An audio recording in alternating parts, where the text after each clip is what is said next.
As you wake up in the morning, you want to find the latest, greatest information about criminal cases and have an intuitive conversation about the suspects associated with these cases. Head over to the Bullhorn Betty channel on YouTube.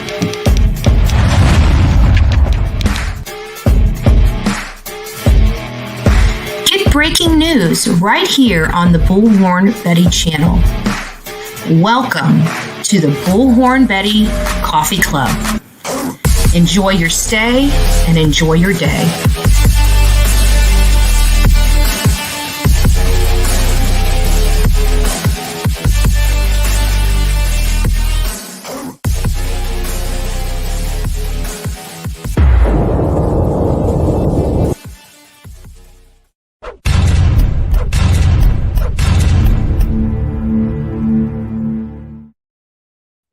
What is up, my beautiful people? Let me make sure my volume's up. Hold on.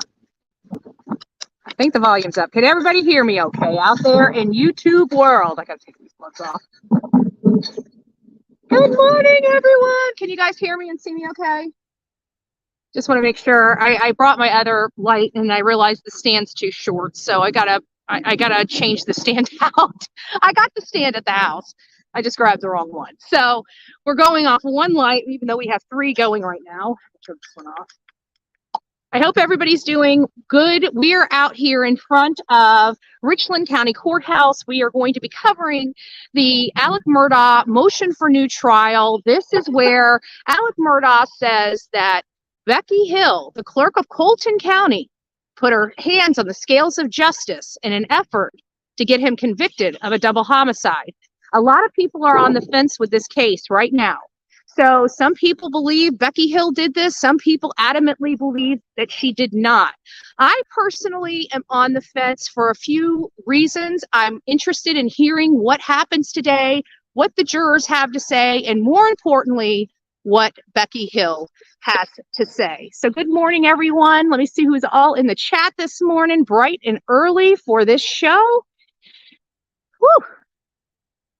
I got to keep going. There we are. Luteens, the first to say good morning to Bullhorn Betty in chat, followed by Jules. It's nice to see you. Pardon me, I'm blocking my light as I'm going through this. We got Tammy Crimes. Nice to see you. Tammy Sue, GG for life. It's nice to have you this morning, ladies. Good morning. Good morning. Skittles is up in the house all the way from New Zealand. It's Monday here, but it's Tuesday there, right? It's awesome. It's awesome. So it's nice to see everybody here. Manic Mama T. Karen accidentally had her phone in her pocket, and when she pulled it out, she realized that she accidentally blocked you. So it truly was an accident. You didn't do anything wrong. It was literally you got booted by butt. You got butt booted. The real Me Too did it. It's all her fault. No, I'm just joking. We got Paralegal Liz is going to be here. I think she's going to be here shortly. It's cold out here, guys. The wind is blowing. I had to get a jacket on. I've got gloves, but I had to take a glove off because these aren't the gloves that work with this phone, and it kind of sucks a little bit. I'm freezing. I'm a burr. Okay, not a bear, a burr. Oh, thank you. Thank you, Skittles. It's so nice. It's so nice. It's dark as heck out here. I was up ridiculously early, 3 a.m. as always, right? And so this is the first time I think Karen got to see the whole entire behind the scenes. She got the front row seat of Bullhorn Betty chaos, right? There's going to be stories. Wait for it. Angie, it's nice to see you. Good morning. Good morning, all. It's great to have everyone. I am Team Summer is in the house. It's me, Jen. I hope you feel better, honey bunny. Remember, vitamin D. I swear by it. Take that vitamin D. Take that vitamin D. Vitamin D, vitamin D. I wish I could drill that in everybody's head, and you guys will be healthier, and you'll thank me for it later, and you guys will live a much longer, happier, healthy life. Vitamin D, guys. Vitamin D, vitamin D, vitamin D. Mel C is up in the house. Oh, look who we got. We got Justice. Oh, nice to see you, babe. Nice to see you. Good morning. You're up entirely too early. Who else do we have? I just seen Lee. Lee, it's nice to see you. Good morning. Darcy, good morning. Sonia, my beautiful Sonia. Good morning, love bug. I think Samantha, it's nice to see you. Pete, good morning. MJ, Tracy, good morning, everyone. November Rain, I think I got everybody. Melinda, it's nice to see you. If I missed you guys, I really am super sorry. I seen Cool Gamer, Sec2. Good morning, everyone. So a lot has gone on. We all have been watching this case, Alec Murdaugh, from out the gate, right? And Alec Murdaugh, a lot of people were on the fence. Some people didn't believe he did it. Some people did. I always believed when I heard the reality of the story. I felt that he was responsible. Especially, it wasn't until, you're always iffy about things like this, and you want to be very cautious and careful about how you explain stories like this until you get some information. And a lot of the information I get comes from going to these folks' homes and looking around and just getting a lay of the land, where they live, who their neighbors are, what kind of lifestyle they are, do they have a kept house, just little things that, that help me identify the person. And here we have a family that clearly had a lot of secrets that a lot of their family members didn't know or knew very little about. They had a lot of stuff, a lot of hidden secrets, stuff swept under the rug from their family that nobody really knew about. And all this stuff started kind of coming out and trickling out after Mallory Beach's death. So let's rewind just a little bit so everybody can get caught up to snuff. So back in 2015, a boy by the name of Stephen Smith died. There was an accident. His mother didn't believe he was hit or struck by a car. The evidence on his body was really hard to indicate whether he had been struck by a car. He was laying in the middle of a road in a desolate part of the county. In early morning hours, his car was found a few miles away with the gas cap off and oil. It didn't seem like, and some gas in his car. So it seemed like he was having car problems, but those car problems weren't gasoline related. So with the bottle of oil in there, he must have been having some engine problems, maybe burning engine or leaky oil. Who knows? There was car problems. And so he was walking, it appears, toward his home, and something happened where he was found. We heard rumors that there was a couple guys in a truck, and they thought they hit a deer. They went back the next morning and saw the cops, and it was him. Well, we did find out just recently, after Stephen's body was exhumed, that he was, in fact, appears to be hit by a something on a vehicle, maybe not a direct impact from the vehicle. So why is this crazy story really important, and what does it have to do with Alec Murdaugh? Well, the problem is that Alec's family, his father, the solicitor, the once solicitor, Randolph, he was out there. He reached out to, so it was really weird how the Murdaughs got involved in this case when there wasn't really anything going on. And when it started dying down, they didn't really do anything. They just left the case, wouldn't return her phone calls or what have you. And she always thought the Murdaughs had a hand in it. Well, that case kind of got cold and died out. They basically said it was a hit and run and just closed the case. Basically, they didn't have anybody that would have that they had arrested for it. So then that kind of died down. I want to say 2016, I believe in 2016 into 2017. And then in 2018, Gloria Satterfield had a stumble. Gloria Satterfield was a longtime housekeeper of the Murdaugh family for Maggie. She watched those boys come into this world. She took care of those boys. She was a long-term, almost like a family member to this family, especially with the boys, because they've seen her since they were born.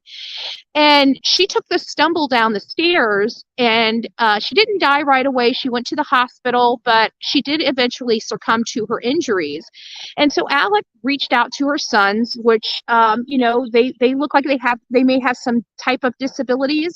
I don't know what those may be, but very easily manipulated by somebody that they trusted or believed in, like Alec. Again, Alec had been around them as long as his kids have been around Gloria.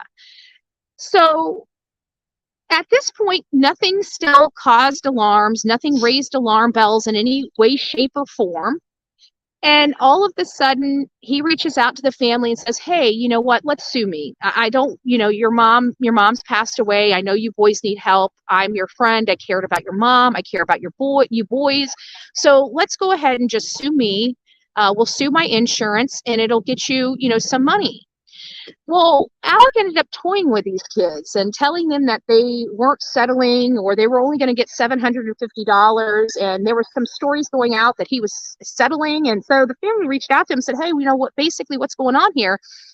And he said, "Oh, nothing. We're getting close to settling. Maybe you'll get about 750,000 or something." I remember a $700,000 number coming up somewhere. And that was it. So these kids thought that was what they were getting. They had no idea they were robbed of $4.3 million from that settlement, which Alec ended up taking. That still didn't come up. Nobody knew. All this stuff going on, all these millions of dollars being taken, and still nobody knew. Now we fast forward to 2019. Paul Murdaugh wanted to go out with his friends, wanted to take the boat out, wanted to go out and have a good time, go drinking, live life up. And then boom, all the people, they're leaving a bar, they're saying, let us drive. He's got this. He slaps his girlfriend, and he's just driving like a madman. And he hits a barge. He hits a post that holds up a bridge. And it hurt several kids on that boat severely. One had a huge laceration on the face. One had a crushed hand. And then, of course, we know the fate of Mallory Beach. Mallory Beach was a beautiful young girl that she was just in a relationship with a new guy. They were appeared to be really in love. Everything was really going well. And they couldn't find her. They couldn't find her. Everybody on that boat was so angry with Paul that you could literally hear the anger in all of them when they were talking to the police on the body camera about who he was. Do you know he's a Murdaugh? This ain't going to go nowhere. Where's Mallory? We heard it all. It was heartbreaking. It was absolutely, utterly sad. Mark Tinsley ended up being hired by the Beach family, and Mark Tinsley knew Alec. He knew he saw his work. He saw that he was closing cases. He knew that Alec was making money. He could see how many cases he had on the docket. He knew that Alec wasn't broke. And so he approached Alec on behalf of his clients to try to settle this without court intervention. If Alec was smart, he should have just settled this instead of trying to fight it and act like he didn't have any money and all he's going to give these people is $500,000. That was a slap in the face, and he would have just paid them a significant and a decent settlement. We wouldn't even be here. Maggie and Paul would still be alive. It was just that simple, and he didn't want to do it. So now Mark Tinsley went to court and said, that's absolutely ridiculous. We know he has money. We want his financials. They were about to go, and of course they were, "Oh, hey, Ashley, it's nice to have you, love. Good morning." And so he was going to fight them. Well, Mark Tinsley said, "Fine, hand me over your docs." Many people didn't know he fraudulently set up an account called Forge. And this is where the problem lied, because it wasn't just Gloria's family he was stealing from. It was a lot of people right under their nose, and they had no clue. They saw the payment go into Forge. They knew Forge and Financial did this type of stuff. They were none the wiser. He literally created almost the perfect scheme.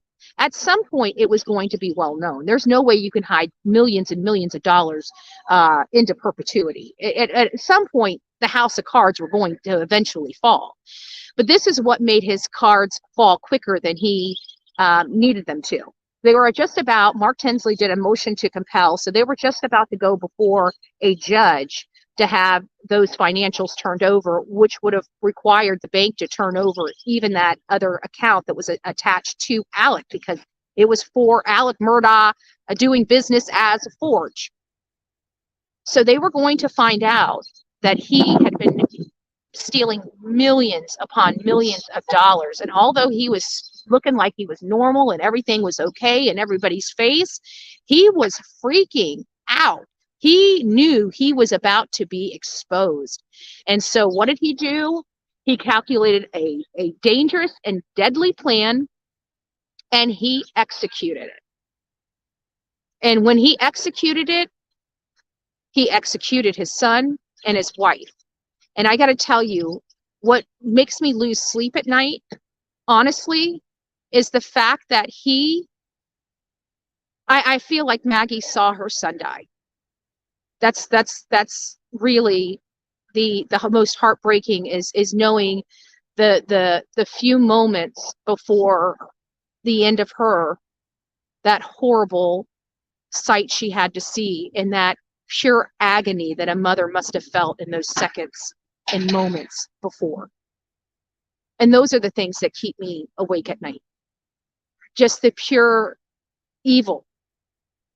Like, I don't even think Alec even understands how evil he is. He's so evil.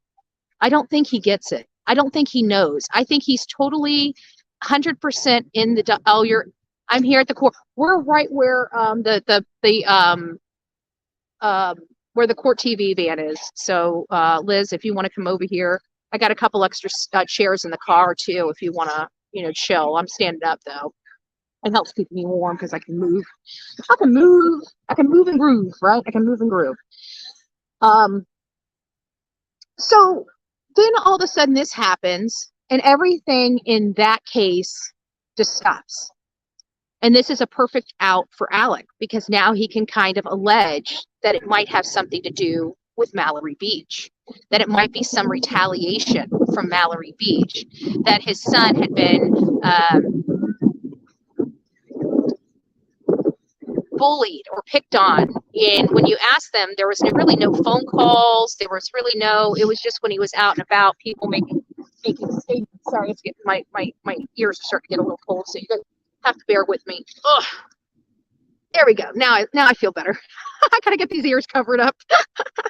Gotta get the ears covered up. There we go. Turn your volume up, Evelyn, if there's no sound. There's plenty of sound here, so you might have your volume down, or you might have it in like your I know that one time I had my earbuds paired, and I didn't realize my earbuds were open, and so it didn't disconnect, so it was actually coming out of my earbuds. But either way, so he garnered a lot of sympathy. And at that point, I remember Mark having an interview or something, and he basically said his case was done because this had happened to Alec, and now Alec has all this sympathy. Nobody's going to render a verdict on his behalf after losing his wife and son. I mean, you got to understand, this is South Carolina. This is a Bible Belt. People, whether or not we like, jurors are jurors, they're human beings. And that's why we have the processes that we have here. So they have emotions, and sometimes, whether we like it or not, they act on those emotions. And Mark Tinsley is well aware of that. And so he knew that his case was dead in the water with this murder. This would put enough sympathy in the juror's mind that it would really significantly damage his case. Well, during this investigation, things weren't adding up. Alec had lied about he lied about his whole day, basically. I mean, there were probably portions of his day that were accounted for that were absolutely legit. But it seems like after he got home, everything from the time he got home to the time that his wife and son lost their life, it seemed like it was planned to me. It seemed like he had this made up in his mind long before he got there, or long before that it happened. I feel like he was, like, everything was closing in on him, and he was just trying to save himself. He didn't want people to know. He was trying to keep the exposure from happening, and it was just rolling like a freight train at him. And I feel like he just didn't know what else to do. I know Creighton Waters talks to him about being a family annihilator, and I have to think that is a good assessment of him. But in my opinion, I feel like family annihilators do it from a place of, as twisted and messed up as this sounds, Okay, I understand that. I'm about to sound crazy to y'all, but as twisted and sick as it sounds, it's almost like the family annihilators trying to save the family from, the bad world, the evil world. This doesn't feel like a family annihilator situation to me. Yes, did he annihilate his family? He sure did. But does he hit all the other boxes that I've equated to in a family annihilator? No, he didn't. I don't think he did that to save them. When you look at Anthony Todd, he was in Celebration, Florida, and he was having financial problems. The reason why he took his family out is because he was under federal investigation for fraud, some type of fraud, and they were about to lose everything. And I think for him, it was the fact that he didn't want his family living like that. He would, he didn't want them to have to deal with the ugly of the world and what he did. And that was kind of, as sick and twisted as it was, that was kind of his thought behind it. And he stayed in that house with them, and he tried to, do him in as well. Alec wasn't like that. He played like he was, let's face it. Cousin Eddie looks like he knows how to shoot. Okay, right? This is South Carolina. Let's be honest here. He didn't miss. All right. I don't shoot my gun every day, but I can tell you, if I'm aiming for something, I ain't missing. All right. I'm not missing. So let's get this one. Oh, shit. I don't know who that is, but if anybody starts putting little letters in the chat for all my mods, if anybody starts putting just single letters in, just block them. That's no, because I don't know why they're doing that. But either way, I don't like it, and it's nefarious in my opinion. Type what you need. If you make a mistake, that's okay. But if you're just trying to jam up the chat, we ain't got no time for you. We got no time for you. What else do we have?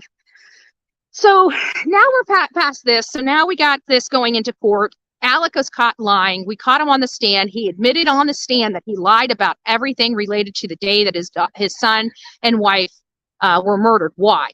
It doesn't make sense. Why would you lie about that?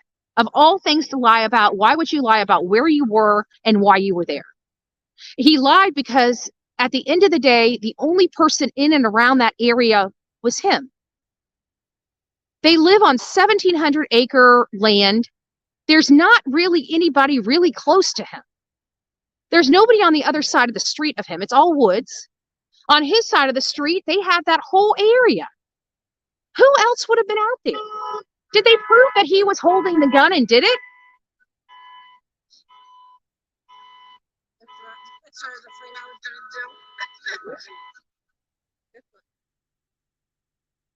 So, are they going to, it doesn't make sense. So nobody was out there.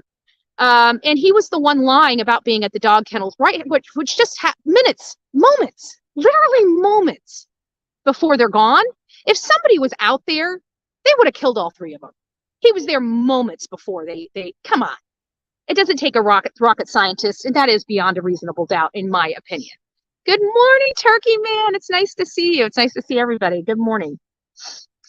So he went to court. He was found guilty by a jury of his peers, right?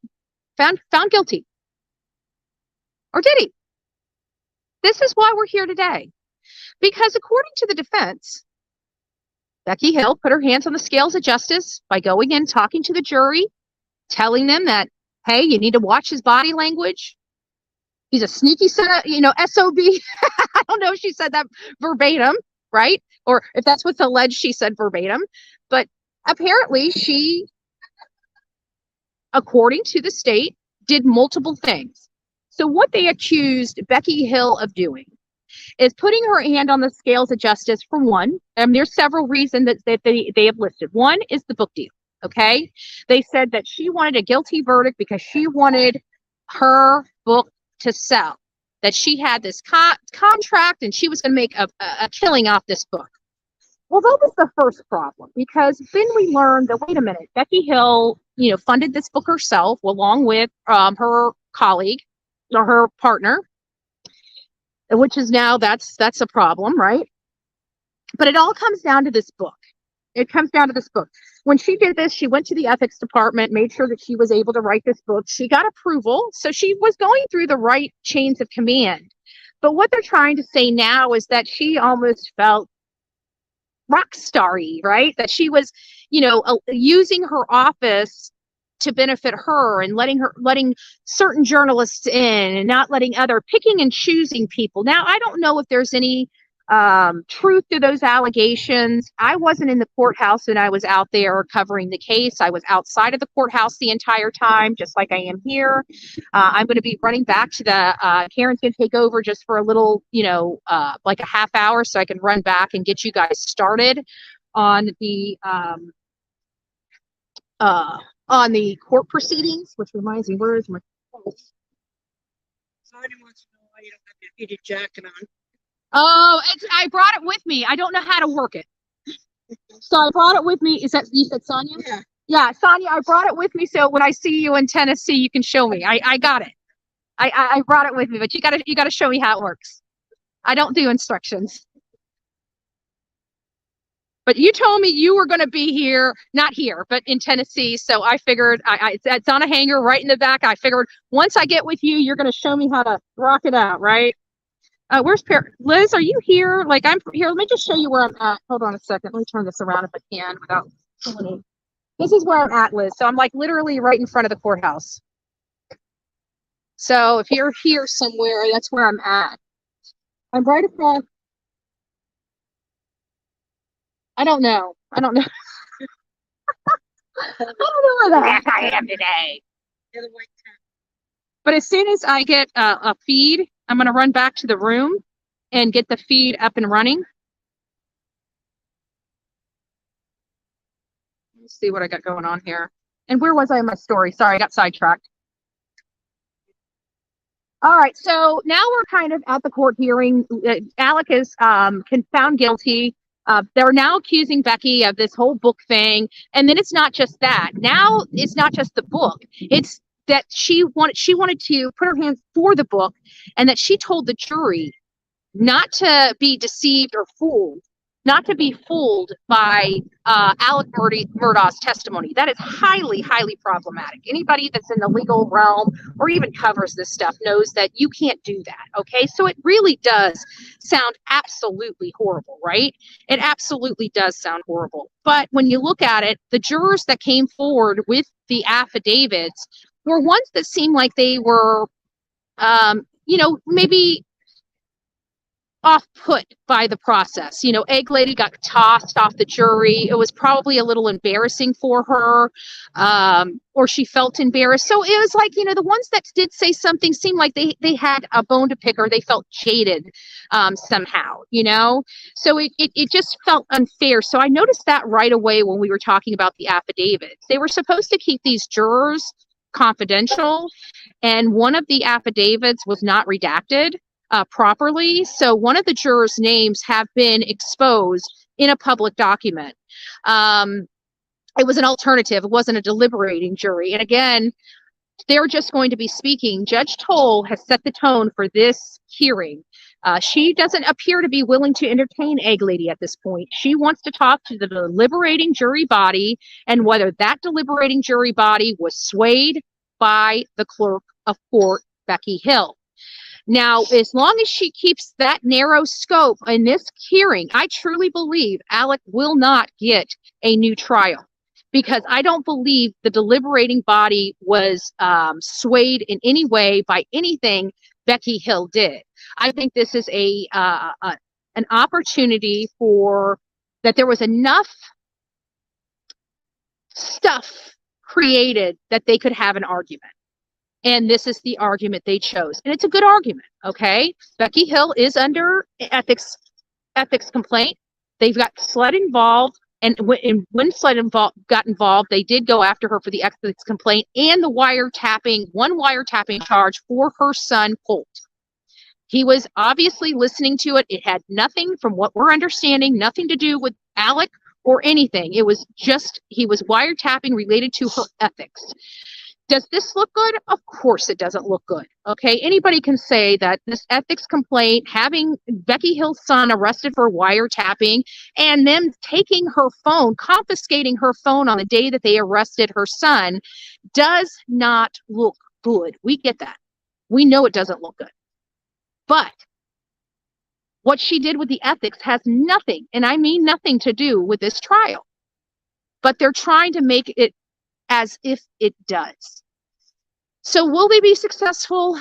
I honestly think if Judge Toal is going to keep it this limited, I think we're in good shape.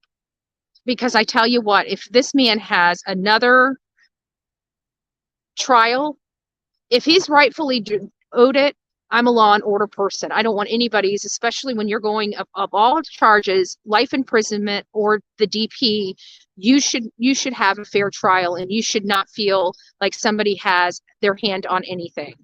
And so if that is what the findings of this court are, we're going to have to accept those and realize that something did happen there, and that we need to make sure that it never happens again in another one of these hearings, or high profile hearings, either by coming up with new policies related to the clerks or otherwise. So we will see how this all eventually plays out. But I really don't think, I just felt like if she really did this, more jurors would have come forward. If they heard her make these statements, I know me, if I was on a jury, I wouldn't lie about that. Because in the grand scheme of things, most jurors don't know the process. This is their first experience with something like this, you know?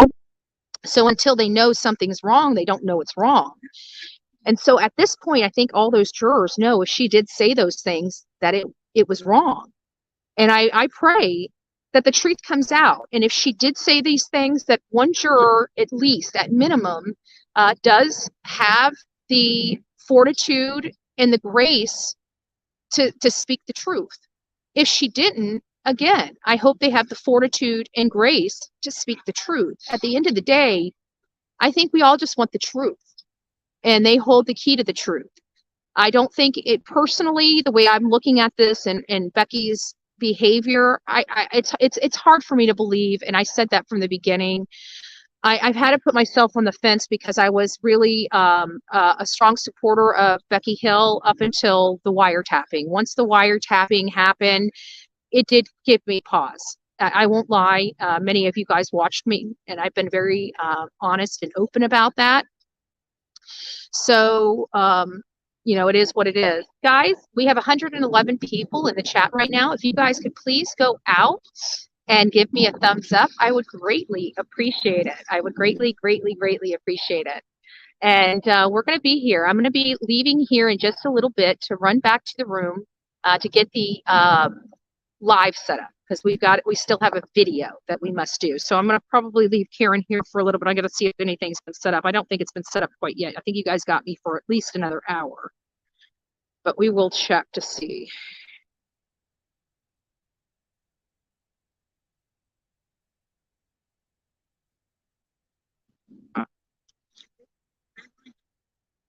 Alex on the board? Yeah. Gonna get in? Huh? We'll get in. We'll be able to get in already? I don't know. You might have to stand it. I don't know. But yeah, they said there was going to be a lot of people here. But yeah, that is the line.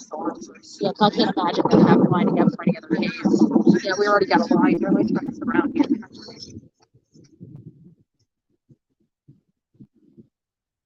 We already got people lining up right here for the Alec Murdaugh to get into the court hearing. And Karen she's trying to find out whether she should stay in line or something like that, I think is what her real question is. But she can't right now because I'm going to need her to stay here with my equipment so I can get everything set up. Otherwise, you guys are going to be locked out the rest of the day, right? You guys won't see what's going on because I'm going to be in the courtroom. I'm going to try to be in the courtroom. Like I said, there's already people lined up here, if nothing more, which reminds me, Paralegal Liz, you might want to get your butt up here. Just saying. So that's kind of where we're at. That's kind of everything in a nutshell. And then naturally we are here. Got a little bit of a balancing issue here. There we go. I think that's straight.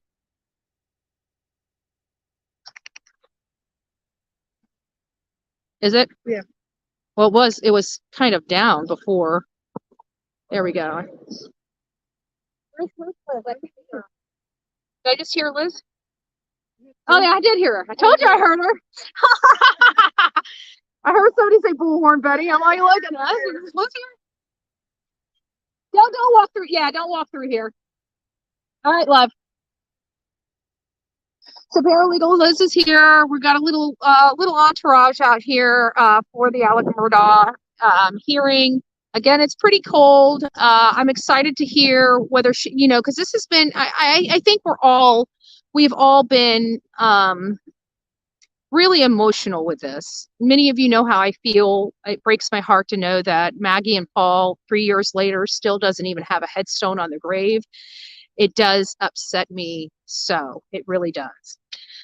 And then being here and knowing that there is a possibility. I mean, even the smallest possibility that Alec Murdaugh could possibly have a new trial is just, it saddens me. It saddens me that this family, that these two people, Paul and Maggie, were treated so poorly, and look at the result. Why am I blurry? Am I blurry? What's going on here? Is that my eyes or okay? There we are. Looked like went blurry there for a second. What is going on here? I am not blurry. I see Nurse Sandy. It's nice to see you. Nice to see you, love. I hope everybody's doing great today. I'm freezing my butt off. Thank you for making me work in the cold, guys. I just want to tell you, somebody should have told me not to come because it's too cold, and I'm a Florida girl. All right, I'm a Florida girl. Now that the sun's coming out, I'm packing up some of my lighting equipment because I don't need it, and I don't want to use the battery up if I don't need it, right? We don't need to be running now that we got some light. I'm just happy that everybody's here. Oh, okay. Let's go over there. Let's undock real quick and just take a stroll around. Let's take a stroll around. Let's see if we can get some people on here. Let's see what we got going on here.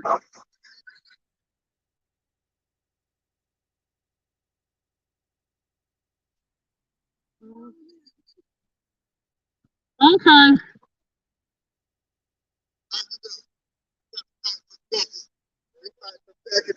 Oh! Becky ain't done that wrong. Yeah, there we go. There we go. God bless you. God bless you. So what brings you here? What brings you here? I come here just stand up for justice. I've been here from the beginning. Yeah. And being a pastor, and I just feel that this is the right thing to do. I think the attorneys is trying to throw a monkey wrench into this thing here. Being a pastor, how do you feel knowing that that Maggie and Paul are still out there in that cemetery without a headstone? Okay, and I'm gonna tell you what really brought me here. I was asleep one night, and they came to me in a dream. Maggie and Paul woke me up. I'm a Vietnam veteran, and I came from Vietnam, and I was. God bless you. Thank you for your service. Some nightmare, and she was screaming, "Help me, help me!" And I could hear the shots. And that came to me in a dream, and ever since then, I've been on the trail fight. God bless you. I was here when they pulled the juror, and I've been because this is what I advocate for in my county is getting out there and doing the right thing in yours. Sometimes you got to come from behind the pulpit and do like Jesus, get on foot patrol and do God's will. Amen. Amen. God bless you. Absolutely. Absolutely.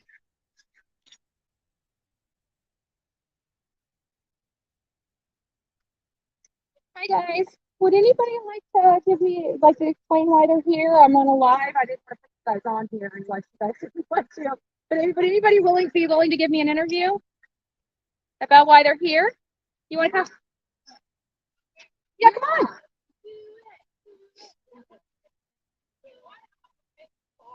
Absolutely. Absolutely. I'm not going to ask you your name or anything, but I just want to know, why are you here at the Alec Murdaugh? You're here early and you're at the front of the line. Yeah, we're here early in front of the line. Wow. So excited to get to see Alec make the same kind of justice. Amen. Everybody else has. it's not right. And so to see Justice Toal, she's like a local Ruth Bader Ginsburg. So to finally see a day in court with such opportunity for justice, it's exciting. We can't wait. How do you feel? This is one thing I have a problem with, but how do you feel knowing that 3 years after Maggie and Paul were killed, that they still haven't received a headstone, a proper headstone over their burial site? It's sad, but to give the family some grace, you think they don't want it to become a tourist attraction, but just to give them some grace and to give them some dignity, I wouldn't want to be that family that didn't do that. It would be hard. Gotcha. God bless you. Thank you for being here. Well, let me ask you this. What do you think is going to happen today? What do I think? I think that just control and have Mhm. I think that it's going to be swift, and the state of South Carolina is going to be proud. Amen. Thank you. Anybody else?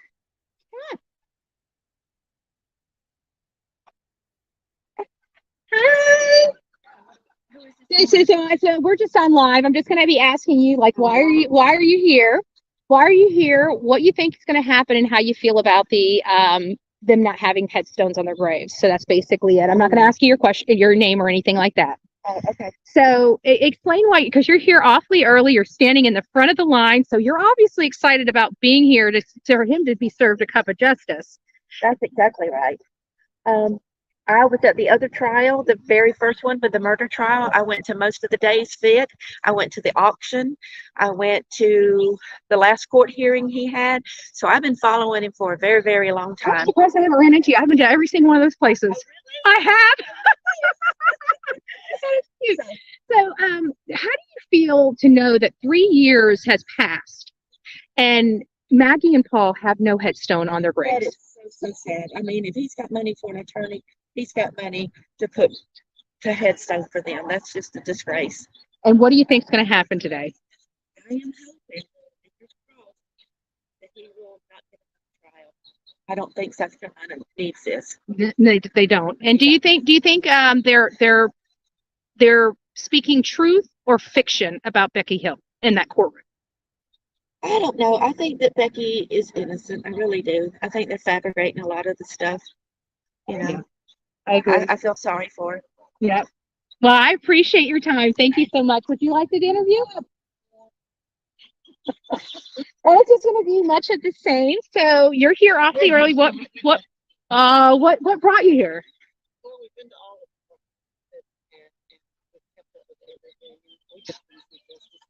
we started it, so we want to see it through. And again, with the headstone, how do you feel about the headstones? I mean, it's been 3 years. 3 years, yes. And I'm about to go back. I've been covering it. The headstones, like I'm cover every time I come here, I go out there to see if the headstones are put up. All things, oh no, he was guilty or innocent.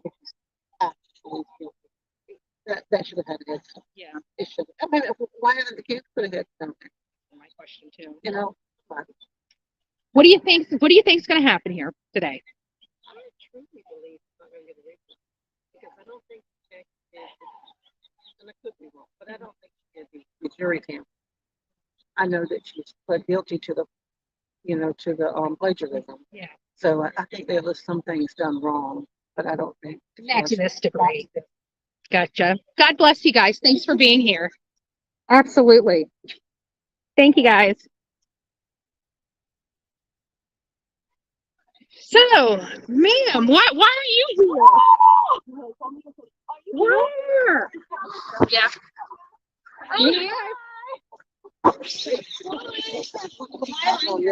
Yeah, I'm Bullhorn Betty. What is it? Bullhorn Betty. Gotcha. Thank you. All right, guys, I'm flipping you around. I'm flipping you around now. You guys get to see my ugly mug again.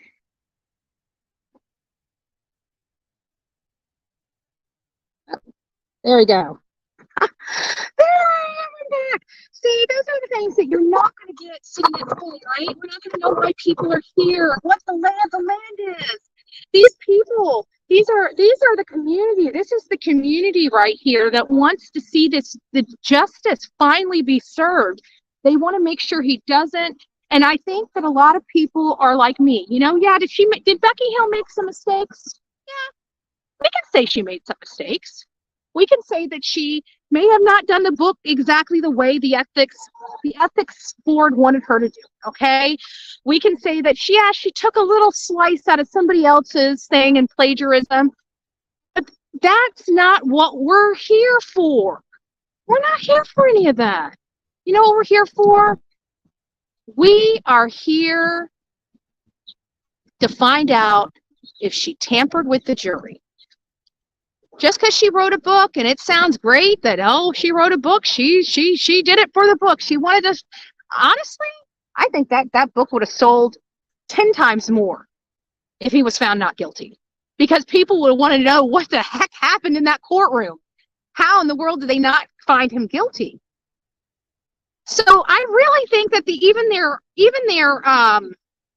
their analysis of this whole book deal and why she would want to put her hands on the scales of justice, for me, doesn't seem to bode, because I'm telling you, for me, I didn't buy Becky's book. If Alec Murdaugh was found not guilty, I would have bought that book to find out why Alec Murdaugh wasn't found guilty.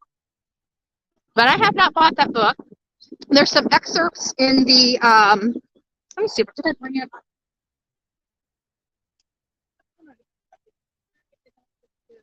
I have a folder with all the stuff, but they put some excerpts in for Becky's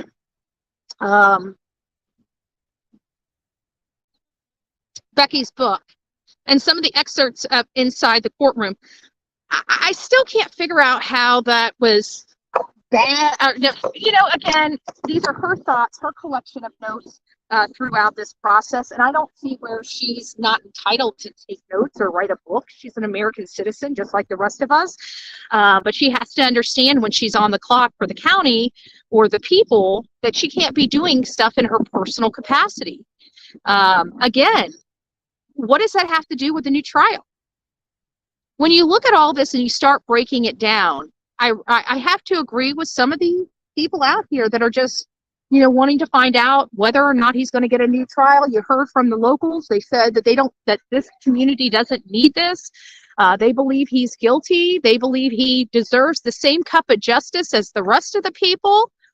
That's not a plug for Eric Bland, but it could be. We're Eric Bland friendly over here. Okay, I'll be honest. So Ellie says, I don't agree with anything Becky Hill did. However, I don't think she did or didn't do anything to change the facts that Murdaugh is guilty. Yeah, I have to agree that I'm a little. I'm right there with you, Ellie. Like I'm upset. Like I had a high opinion of Miss Becky Hill. I personally did. I saw her at the courts.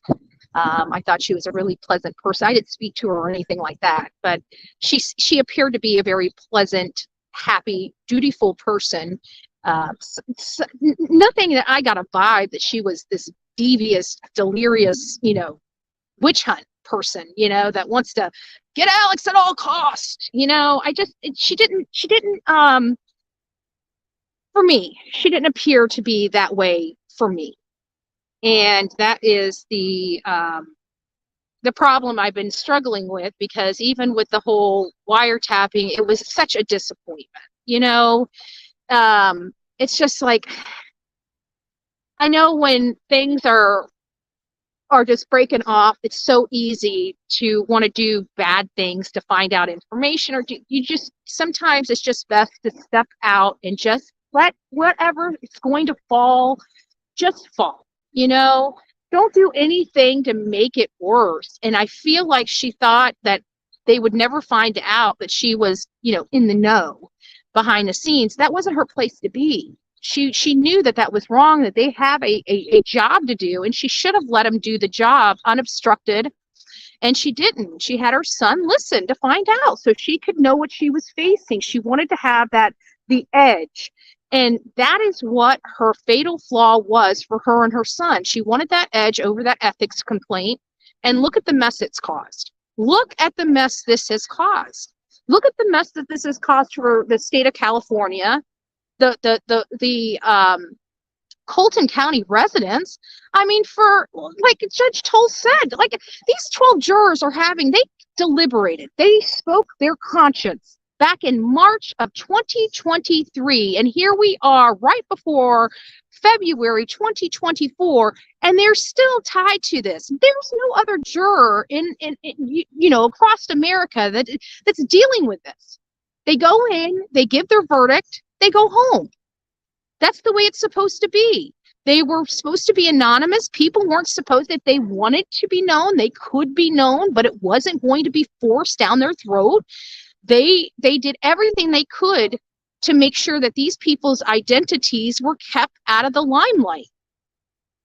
And then we find out that, either Dick or Griffin or the courts, I think it's one or the other, forgot to redact a name, putting a juror's name, juror 731 or 730, I can't remember which one it is, her whole name out there. Her entire name is in the public record.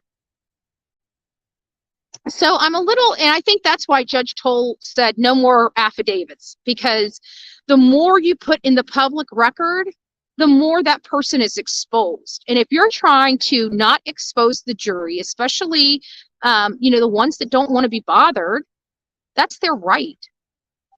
And here Dick is putting this stuff in. Now I'm going to see the jurors. I'm not going to describe them for you. I believe in the process. Judge Toal has asked, she didn't demand, she didn't order, she asked. She asked us all to be adults here and to all follow the rules. And I think that we can all do that and do that well. It seems like she's been very gracious and lenient with the media and allowing us to make sure we are able to capture this in our records, because again, this isn't, no matter what people think, people don't realize how historical this moment is. I mean, this is the Murdaughs. This is something that I'm sure in another 50 years, they're going to be reading about it in our history books. They're going to be teaching our children about this era. It's a sad era that we're facing right now across this country, with the violence. I'm not sure if I'm going to ever quite understand or get this violence. I don't get it. I don't get how you can say on one hand you love somebody and you want to protect them, and then on the other hand, plan and to take them out. I just don't understand that. It's scary. I mean, this world's just getting scary. Like we're going to have such bad PTSD. We're literally going to be sleeping with our eyes open after our significant other. I don't know. We're taught that we don't even know who our next door neighbor is, who our significant other is. We don't know these people anymore. We don't know who they are, right?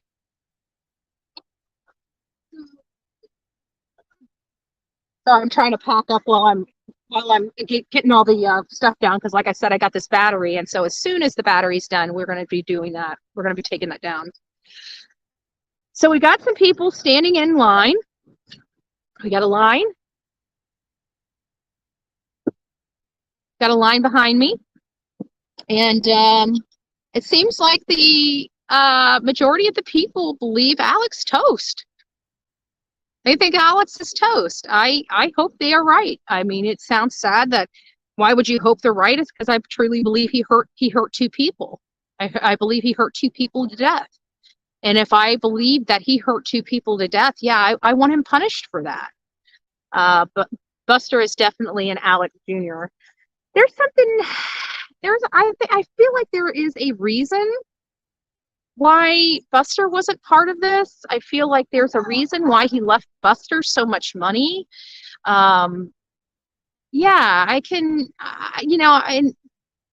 There's something there. There's it appears without a doubt that there appears to be an extra, some type of bond. I want to do this. There we go. Sorry. My fingers work sometimes and sometimes they don't. There we go. There they go. So yeah, and we talked, and I don't get it, because even Buster. Now that you're getting on the Buster topic, let's talk about this. Let's explore Buster a little bit. Buster went on Martha McCallum, and he was sitting there saying that he believes his father is a psychopath, and in the same breath saying he believes somebody else hurt his brother and mother. I don't know how many psychopaths are out there But when you start hearing about somebody being a psychopath and two bodies, winding up on their property, it's 1 + 1 = 2. Am I right? Did I miss math class here? I don't get it. So there are still a lot of people out there that believe Alec Murdaugh is not guilty. They believe Alec Murdaugh was set up. They believe that this had something to do with Mallory Beach or some other, because this is another rumor that I heard. I heard that Alec Murdaugh, that they were killed because Alec Murdaugh owed people money, a lot of money. I really believe that Alec Murdaugh still has millions and millions of dollars. I believe that he has some type of annuities or trust that can't be pierced. I don't know if that's the case. I don't know, but I did hear a conversation that Eric Bland did, and I think it was on that Cup of Justice that podcast that he does with those girls. I like it. I personally like his podcast. I think it's great. It's informative. It's chatty. It gives you a new perspective of behind the scenes, something that you really didn't know. I mean, Eric, let's be honest, Eric Bland is kind of, he's in it, waist deep. So I'm going to be listening to him when it comes to these cases because I trust him. Now, do I trust him for everything? No, but I trust him on this because I'm looking at it. He's representing these people free of charge. Does he like Alec? I don't think he likes Alec at all. I think he thinks Alec is the biggest POS in the world. And, you can't fault the man for thinking that. I mean, I think the same thing. So I think that's why he might be involved. It might be this whole thing of, look at the damage you did. We need to fix this. This is his community too. And I think Eric Bland, I'm not saying anything. I'm sure he's an attorney. So I'm sure there's people that probably think he's the biggest a-hole in the world. And I understand that. I'm not getting into that argument. That has nothing to do with me on his daily basis, who he is, what he does. I don't care. What he's done for these victims is amazing. Period. I don't care if he was the worst attorney and the biggest a-hole in the world out there in South Carolina and nobody even likes him. I don't care. What he did for these victims was amazing. He helped these victims and he did free of charge, and that should not go unnoticed. And right now, my heroes in this, even though I to be honest with you, I like Jim and I like Dick. I like them. I think they're amazing attorneys. I don't like their client, and I think they're assholes. Sue me, right? I still like them, and I can guarantee you I'm following them. I want to see what they're up to. I want to see, how they do this thing. They got a lot of knowledge, a lot of information, a lot of education, a lot of stuff that we can learn from them, just like Eric, just like Creighton. But my winner chicken dinners here for this case is by far Creighton Waters. That is number one. Creighton Waters, number one. He's my hero. Number two is Eric Bland. I'll be honest.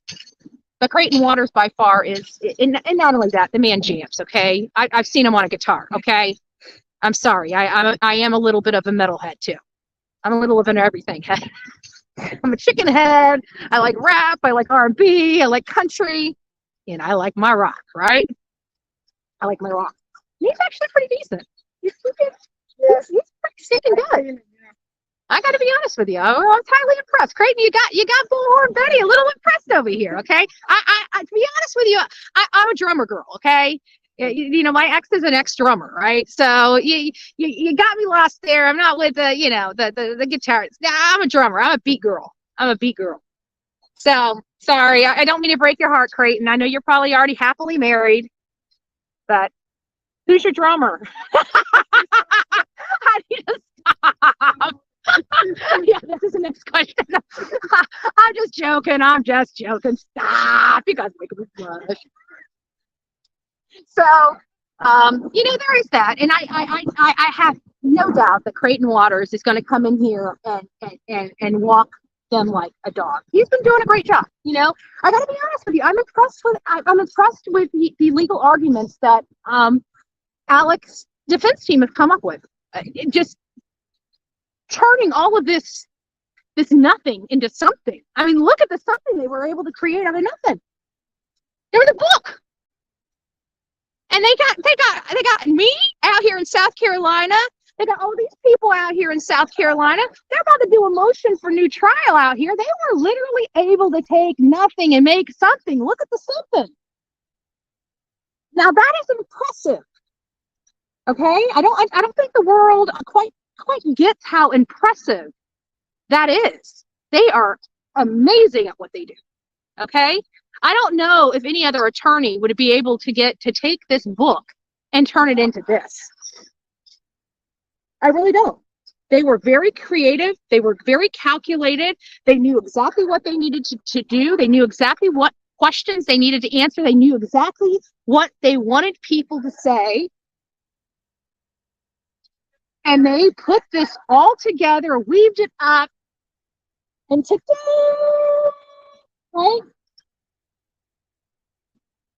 So don't tell me that Alec Murdaugh literally has no clue what they're doing.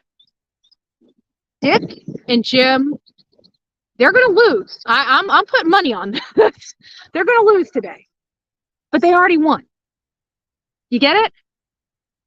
They're going to lose today, but they already won. They're here. They got this far. How today works? You know, they're going to want it to go in their favor, but they know it's a crapshoot. Anybody that comes into that's been found guilty, they know how hard it is to overturn that guilty verdict. It is, you literally have to be able to prove that you were, on Mars when a crime happened in order to undo what a jury does. And here, they were able to get this all out of nothing. So this is amazing. Where are we? I'm going to probably have to get you guys on a different phone here in just a second because we're going to have to start shaking and baking. Let me see what else I got. Let me go to...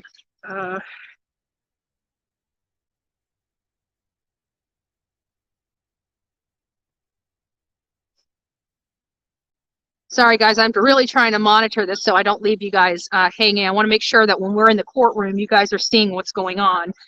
So it does take us a little bit more time to get this kind of stuff taken, because I've got to run between two places. I've got the computer already set up at the room. We got several phones set up around here. I was going to actually set up several different phones throughout this. I got several different tripods, but just with it.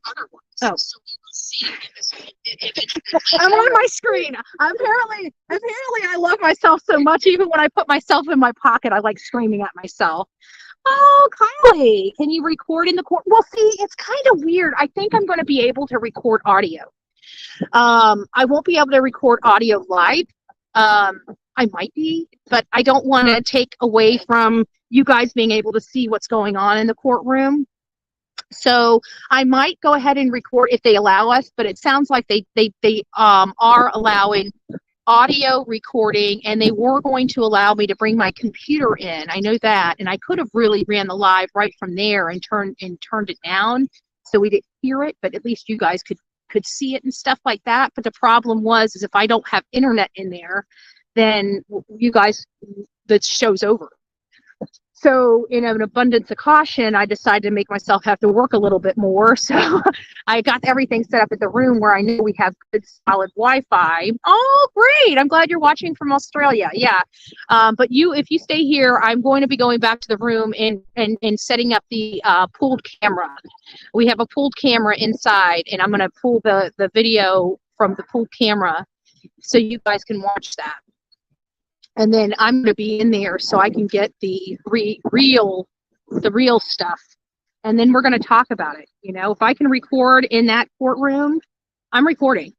I just want to make sure that everything I do is above board. I'm in their house, and I like to respect, especially every judge. That I love the judges. This judge I highly respect. I think her story, I really do hope everybody goes and researches Judge Toal.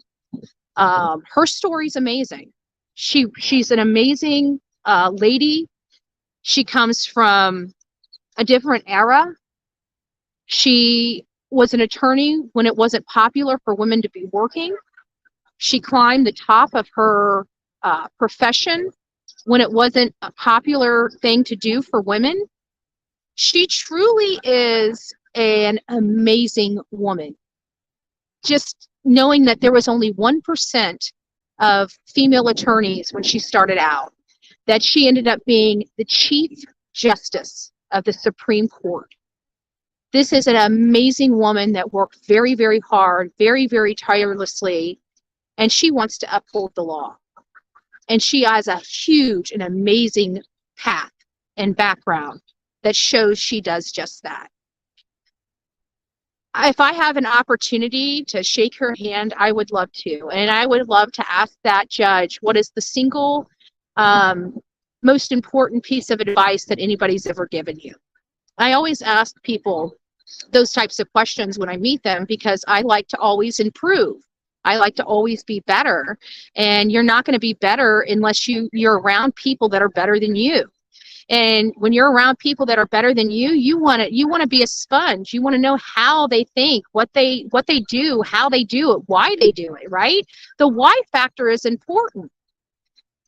So that's what you get with her. So I'm very, very pleased. It seems like so far in South Carolina, as far as the right judges to be on this particular matter and handling this matter, I think so far South Carolina got it right. You know, they had Judge Newman. I thought Judge Newman was so kind, gracious, and calm, and just understanding. I think he was firm but soft. I think he really brought a lot. We just fell in love with him. He reminded me of a grandpa. I bet you he's an amazing grandpa, right? I'm so happy that he's retired. I hope it wasn't forced retired. I hope he was ready to retire. You know, I hope that this was his big, you know, everybody wants that big case to kind of end their career on. And I hope this was that for him. He deserves that. He deserves that. This community has been pressured, you know, think about it, intimidated. There had to have been some people that couldn't get justice because it was a Murdaugh. You know, think about all, I mean, we're talking about Paul and Maggie now, but we're not talking, you know, the whole history. It's a bad history. It's a bad history. And it's sad. This is why it's really important, in my opinion. And I hope, you know, everybody on both sides of the aisle really do take up this cause. But this is why we have term limits. This is why a lot of people push for term limits. I don't think it's fair. Does anybody think it's fair that one family reigns a community for 100 years? Does anybody think that that's okay? That to me is no longer 100 years. That is almost like a dictatorship to me. No changes of hands. That shows a lot of pressure from the community. You know, people, I'm sorry. I just think it's really important that something like this doesn't happen, because that was a lot of power one single family held in one single community. It's not fair to the rest of the members of that community. It's just not. And I hope people get on board with it. It's the right thing to do, in my opinion. This will stop something like another Murdaugh family from ever reigning in a community or in a country again. You know, excuse me, county, not country, county, community or county again. It's really, really super, super important. And I just hope that everybody understands that this is what is created when you have a single person or a single family in control for that significant amount of time. Like, I'm sure people don't even know what their rights are anymore. You know, they're just been doing things the same way for so long, they probably don't even know they can do it differently. I mean, I don't know. I'm not them. I just know that I would never allow that. But this is all all this stuff, all this politics and stuff just going just crazy mad, right? This is just kind of what crazy mad, right? We never dealt with this in politics before. It's just been in the last 12 years. It seems like forever. And it's like, I just want it to go away. I want people to start getting along again. I want the family unit not to be fighting over politics. I want people to have unity and realize that we can come together and there is a path forward. But either way, I digress, you know, but this is the result. This is a lot of why I do what I do. I want to make sure that this right here never happens in my community. I want to make sure that this right here never happens in your community. This was power. This was a legacy. This was prestigious. This man utilized all those things that his family built in order to do the worst type of crimes to people. I saw a grown man at his financial crimes crying. This man destroyed his family. And that man found forgiveness in his heart to forgive that man. I don't know how you can steal after your family has went through one of the worst situations it has gone through, and you're finally thinking you're going to get justice, you're going to get this money that can now help you and your family move forward, and you find out you got the wrong attorney because your attorney's a freaking crook and stole your entire net worth. Stole it, gone. And that man can forgive him. That should show you the amazing love of this community. Like South Carolina, I haven't had anything bad to say about this place. I'm not going to, because this place is created with a lot of great people. A lot of people that are a heck of a lot better than Betty, right? Because I don't know if I could do that. I really don't. I can tell you they were a heck of a lot stronger than I ever could be. And God bless them for that. God bless them for that. I am glad that Alec didn't win. I'm glad Alec didn't take their spirit. I'm glad Alec didn't do to them what he did to his own wife and son. Would it have come to that, guys? Think about it. If he started getting in this how many more would have had to go if they didn't catch it at Paul and Maggie? Like, I really believe this guy would have done some terrible things to keep look what he did to keep the secrets. What else was he willing to do? It's scary for me to even think about that, but it's a reality. What else would he have done had he not been caught? He did a lot of destruction. Would Buster have been next? That's what I'd like to know. When Paul and Maggie worked and the news started, coming back down on him, would it have been Buster next? Who would have been next? Who would have been next? It's hard for me not to ask that question. I think you're gonna have to take over for a little bit. Yeah, I'm gonna go. Yeah. Guys, we're just gonna take just a few minute break. I'm gonna have to go back to the room real quick and get some get the video and stuff started, and I want to make sure that I have plenty of time to get back here to get into the courthouse. So I'm going to leave Karen here. She's just going to talk to you guys just for a few moments, and I'll be back. Yeah. So you're going to stay here. Yeah. I'm going to get you your pocket. Let me take this off. Yeah, I'm saying you want me to walk the Toal? You want to stay right there. Oh, no, you can walk. All right, okay. Yeah, all right.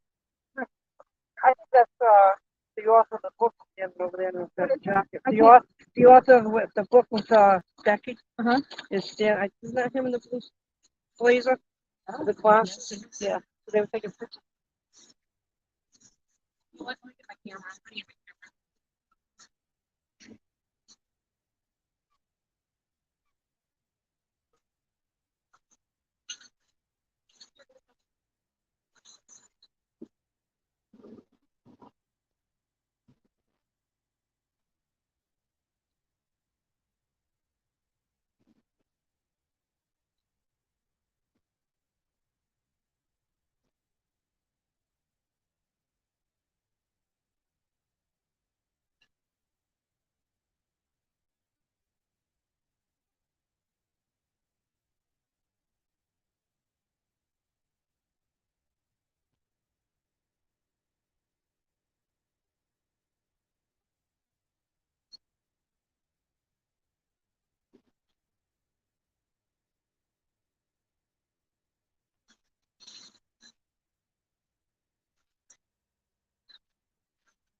Oh, guys, we're kind of back, but we're not. I was looking. I flipped out. I couldn't find my camera, and I forgot I had it on this because. Uh, all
right. So the co-author of the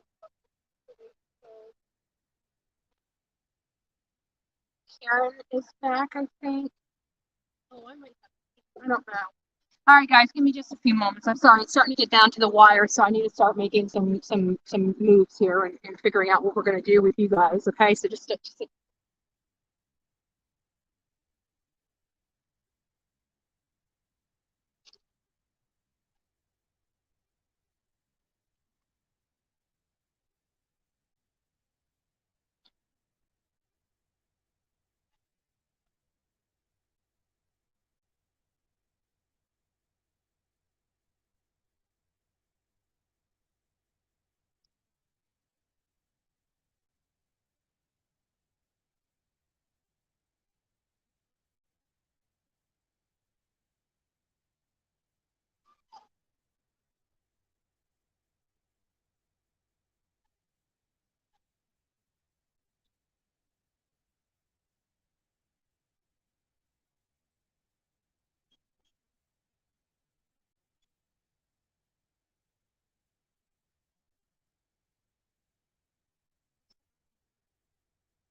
Hey, buddy. Betty's car. She has to jump it. So she's tied up right now. She's going back to the hotel anyway, so. But it's getting crowded. I'm going to turn the camera so you guys can see all the media. They're literally wrapped around the block.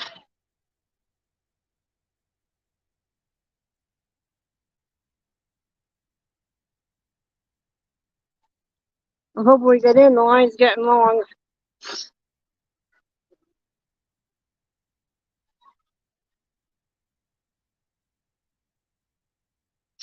Yeah, she's gonna check your battery, Sonia. She seems to think it might be a battery. I mean, it's really freezing out here too, so I think she's gonna grab a battery before she heads your way.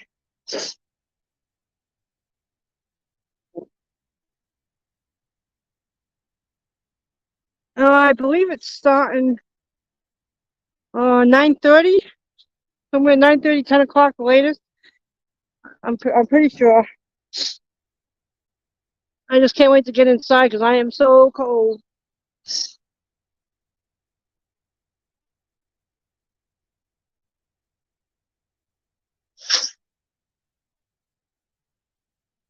Yeah, she seems to think the cold has part of what's going on with her car, but she seems to think maybe she needs a new battery. It shouldn't keep happening.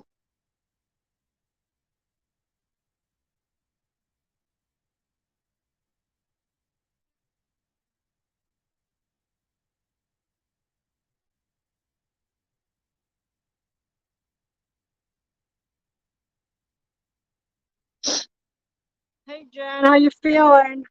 Hope you're feeling better.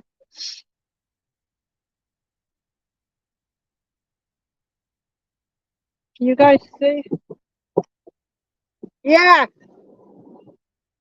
What? Uh,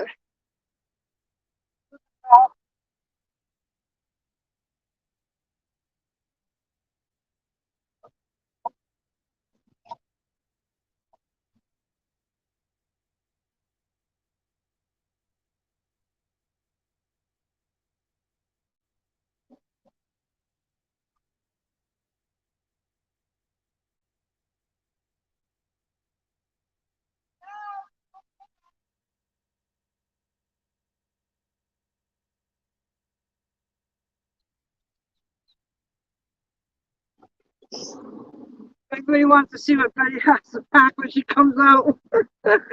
That's not happening.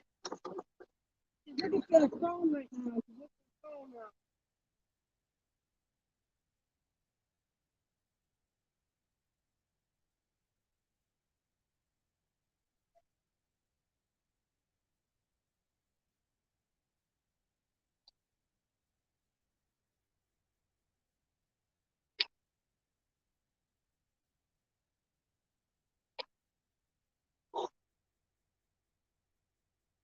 Sorry guys, I'm just looking for another phone for her.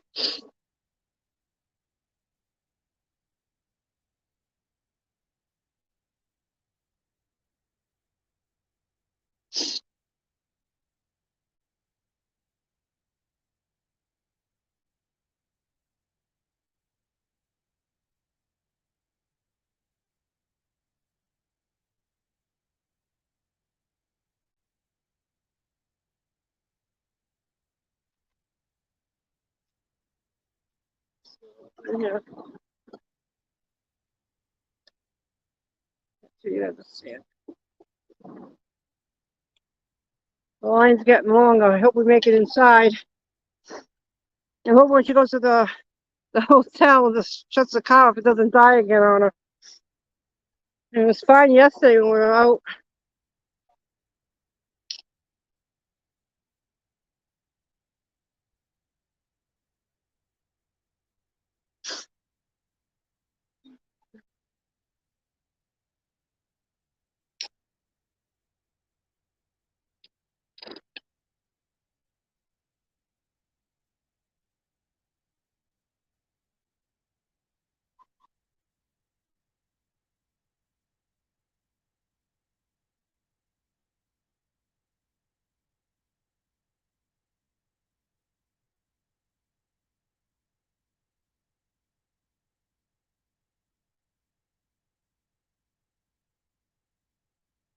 Is it cold where everybody is? Because it's cold here.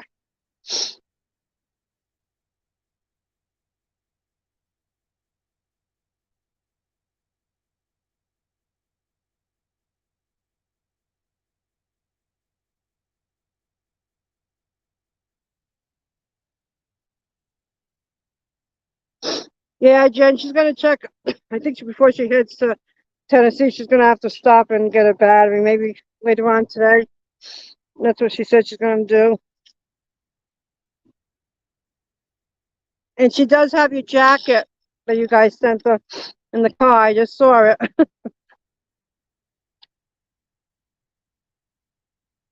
It would have came in good use today.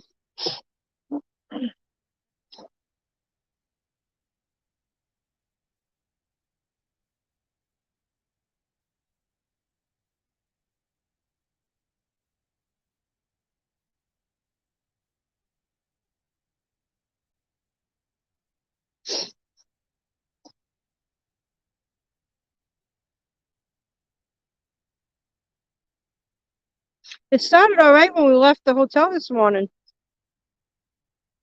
I don't know why it died now. If something got left on in the car or not.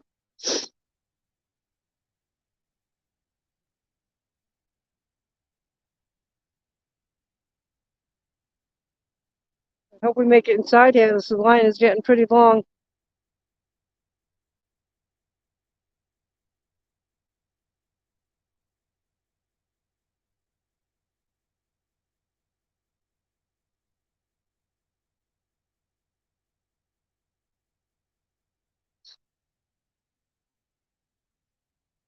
Maggie's sister won't be here. The author's there. The author, co-author, Becky Hill's book is in the. I don't know if you guys can see him. He's in that blue jacket up front in line.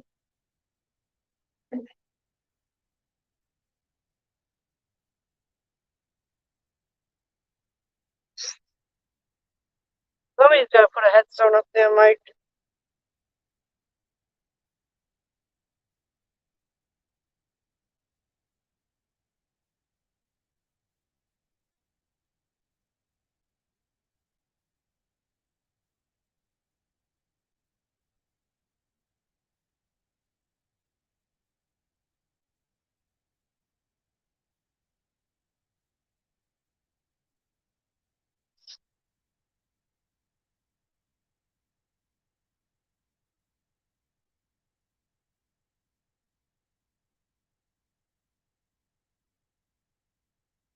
She's in line. I don't know if she's able to save a spot or not, Sonia, but I'm hoping when Betty gets back to the hotel, she can hook up to the court TV link and get back right away.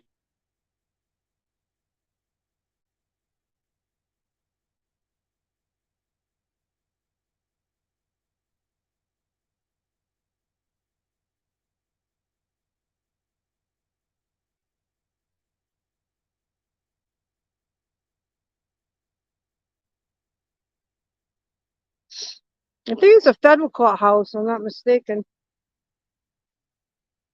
I don't see any signs, so I think it's federal. But I could be wrong.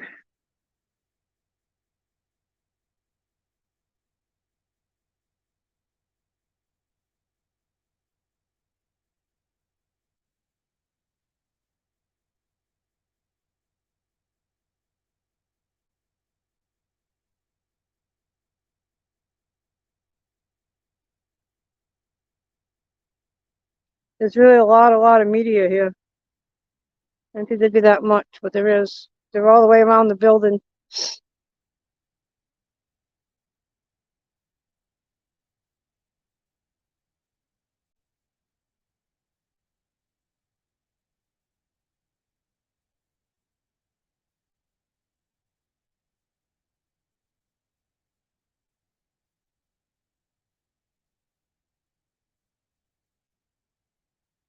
I think about 8:30 they should.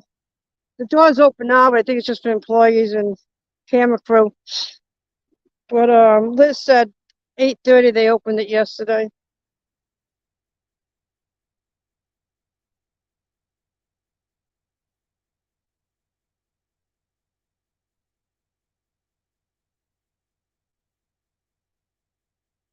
You're welcome to Summer. I think I want to say I seen Federal on somewhere, but I haven't seen nothing where we're standing now that says anything. But I thought I seen Federal because we came by yesterday just to scope out the area. Betty was taking some pictures downtown. Got a bite to eat with Liz. And then Betty crashed out on me at 8 o'clock last night, out like a light, and up at 3. So I'm doing boot camp hours with her.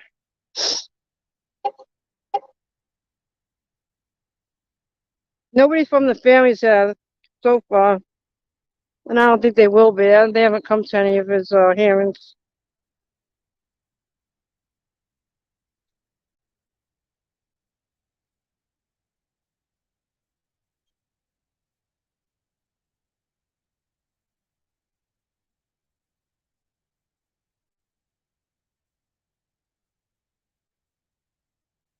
No, I was going to Sonya, but I can't make it this time. Yeah, Betty's gonna be doing searches with my back, and my back's not that great for walking, and I gotta have my knee replacement done, so my knee's not doing that great either. But I'll get out there sometime. See ya. I was hoping to go.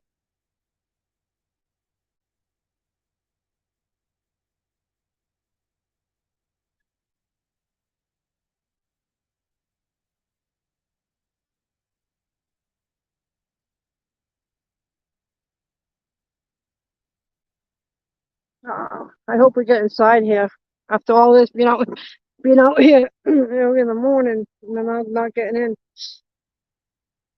How big the courtroom is.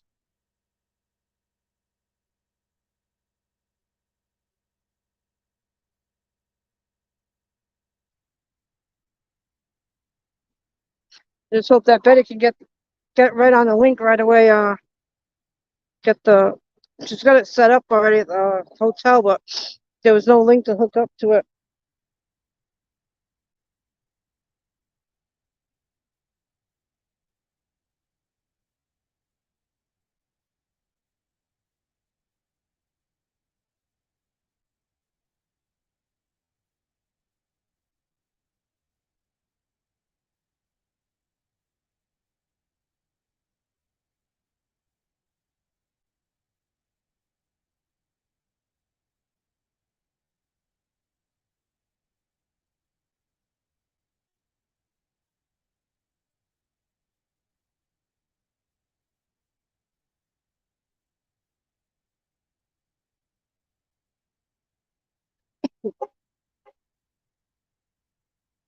You can see the lines already going that way.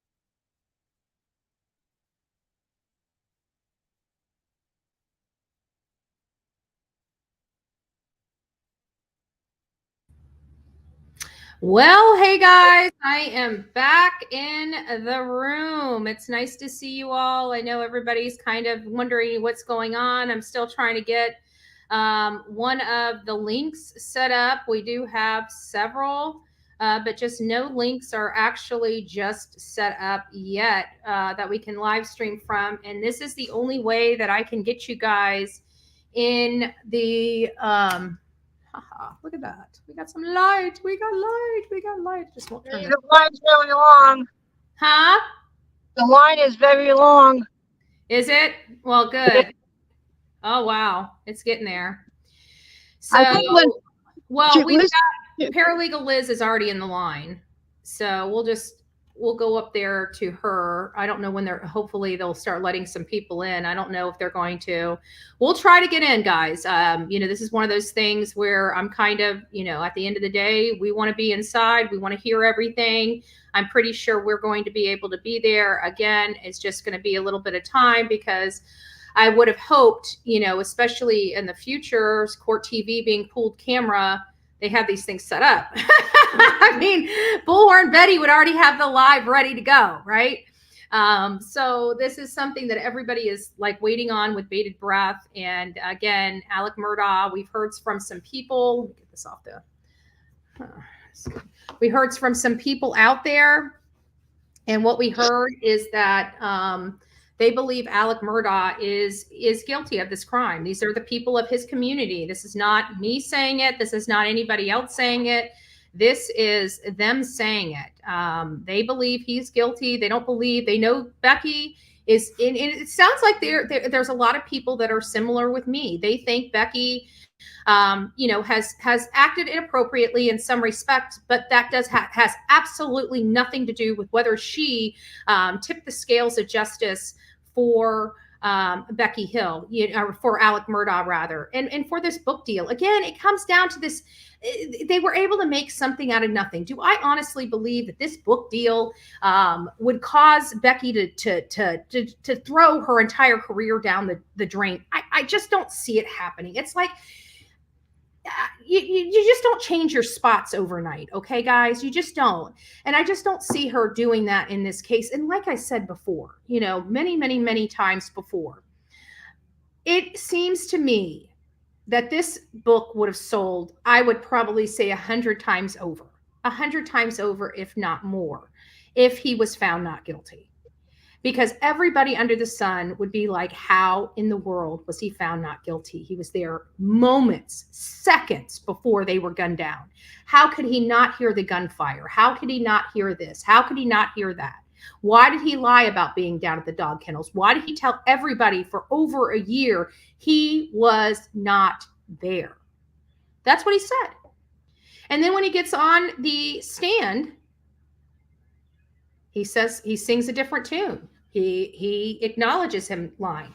And then he says it's from the extensive amount of narcotics substances that he was taking, pharmaceutical substances that he was taking and engaging in, that he had this problem with. When you ask anybody in the family, even Buster's initial interview, his interview with the SLED agents, he told them there is nothing going on in his family. His family has no problems whatsoever. And, that right in and of itself is, we all know every single family has issues in it. There are some glaring issues somewhere in that family. And I truly believe that that is the case here. I truly, without a doubt, believe that that is absolutely the case. Let me see what we got going on here. I wish they'd just let me hook into it. Like even Law and Order. Open the van doors to the court TV van, Betty. Huh? They're in the van at court TV van that's parked out here. Yeah. They just opened the doors to the van, so they're sitting in the van right now. Good. Go over and tell them, get the live engaged so my partner can come back up to the courthouse. Look at the line. What? The line. That's the line all the way back there. Oh my. I know. Oh my. Yeah. Oh my. I almost hit that. I chose not to. Oh, good Lord. He only admitted it when he learned of the kennel video. Exactly, Tracy. And that's the thing. He would have still been carrying that lie to this day. Why? That's got to be the number one question, is why would Alec, if he's innocent, lie about everything that happened from the time he got home? The behavior when he left there and went to his mom's house was not behavior he usually engaged in. It was a weird visit. The lady there described him coming in with a tarp like blue jacket thing with something under it. He was over by, he stopped at the edge of the driveway as he was leaving there, and his car stopped for 2 minutes, like as if he could have gotten out and did something there, hid something, dug something. Who knows? all this time has passed, and they just got the GM stuff. They had just gotten the GM stuff during trial. So they would not have been able to do a whole lot of investigation with that information from the GM vehicle data. So I don't know. I don't know. All I can say is that it's not good. I believe he did it. I believe they got the right guy. And now Becky, you know, they're trying to destroy Becky's reputation to try to save Alec Murdaugh. And I just, it's sad. Did Becky do wrong? I think she did. Obviously, there is some evidence that she has some wrongdoing, but not in this court hearing. It's with the book. It's an ethical ethical violation related to the book. Her using her office to you know, whatever they're saying, to promote her book or whatever it was that they're saying that she did. Who knows? But it has nothing, and I mean nothing, to do with her handling of his trial. And you got to put yourself into your own, you know, everyone in here has their own thing. You guys have worked in an office, or you've had a job, a career, still, maybe some of you guys still do. Some of you guys may be retired, whatever. Do you see, when you're in a job that long, you guys have to understand that, and when I say this, I'm sure you're probably going to nod your head yes, but you do things almost organically. When you've been at a job so long, it's like you don't even really think about the process anymore. You're thinking about the work, but not the processes, because the processes you've got down, right? Your body almost does it organically at this point. You've been at that position so long. I just don't see her never doing or engaging in this kind of conduct, and then boom, all of a sudden she's engaging in this kind of conduct. It just seems to me to be odd. It just does. It doesn't seem to me that her normal behavior would have been like that. It seems like she would have been acting kind of when she's in there, she's acting in her capacity as clerk. And when she has that clerk hat on, just like when you had your, you know, manager hat on, or your supervisor hat on, or whatever, you just, when you went to work, you just kind of got into the work mode, and you just go through your day. You're almost like a well-oiled machine at this point, because you've been there so long, right? You don't even think about it anymore. And I have to think that some of that has to reign true for Becky. You know, I really do. I kind of feel like Becky, that's not the money. A resident defense attorney is up in the house chiming in. Mike Stevens. All you need is a little bit of tears and a little bit of snot coming out of your nose, and you are not guilty. All right, let me keep going. I guys, I'm going to tell you, if I've got to be out there the whole time, and I will, you know, if I can't go into the courthouse, then I just won't. But I'm trying to find some links here. I know where the link is going to be, but they just won't put it up yet. And I'm scared that they're going to wait until the very last minute to put the link up. And it's going to be so late that I'm not going to be able to get back and get into the courtroom. That's what my biggest fear is right now. And I kind of feel like that's going to end up happening. So we're trying to avoid that, but I'm not sure if I'm going to be able to. So we'll see if we can accomplish what we need to today. And Karen, if you do want to stand, if you're fine there, you can still sit there, but I'll be heading back up there if you want to go sit and chat with what's her face? Liz. Sorry, Liz. What's her face? But we've been huh? I was just talking to a second ago. I said we're going to get in because it's all the way down the end of the sidewalk now. As you can see, it keeps piling up. Just tell her to save us some seats inside. A couple. Oh, geez. Yeah. Right here? Yeah, I can see it. Let me put I it said, back. you want to equipment by itself? No, yeah, you can leave it out. It's on live. I mean, there's not a whole lot that's. All right, you want me to go stand with her so we can get seats then? You can do your or. I was just letting you know that you didn't need to stay there with the equipment. I'll be coming back there just as soon as this thing. I know they said they let the people inside already so they can hook everything up. So I'm hoping they're going to do it soon. Yeah. Well, so court TV, they let them inside already? They let somebody inside, they said. I don't know who it was. Yeah. About, Good. a little after 8 o'clock. So hopefully they're going to set it up in a minute. Oh, good, because Court TV, from what I understood from the judge's orders, they are going to be the pooled videographer for this. Yeah. All right. Oh, they were asking too. Is this the federal court, Betty? Is that a federal court? Yeah. I think that's their county court that they're doing this from. I know a few people were asking. There's no signs out here, so I didn't know.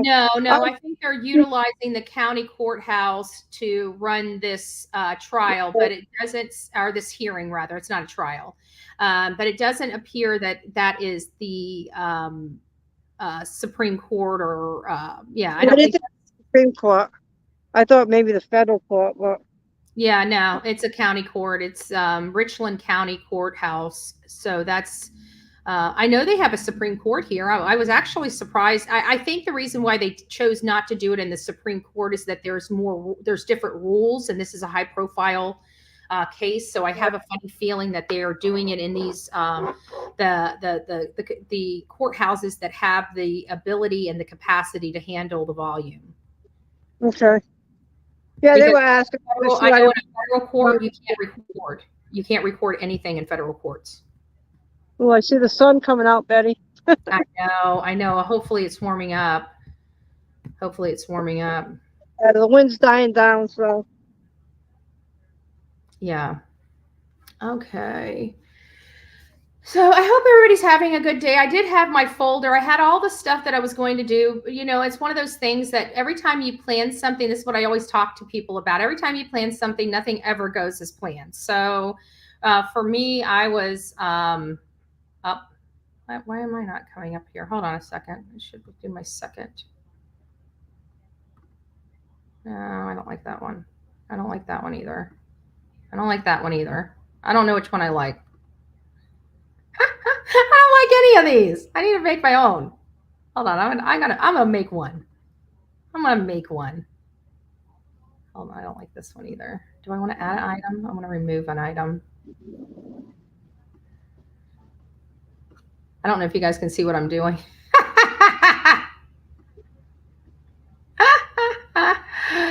But it's only letting me, it won't let me do my screen too. It won't let me do my screen too. It only let me do, I wanted to make my number 2 where I'm at right here big and put the people small, but it won't let me do it. So I won't do it. Discard changes. Yes, we'll discard change. So when I go for main people, there's that, and it won't let me even come up there without. There I am. And I wonder if it'll let me go. No, won't let me do it. Because when I go to this one, that's all it shows you. So I don't know. That's taking it as a person. So guys, I'm back at the room. As you can see, I'm already chapped. Like my face is a little red and stuff. It's because it's so cold out there. The wind is pounding on your head. It's pretty cold. It's a nice day. Like it's not that cold. It's the wind. It's just bitter. It's a bitter. Who's Tommy? I don't know who Tommy is. Alec is a dweeb. Just Debbie has gotten away with things for so long. He probably crying because he knew he got caught this time. I do believe. And he's trying to scratch, claw, and fight. But they had no defense. I mean, he was there. That's the problem. How can you be there moments before they were gunned down? Literally moments. I would even say seconds. And you didn't hear 2 gunshots or scream or nothing walking back to the house? Because I have to think that when Maggie was running, she was probably screaming. I mean, I would have to think that whatever she saw that made her run toward that way, she would have been, loud. He didn't even see light, nothing. Yeah, it's just sad. I don't know what else to say. It's just ultra sad. Thank God. There we go. All right, guys. So there we have it right there. We've finally got it up. So let me go ahead and get this back on the main screen. We will be watching this. It's going to be starting in 45 minutes. It's not even going to let me blow it up, is it? Until it starts. Shit.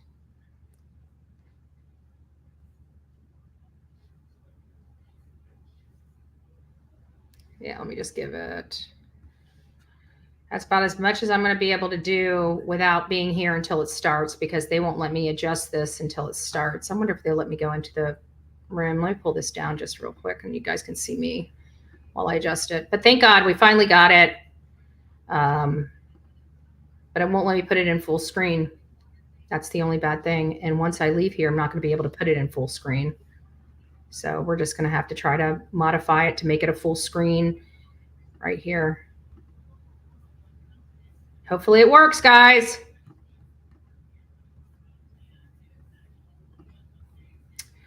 All right. We are up. Whenever it comes on, it'll come on. There you guys go. So I'll be going, I'm coming back to the, just to let you guys know, I'm going to go back to the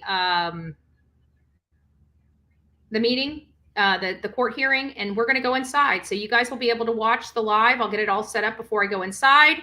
And we'll be texting. If you guys haven't gone over, I'm at Bullhorn Betty on Twitter. And I will be keeping everybody up to date on Twitter as well as things are happening. If they're going to let me record in the, audio record, I'm audio recording. If they're going, whatever they're allowing me to do, I'm going to do. So guys, we're all set up. I'm going to go on ahead back. I love you guys. We'll see you soon.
All right, guys, I'm back. So let me get this layout. There you guys go. We're going in. Probably need to take all this stuff. Actually, there's enough people out here. I think I'll be okay. All right, guys. So give me. So we're just gonna leave that. We're going into the courthouse. You guys see, it's gonna be 37 more minutes. It is what it is, guys. This is it. So we'll see you when we get out.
That truck, or are you just working at an SUV?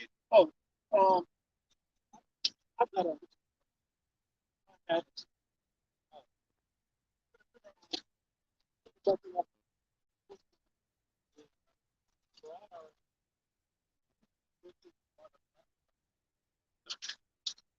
I mean, yeah. It would be awesome to have this for the whole, what's it called? Baby. Yeah.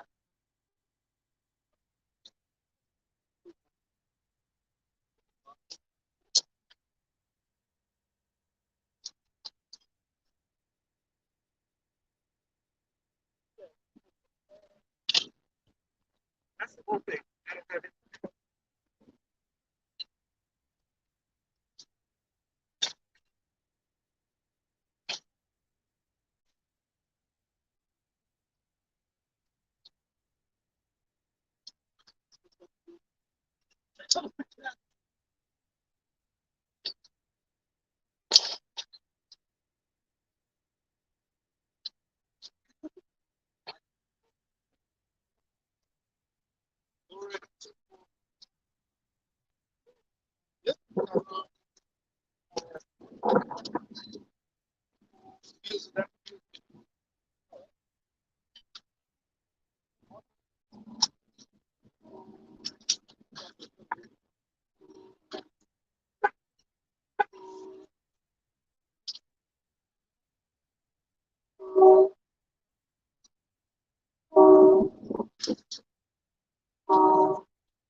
Just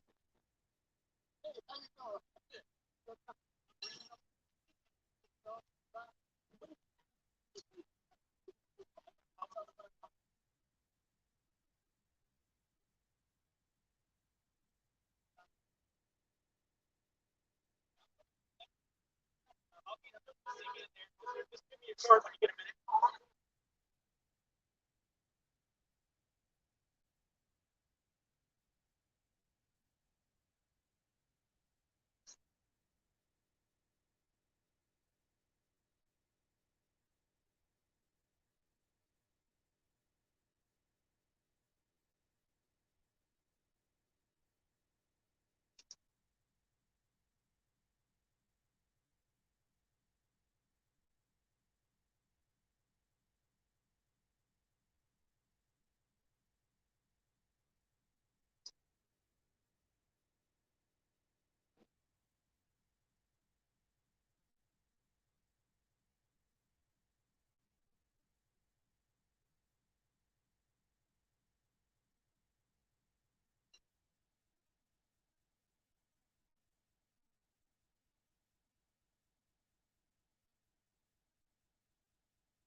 Safeware is there when response is critical. With protective solutions, innovative technology, and leading technical services, Safeware works tirelessly to provide our nation's workforce with confidence in their safety. Before, during, and after, Safeware is there.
Rise.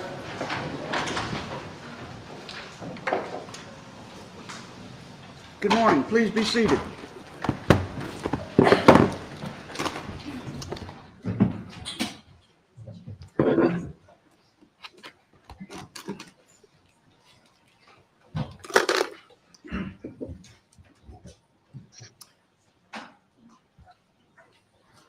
Ladies and gentlemen, and I now address these remarks to the members of the press. You have not been completely in accord with what I asked you to do last Friday, but you've all done me the great favor of obeying what I asked you to do with respect to the identity of the jurors, and I thank you very much for that. The first order of business after I give some preliminary remarks will be the examination one by one of the jurors. And what will happen is I will bring all of the jurors in to begin with, and they will be seated. I will make remarks to the entire panel. I will then ask that the jury be taken to their jury room, and I will one by one call the jurors and address them. And I will address them by a letter that I have developed rather than their number. Now, I realize full well that many of you who attended this trial for many, many weeks probably know these jurors. And I'm not making any further statement about what you do or don't do in terms of identifying the jurors. But I don't want any photographs taken of the jurors by the media. With respect to the rest of the audience, if you have devices, cell phones, iPads, or anything of that nature, please silence them. Please do not use them. The press is allowed to use their devices in order to make notes, but the press is not making any photographs either. I have a pool photographer as well as a pool court TV arrangement, and that's what will be used to photograph, and that those materials will of course be fed and available to the press. I think if there's anything else. All right. All right. The jurors are in place in the jury room, Mr. Bailiff? Yes, Your Honor. Very good. Bring me the jurors. Please, Court, Your Honor, prior to bringing that jury in, that has something on the All record. right. Sure. Hold for a minute. Yes, sir. Your Honor, you have a list of questions you've distributed to us. And Yes, sir. of course, you went through those with juror Z. Or X. X. I knew it was one of those Yeah. last letters. Juror X. The third question, you say, did you hear Ms. Becky Hill make any comments about the merits of this case before your verdict? Yes, sir. And clearly the juror didn't understand what the word merits meant. I disagree with that, but you may make your record about that. I think the juror understood what was being asked. And frankly, in some of the materials that we exchanged back and forth about questions, you yourself have used the word merit. So I don't think she was confused. Well, Your Honor, occasionally I make a mistake. I think in this case, perhaps you've made a mistake. And if you would just respectfully use the words, did make any comment about the case before your verdict, just leaves out their judgment about merits, because they don't know merits is a legal word. I will take what you say into account, but I have already examined one juror using that term, and you now say that that term confused the juror. You have that on the record, and certainly would be able to argue that to any of the appellate courts that review what I do here. But my intention is to use the language that I used with the juror I've already interviewed. But Your Honor, you went and did a follow-up question, our request, which elaborated on what that meant. And certainly, after you asked that question, we think that clarified it, and you could use merits or anything else about the case and deal with both issues. I just think it's going to require us, based on statements that these jurors have given to SWAD, to ask very specific questions. I understand what you're asking. Let me ask you this, Mr. Harpootlian. Do you happen to have the transcript of Friday's proceedings? I don't think so. No, State, do you all happen to have a transcript of Friday's proceedings? Your Honor, we're looking right now. Belay that. I've got a copy. Let me look at it for a minute to see what I did in clarification. And so just pause for a minute. Let me look at that.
Mr. Harpootlian?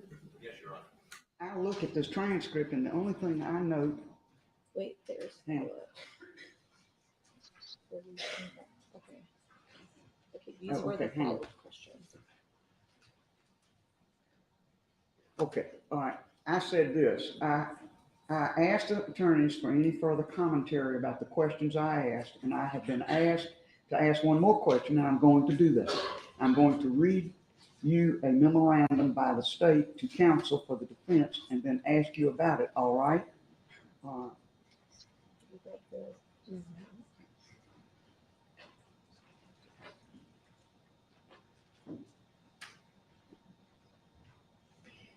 And then here's what I read.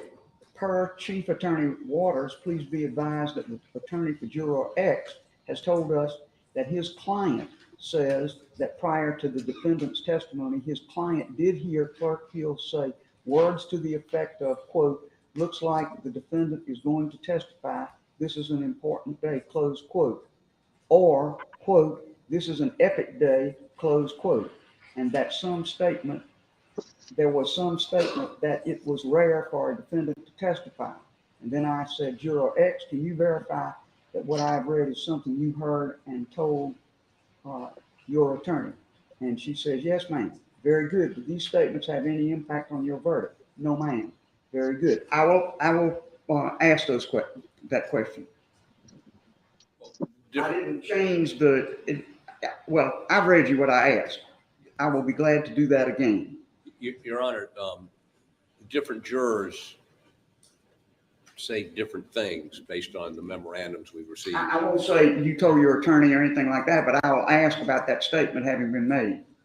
Your Honor, just for the record, we believe the term merits is a term of art, just as if you asked him, was there probable cause? Again, or anything else, we're not asking you to open Pandora's box. I hear what you say, and I will take it into account. Okay, thank you, Your Honor. Mr. Waters, anything on your behalf? I do not have anything further, Your Honor. We believe the terms are self-explanatory. Thanks, sir.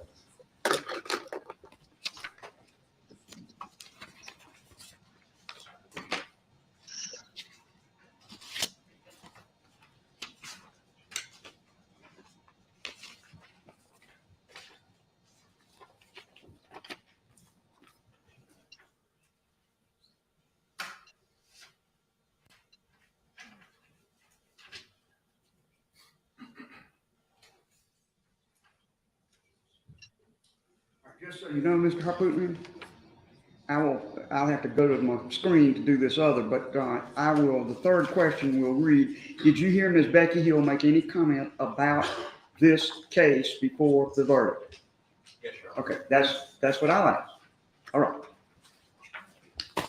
All right, Mr. Bailiff, bring me the jury.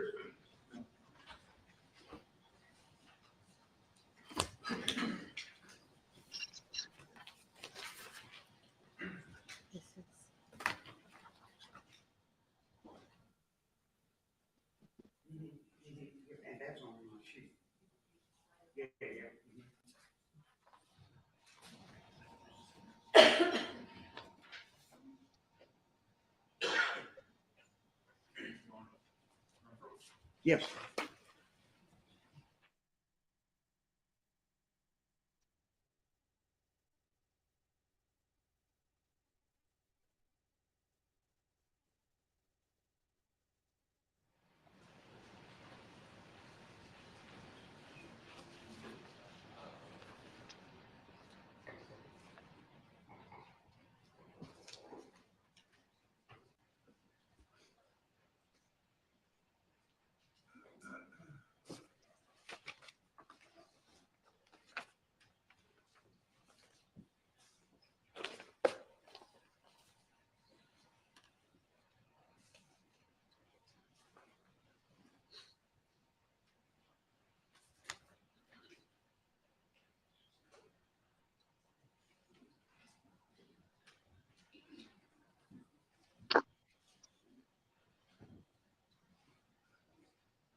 It's the same thing except without. Yeah. Basic.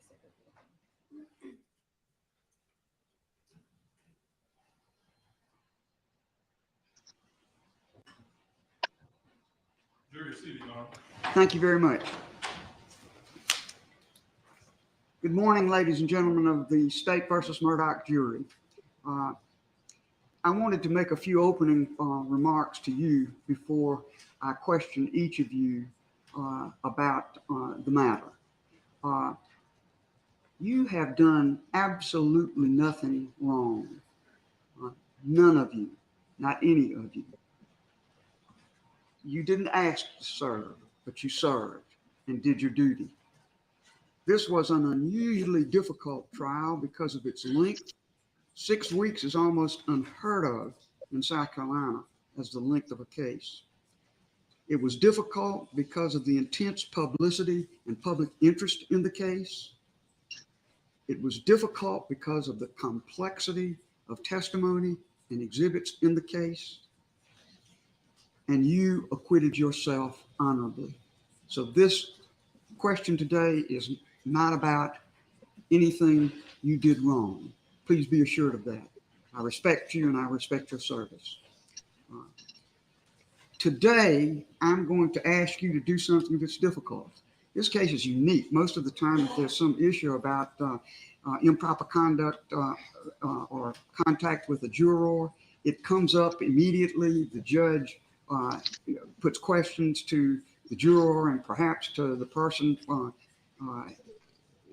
may have made a improper comment, and then you go on to verdict.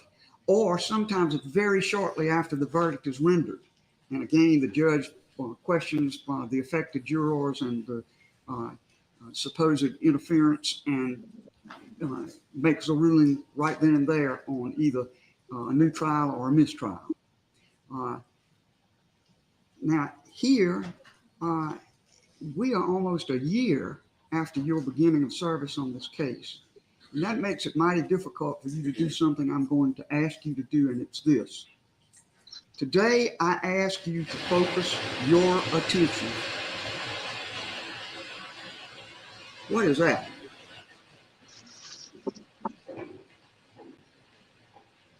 Mr. Bailiff, what is that noise?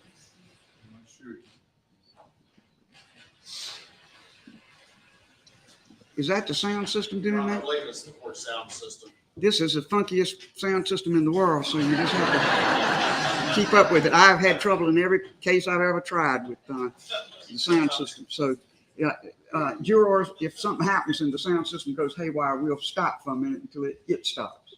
Now, as I was saying, I want you to focus your attention as you answer the questions I'm going to ask you on your 6 weeks of experience as a juror in this case, and on the point in the trial where the judge charged you, and on your verdict as you rendered it on March the 2nd, 2023. That's what I want the focus to be.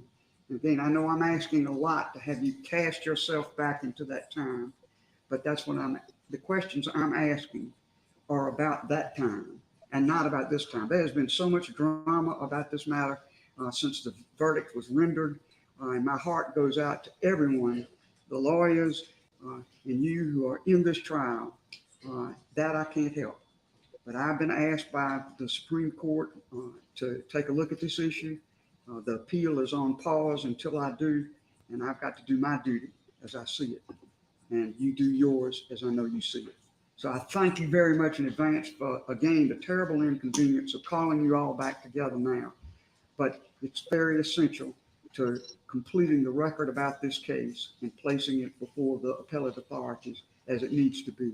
So in advance, I thank you. What I'm going to do now is dismiss you to the jury room, and one by one, I will call you, and I will refer to you by a letter that I have just assigned you that isn't your jury number and certainly isn't your name.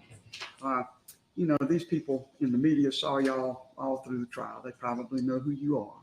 But I'm trying to do my duty as I see it when I make your appearance here anonymous to the record. And only the clerk, the court reporter will have a sealed document by me indicating what the key means in terms of your juror number and your name. So I'm doing everything I can do about this matter. But it goes without saying that your business is your own business. You don't have to interview with a soul, not lawyers, not media, not anyone after this matter. That choice is purely yours. And I will respect that and protect that to the best I can if anything comes up afterwards. All right, you may go to the jury room.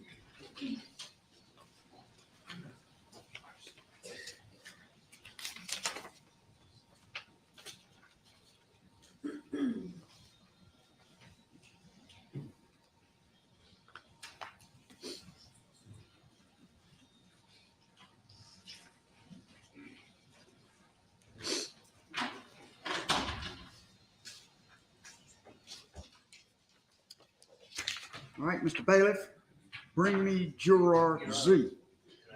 One other matter. Yes.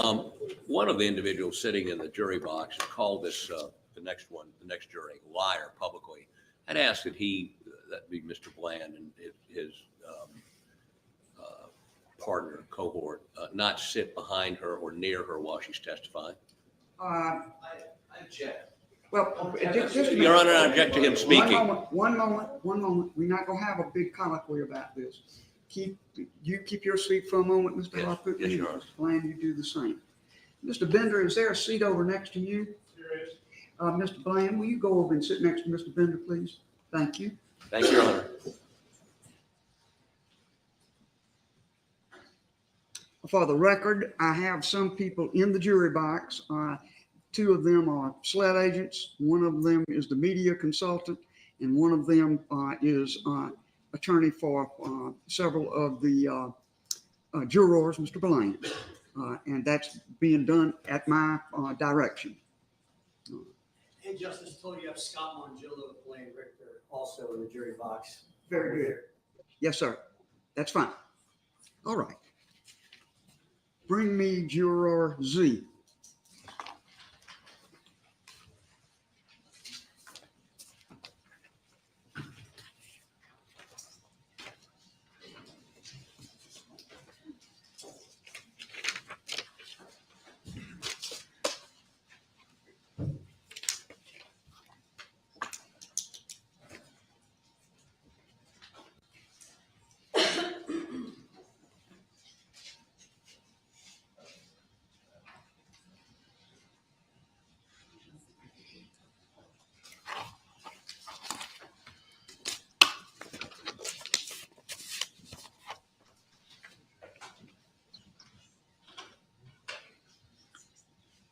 Juror Z, you may take the witness box after you are sworn. Step over here to the clerk and she will administer the oath. Do you swear or affirm that the testimony you're about to give in this case will be the truth, the whole truth, and nothing but the truth, so help you God? I do. Thank you. Please receive the oath.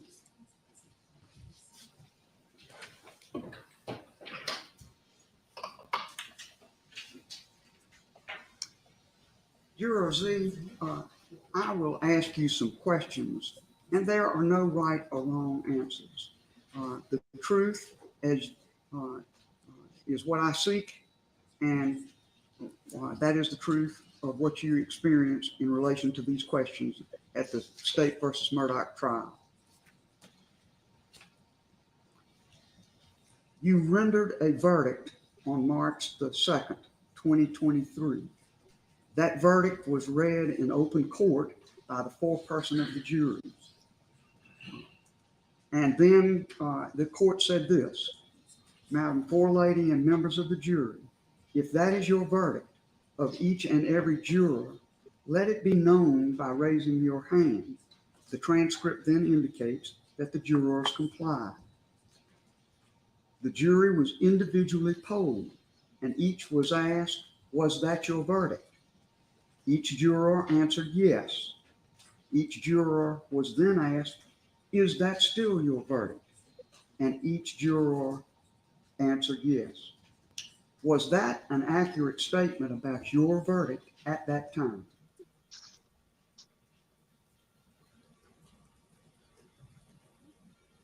Yes, ma'am. Right. Was your verdict based entirely on the testimony, evidence, and law presented to you in this case? Yes, ma'am. Did you hear Ms. Becky Hill make any comment about this case before your verdict? Yes, ma'am. If yes, what did Ms. Hill say?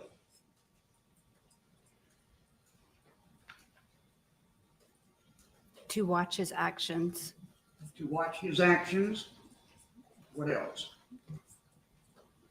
To watch him closely. To watch him closely. Anything else you remember?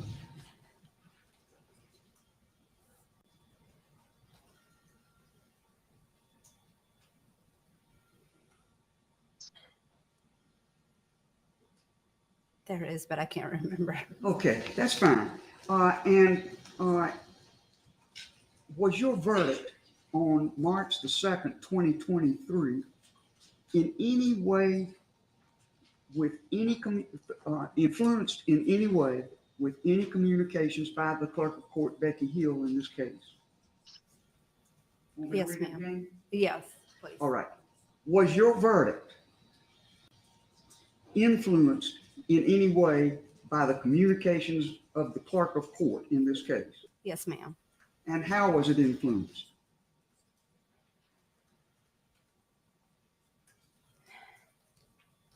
To me, it felt like she made it seem like he was already guilty.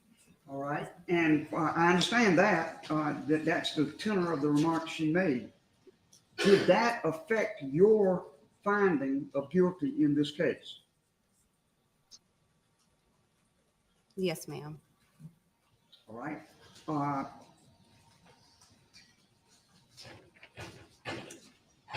Be at ease. Those are my questions are submitted to the juror. Are there any reactions, further questions, and so forth? If there are, and you would like to voice them, I can ask the juror to retire to the jury room. Just tell me whether I need to do that. All right, sir.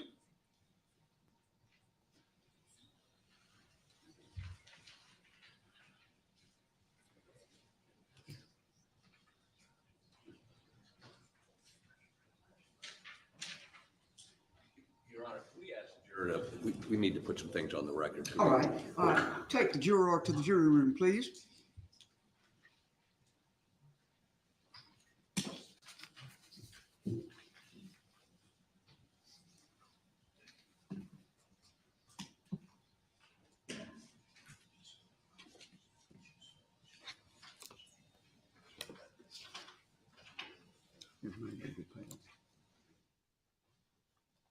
Yeah, that's fine.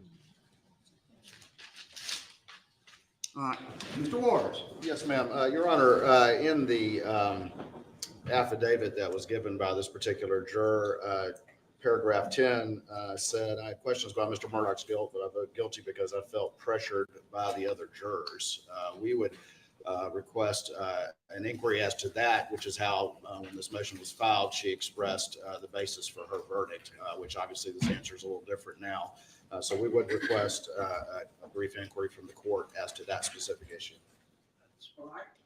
Thank you, Your Honor. Mr. Harpootlian? Your Honor, as to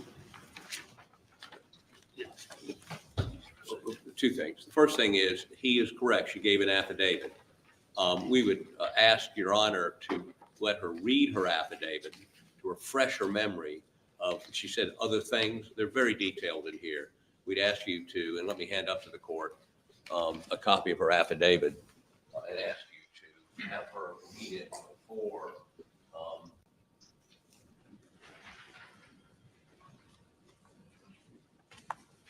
before she's asked any other. What I have here from Mr. Waters, for the record, Mr. Waters, what I've been handed for the record is something, affidavit of juror, now referred to as Z.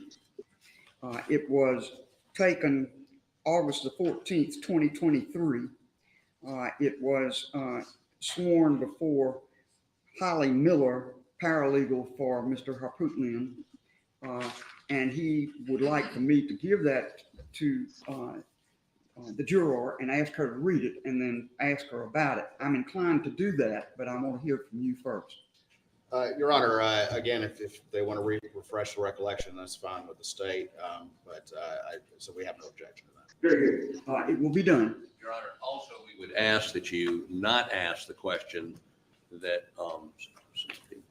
that Mr. Waters asked you to ask, because it violates Rule 606B, which provides, upon an inquiry into the validity of a verdict or indictment, a juror may not testify to the effect of anything upon that or any other juror's mind or emotions. What was the question he asked? If you look at that affidavit, it's paragraph 10, Your Honor. Paragraph 10. It's in the very affidavit. She said she was influenced. She was influenced by other jurors. Yeah, Okay. I'm gonna ask her about that. I'm gonna give her the affidavit and then I'm gonna question her about it. And we would, for the record, indicate that we object to that under 606B. Your Honor, from our perspective, she's put an And issue. you're the one that asked me to have her look at this affidavit, but you telling me I can't question about it? I deny that objection. Your Honor, if it's something that's inadmissible, you should not ask her about it. And that's Well, you want me inadmissible. to admit it and have her examined No, I on it. want you to have her read it to refresh her memory. We're quibbling, Mr. Harper, we're quibbling about things that I'm not going to take time to quibble about. My ruling is pursuant to your request, I am going to allow the juror to examine her affidavit, and then I'm going to question her about it. That's my ruling. Your objection is overruled. For the record, I just want to note, Your Honor, just for the record, You noted 606. I hear you noted. in no way waiving anything or opening any door by asking you to let her That's examine. for a higher court than me to decide. Well, I understand that, and that's why I want to make sure when they read this transcript, there's no confusion. I'm not asking you to put that into evidence. I'm asking you to Well, let I the don't jury see judge. how in the world I can question the juror about something and not put it into evidence. You can't have your cake and eat it too, Mr. Harpootlian. You could have been very satisfied with the answers that were already given, but you have chosen to ask about this. Withdraw the request. Denied. Your Honor, all the time we ask witnesses to examine a prior statement. Mr. Harpootlian, I made my ruling. Please take your seat. All right, bring me juror Z. Get me another copy. It's in here. Yeah. It's in here. Yeah.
Madam Juror, you gave an affidavit to a representative of Mr. Harpootlian on August the 14th, 2023. And I have this in my hand at the present time. And I'm going to hand it to you. And I'm going to ask that you read it. Tell me when you completed reading it. And then I'm going to ask you some questions. You're going to see 4 little boxes on this affidavit. They are your name and the names of 2 of the jurors. I will strike that out before it appears in the record, just so you understand.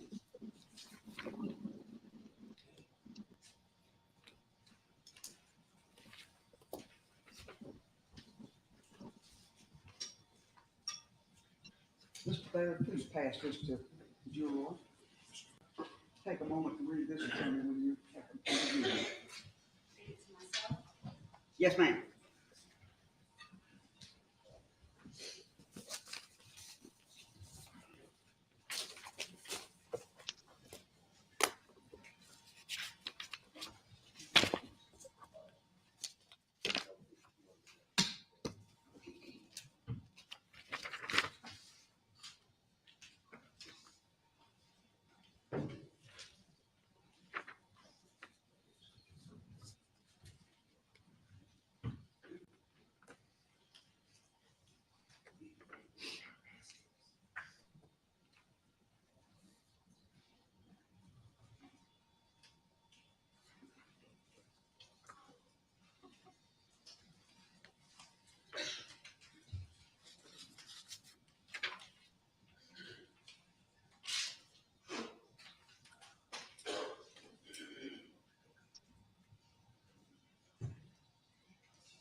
Very good. The first paragraph, of course, is a statement that you are a juror in the case. Second paragraph says, toward the end of the trial after the President's Day break, but before Mr. Murdaugh testified, the Clerk of Court, Becky Hill, told the jury, quote, not to be fooled, unquote, by the evidence presented by Mr. Murdaugh's attorneys, which I understood to mean that Mr. Murdaugh would lie when he testifies. Is that what your recollection is of that statement? Yes, ma'am. Is there anything in the statement that on reflection you think is not correct? No, ma'am. All right. Number 3, she also instructed the jury to, quote, watch him closely, quote, immediately before he testified, including, quote, look at his actions, quote, and, quote, look at his movements, quote, which I understood to mean he was guilty. Is that an accurate recitation of your view of the matter? Yes, ma'am. Number 4, paragraph 4. Immediately after he testified, the foreperson said Mr. Murdaugh was crying on cue. Is that an accurate statement of what you saw and heard? Yes, ma'am. 5, the foreperson criticized the former foreperson for handing Mr. Murdaugh a box of tissues when he was crying on the stand while testifying about his murdered son. She told the jury, we cannot interact with Mr. Murdaugh because that's what the defense wants us to do. Do you still stand by that recitation of that conversation? Yes, ma'am. All right. Number 6, the jury frequently discussed the case during breaks before deliberation. Is that correct? Yes, ma'am. All right. Number 7, toward the end of the trial, Ms. Hill came into the jury room a lot. Is that your recollection? Yes, ma'am. Ms. Hill and the foreperson had private conversations on multiple occasions. The foreperson would tell the bailiff that she needed to speak with Ms. Hill. Ms. Hill would arrive, and then she and the foreperson would go to another room for a private conversation. The conversations typically lasted 5 to 10 minutes. The foreperson never said anything about the content of the conversation. For example, she never communicated logistical information after these conversations. This happened 2 or more times, more frequently towards the end of the trial.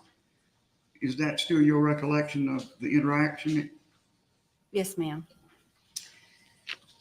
9, when we began deliberations, Ms. Hill told us this shouldn't take us long, quote, and if we deliberated past 11 p.m., we would be taken directly to a hotel. We had driven from our homes that morning and were not prepared to stay overnight. Additionally, smokers on the jury asked to be allowed to take smoke breaks, but they were told they could not smoke until after the deliberations were complete. Did you hear that? Yes, ma'am. Including the business about the smokers? Yes, ma'am. All right. Number 10, I had questions about Mr. Murdaugh's guilt, but voted guilty because I felt pressured by the other jurors. Is that an accurate statement about your verdict? Yes, ma'am.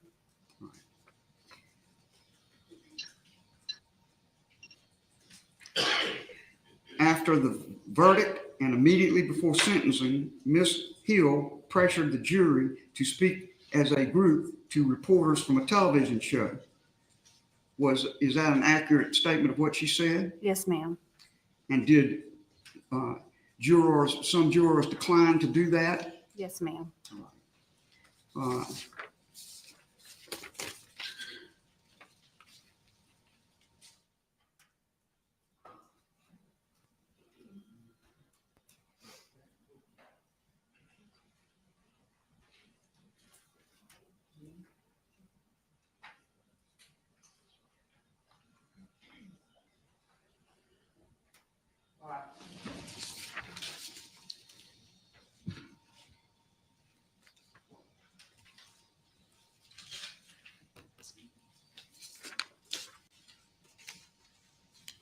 Yeah, let me get back. Where are my questions?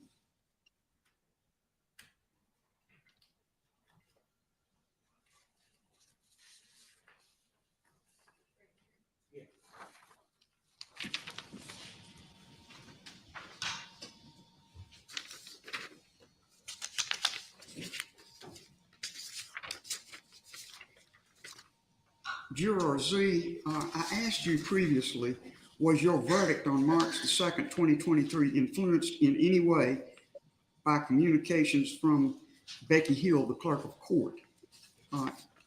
You answered that question, yes. In light of what you said in the affidavit, which is I had questions about Mr. Murdaugh's guilt, but voted guilty because I felt pressured by the other jurors. Is that answer that I just read a more accurate statement of how you felt? Yes. Overruled. Yes, ma'am.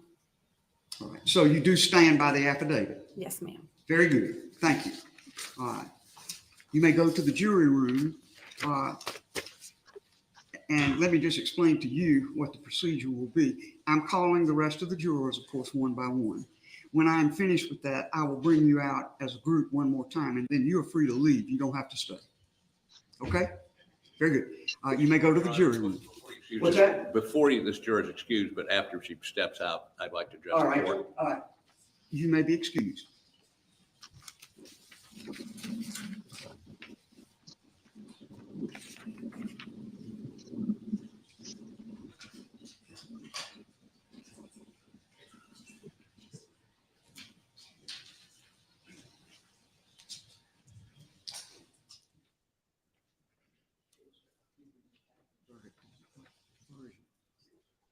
Your Honor, just very quickly, I do have a redacted copy I can hand up to the court if you want to make that use of the court's exhibit for this work. That's good. What I'm going to try to do is redact as I as I did in the, as you did in the document that you sent me, the identifying thing redacted now. He has an extra copy of the redacted. Oh, oh, good. That's great. That would be wonderful. Show it to Mr. Harpoon. I've seen it. Very good. Thank you. That's the one I will give to the court reporter, but I think you can see that I asked off of it. This is a court's exhibit. 3. Court's exhibit 3. And Your Honor, just to be clear, that does still have the juror numbers in it. It does not have the letters. What I'd ask you to do, Elizabeth, is take off the juror numbers, just strike them through, and then where it says affidavit of juror and gives a number, just strike that out and you can put in pen Z. Thank you. Yes, sir. Mr. Harper. Your Honor, we objected to the questioning because this juror gave 2 statements under oath, one in an affidavit and one here to you today. The one here today was Becky Hill influenced her verdict. Yes. The one she gave in an affidavit 6 months ago was based on jurors. It could be both. Your Honor picked out the one in the affidavit from 6 months ago and said, is that a more accurate statement? That presupposes and suggests to her what she should say. And we believe that this juror's testimony, and Your Honor, I'm afraid what you're going to say is, well, she said the affidavit was more accurate than what she testified under oath here today, and therefore I'm not going to consider her testimony. And I think that's where we're heading here. I'd ask you to bring her back in, explain to her there's nothing wrong with it both being true. I decline to do that and overrule the objection. All right.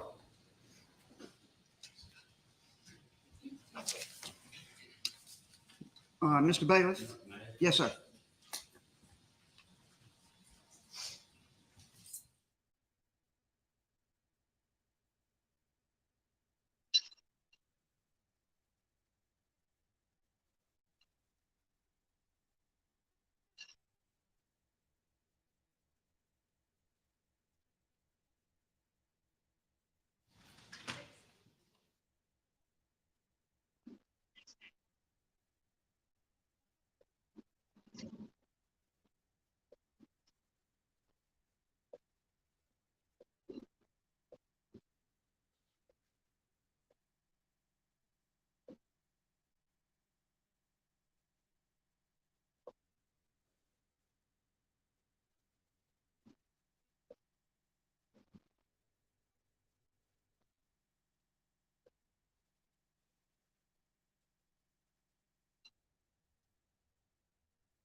Counsel, I have to report this to you, and I'm very, very unhappy about it, but there's nothing to do but put it on the record, and then I will proceed with questioning the rest of the jurors. The jurors' cell phones were not confiscated or taken from them, and they tuned this thing in on court TV and listened to all of what just went on. So you may make whatever statement you like to make, and then I'm going to go on and question the jurors. I will tell you in advance, I am not going to. Guys, I'm here just for a second because I got to get a power cord while we're on our 5-minute recess. But I have to tell you, crap, I am absolutely floored right now. I'm absolutely appalled with Becky's behavior, but I digress. I got to get a power cord and get back into the courthouse. It's nice to see you guys. I'll see you soon. I mean, this is. I'm not going to take all day on this thing. I report things as they come to me. I will give you a couple of minutes, and then we're going to. They were late getting here. I didn't get to start on time like I wanted to, so I need to just calm down a little bit. But I tell you, don't take any long period of time. Court will be in recess for 5 minutes.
Rise.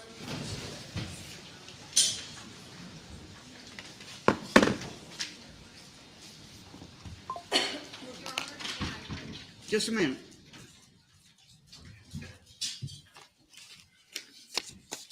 Now, you about to do something that I've already said I'm not going to allow to happen. And that is, you've got standing next to you a member of the team that represents the juror. I can tell you, Mr. Harpootlian, I made a ruling early on that when Mr. McCullough was in court, when Mr. Bland was in court, that I was not going to allow the attorneys to participate in formulating the procedure for this hearing. But I have not, I indicated that I would not allow the lawyers for jurors to participate in this hearing. And so I'm not going to do that. I can just tell you that. And if what you want to do is by indirection, tell me what the lawyers for the juror would say, I'm not going to accept that. Your Honor, my understanding is she'd like to approach to ask if the juror can be excused. No, not yet.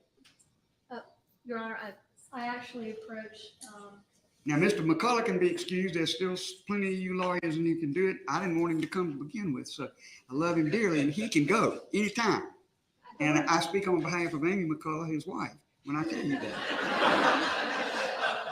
Your Honor, I actually was here to let both of them know that I was going to ask to approach to talk about a security issue All very right, well, quickly. come up here. Lord knows, I tell you what, Murphy's Law. What can go wrong will go wrong at the worst possible time, and Murphy was an optimist.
Please be seated.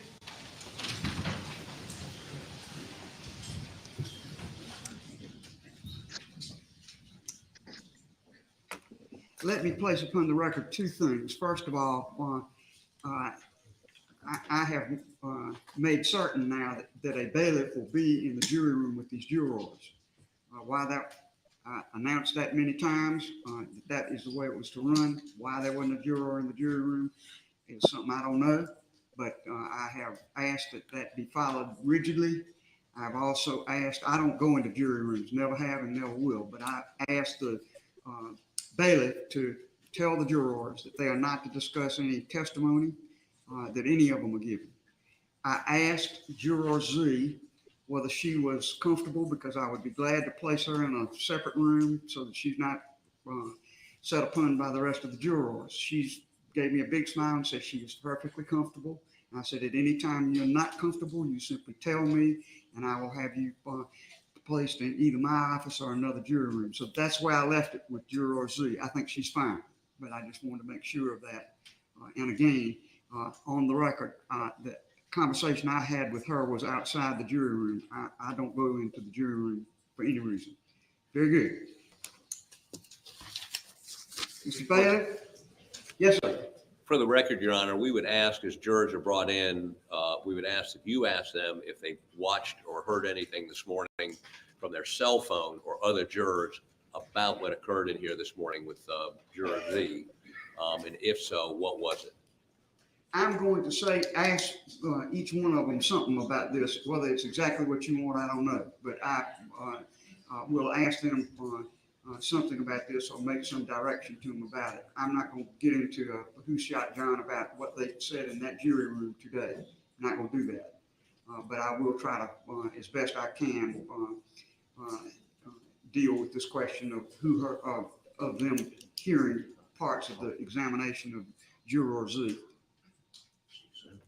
Your Honor, this morning, I think you already instructed them not to discuss these matters among themselves. So if they have violated that, again, I think it's important for you to make that inquiry.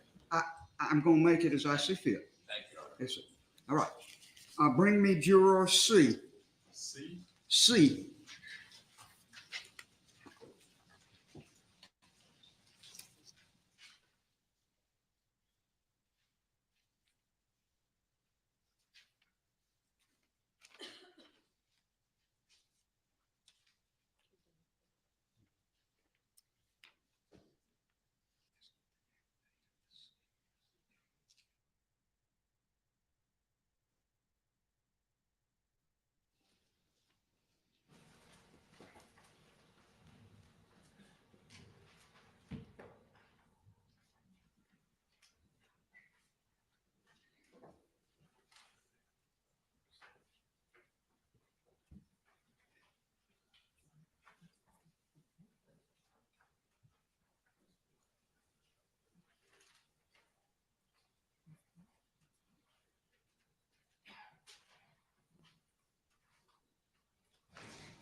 Do you swear or affirm that the testimony you're about to give today to be the truth, the whole truth, and nothing but the truth, so help you God? Yes, ma'am. Thank you.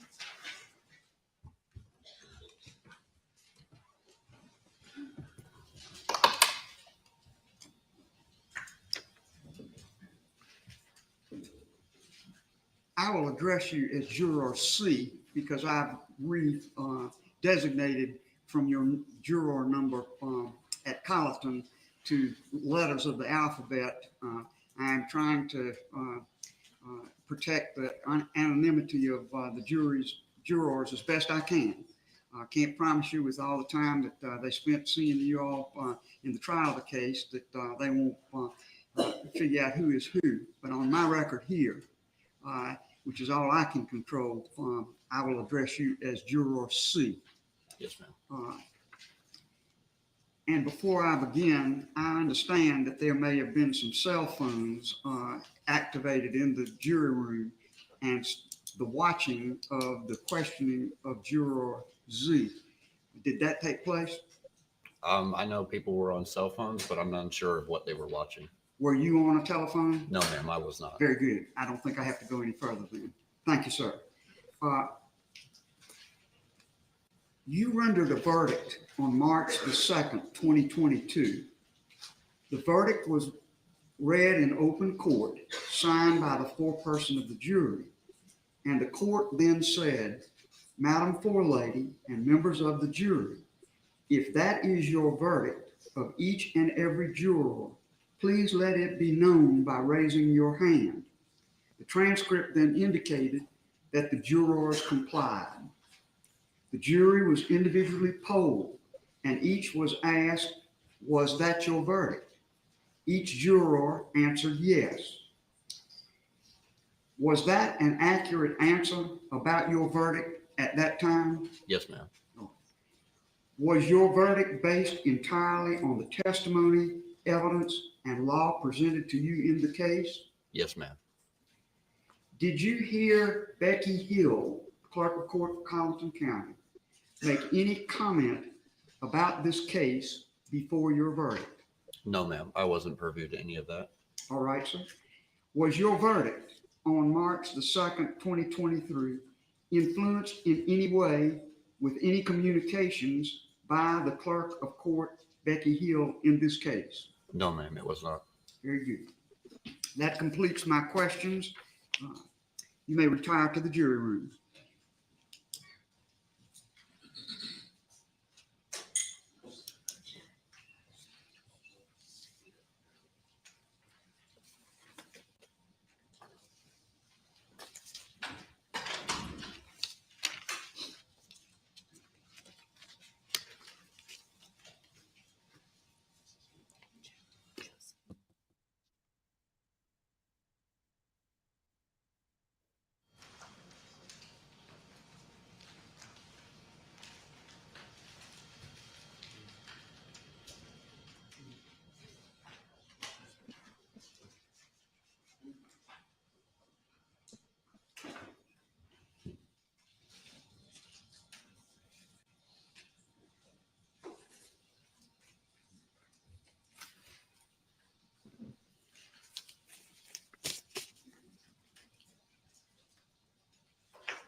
Bring me juror F.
Do you swear or affirm that the testimony you're about to give in this case to be the truth, the whole truth, and nothing but the truth, so help you God?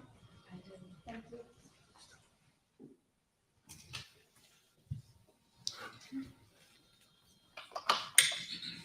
Good morning. Good morning. I have designated the jurors by a letter, and that's how I will be addressing you this morning, and I will be addressing you as Juror F. Now, I realize that you folks were on the jury for a long time, over 6 weeks, and people may know who you are, despite my efforts to protect this record. But to the extent I can, I will protect this record and your anonymity as a juror in this record. So just wanted you to understand why I'm addressing you as Juror F.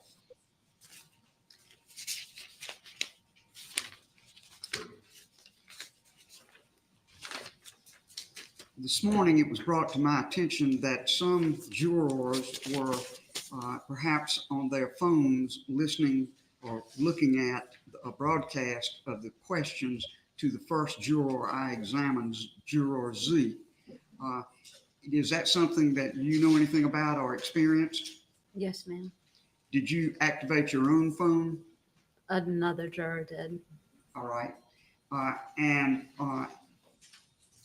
will what you saw and what you looked at in any way affect your testimony as you're about to give it? No, ma'am. Very good. You rendered a verdict on March the 2nd, 2023. The verdict was read in open court and signed by the foreperson of the jury. The court then said, Madam Forelady and members of the jury, if that is your verdict of each and every juror, please let it be known by raising your right hand. The transcript that indicates that the juror complied. The jury was individually polled and each was asked, was that your verdict? Each juror answered yes. Each juror was then asked, is that still your verdict? Each juror answered yes. Was your answer an accurate answer about your verdict at that time? Yes, ma'am. Was your verdict based entirely on the testimony, evidence, and law presented to you in this case? Absolutely. Did you hear Ms. Becky Hill make any comment about this case before your verdict? No, ma'am. Was your verdict on March the 2nd, 2023 influenced in any way by any communications by the Clerk of Court, Becky Hill, in this case? Absolutely not. Very good. That's all the questions I have. I'd like to discuss the matter with you before we finish with this. You may go to your jury room and keep yourself ready. I don't know if I'm going to have any further questions, but as far as I'm concerned, the questions that I'm asking are at an end, but I need to consult with the attorneys before I can dismiss you. You may go to your jury room.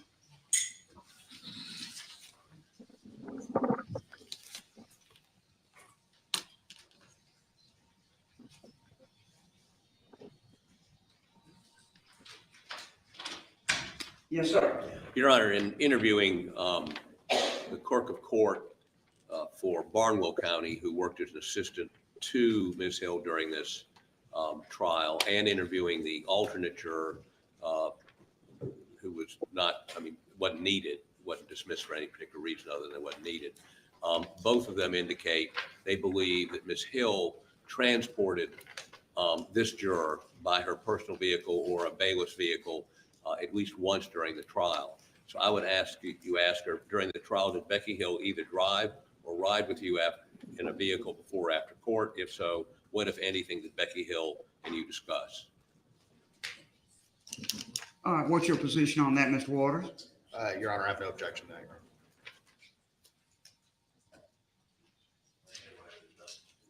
Yes, all right. All right, bring the juror. This is Juror C, returning to the stand.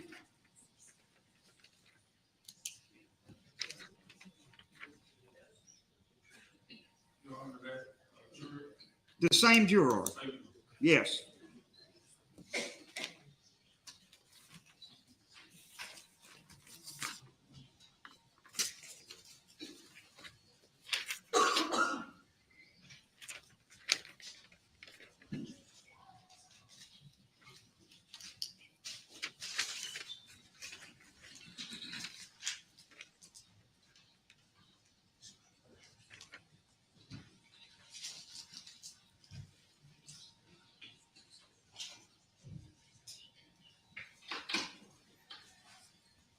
Thank you, ma'am. Of course, you're still under oath. And I have this question for you. During the trial, did Becky Hill either drive or ride with you in a vehicle before or after court?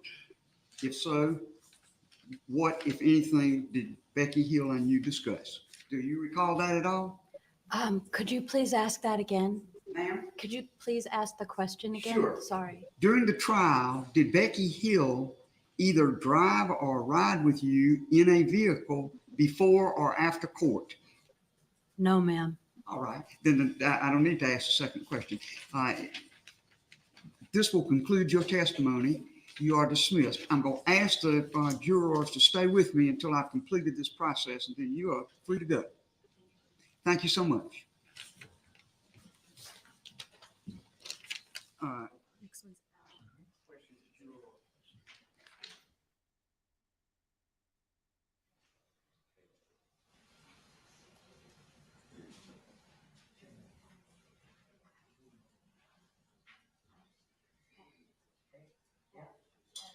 All right, Mr. Harpootlian's question, Juror F is court's exhibit number 4. All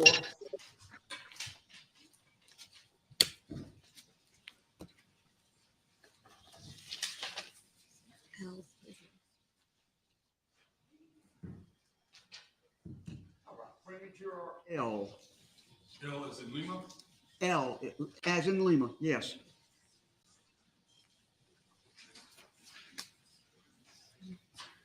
Mm-hmm.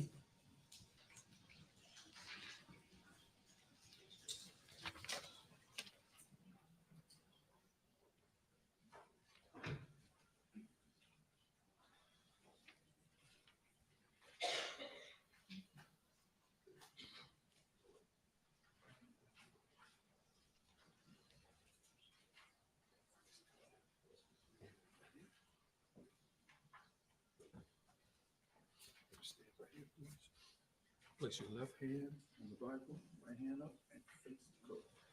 Do you swear or affirm that the testimony you're about to give in this case today to be the truth, the whole truth, and nothing but the truth, so help you God?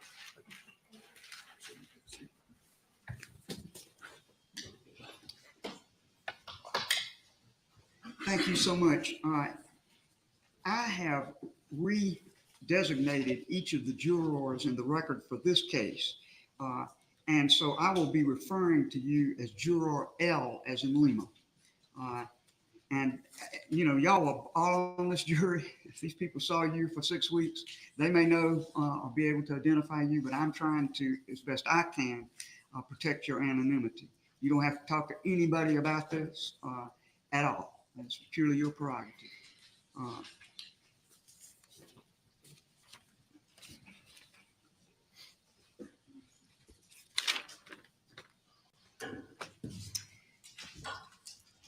Justice. Mm-hmm. Oh, yeah. Mm-hmm. Juror L, before you came to testify and were sworn, you were in the jury room with the other jurors. Yes, I understand that some may have looked at their cell phones and looked at pictures of the proceedings as they involved the first juror who was examined. Did you see any of that? People had their phones out, yes, ma'am. Did you look at any of it? No, ma'am. All right. And I don't need to ask you anything further about that. You rendered a verdict on March the 2nd, 2023.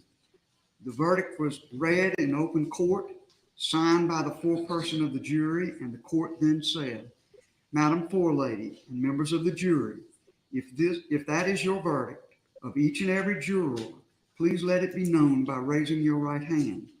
The transcript then indicates the jurors complied. The jury was then individually polled, and each was asked, was that your verdict? Each juror answered yes. Each juror was then asked, is that still your verdict? And each juror answered yes. Was that an accurate answer about your verdict at that time? Yes, Madam Justice, yes. Was your verdict based entirely on the testimony, evidence, and law presented to you in this case? Yes, Justice. Yes, ma'am.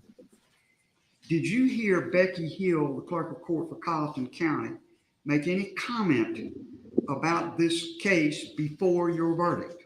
No, ma'am. Was your verdict on March 2nd, 2023 influenced in any way with any communications by the Clerk of Court, Becky Hill, in this case? No, ma'am. Very good.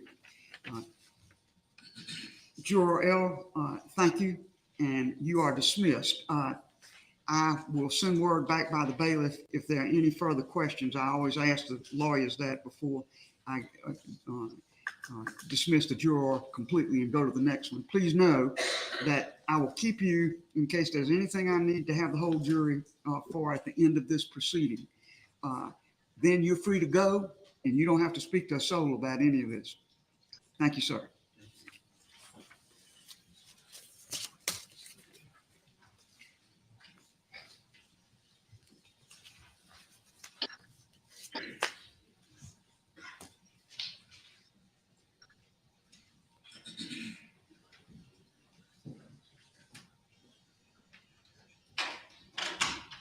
Anything further? Mr. From the state, Your Honor. Nothing to defense, Your Honor. Very good. All right, Mr. Bailiff.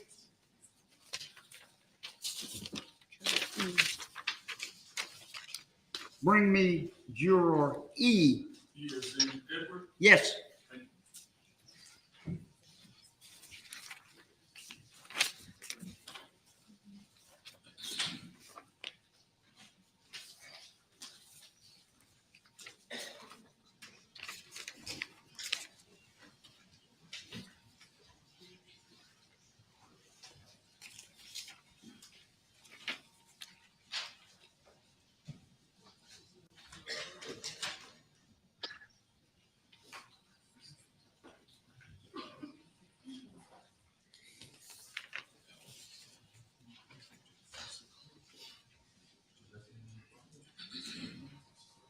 Do you swear or affirm that the testimony you're about to give in this case to be the truth, the whole truth, and nothing but the truth, so help you God? I do. Thank you.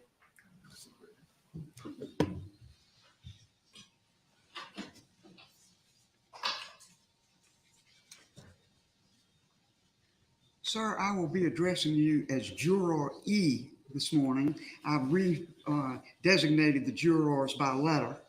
I realize that you sat on this jury in Carlton County for a lengthy period of time, 6 weeks or better, and people may know who you are, but to the extent I can make this record that protects your anonymity, I am doing that. You don't have to speak to a soul about this matter after you're finished, and your service will be complete, as I'm sure you thought it would be when you rendered your verdict.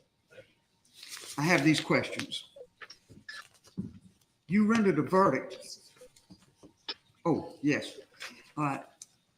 It was brought to my attention that cell phones of the jurors were accessed in the jury room for a time, and that some were able to examine the broadcast of the testimony of the first juror called Juror Z.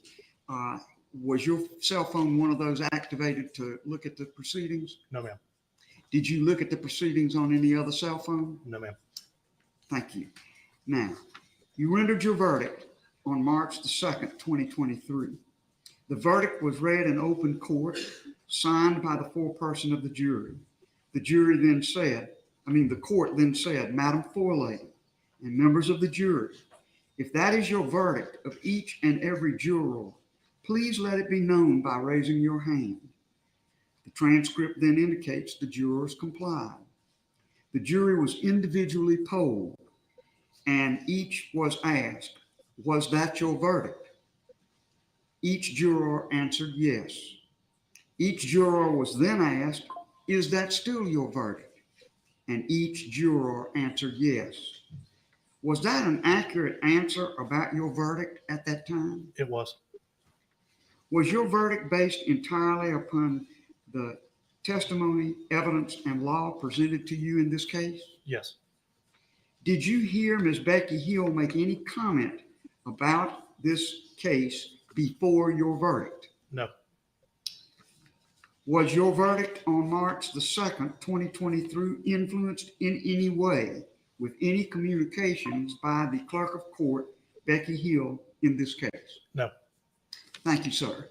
That completes my questions. You may go to the jury room. I always consult with the lawyers to see if there are any further questions. If there are not, please stay with the jury until I dismiss all of you. I'm hoping that won't be too much longer. Thank you, sir. Thank you.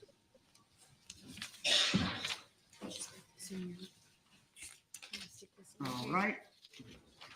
Anything from the state? And from the defendant? Very good. Bring me juror P as in Paul. Yeah.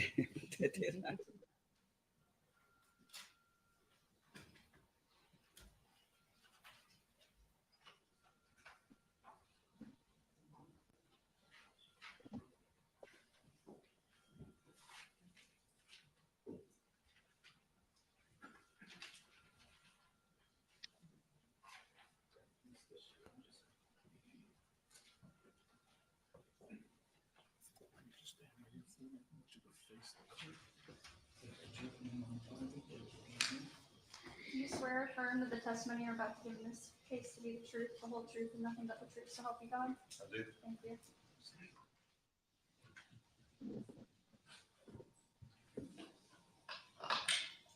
Good morning. Good morning, ma'am. I will be addressing you as juror P as in Paul.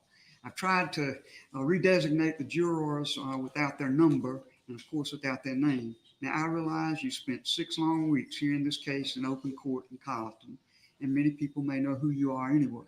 But to the extent that I can make this record such that it protects your anonymity, I'm gonna do that. Yes, And you certainly are not obligated to talk with one soul about this matter.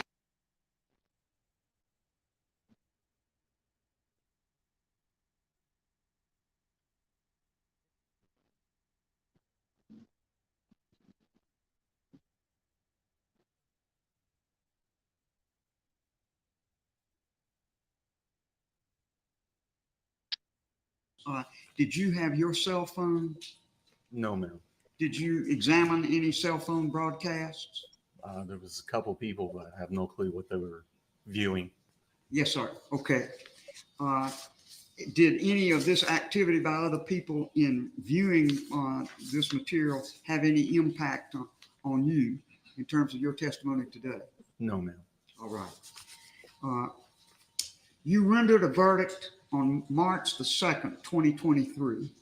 The verdict was read in open court, signed by the foreperson of the jury. The court then said, Madam Forelady and members of the jury, if that is your verdict of each and every juror, please let it be known by raising your right hand. The transcript then indicates the jurors complied. The jury was individually polled and each was asked, was that your verdict? Each juror answered yes. Each juror was then asked, is that still your verdict? And each juror answered yes. Was that an accurate answer about your verdict at that time? Yes, ma'am. Was your verdict based entirely on the testimony, evidence, and law presented to you in this case? It was. Did you hear Becky Hill, Clerk of Court for Clarendon County, make any comment about this case before your verdict? I did. Yes, ma'am. What did she say? It was the day that Mr. Murdaugh was taking the stand. Yes, sir. And she made a comment about watch his body language. About watch his body language. His body language, I see. Yes, ma'am. And what else? That's all I can recall. All right, sir. Was your verdict on March the 2nd, 2023 influenced in any way with any communications by the Clerk of Court, Becky Hill, in this case? No. All right. That completes my questions, Juror E. Or P. Juror P. You may go to your jury room. You are free to refuse to discuss this with anybody. That's your prerogative. You're not required to talk about this anymore. That's your business. I've tried to do the best I could to confine this thing, but I appreciate your service. Thank you, sir, and you may go to your jury room. Thank you, ma'am.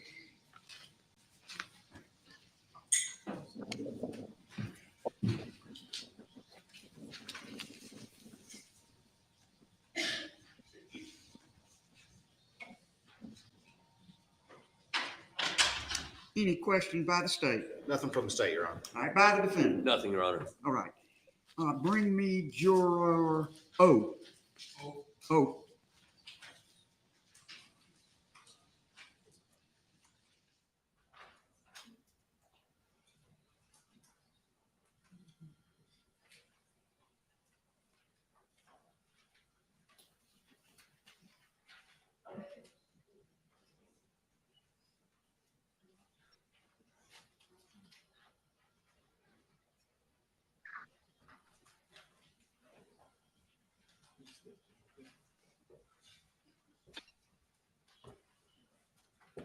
Just stand right here. Would you face the clerk?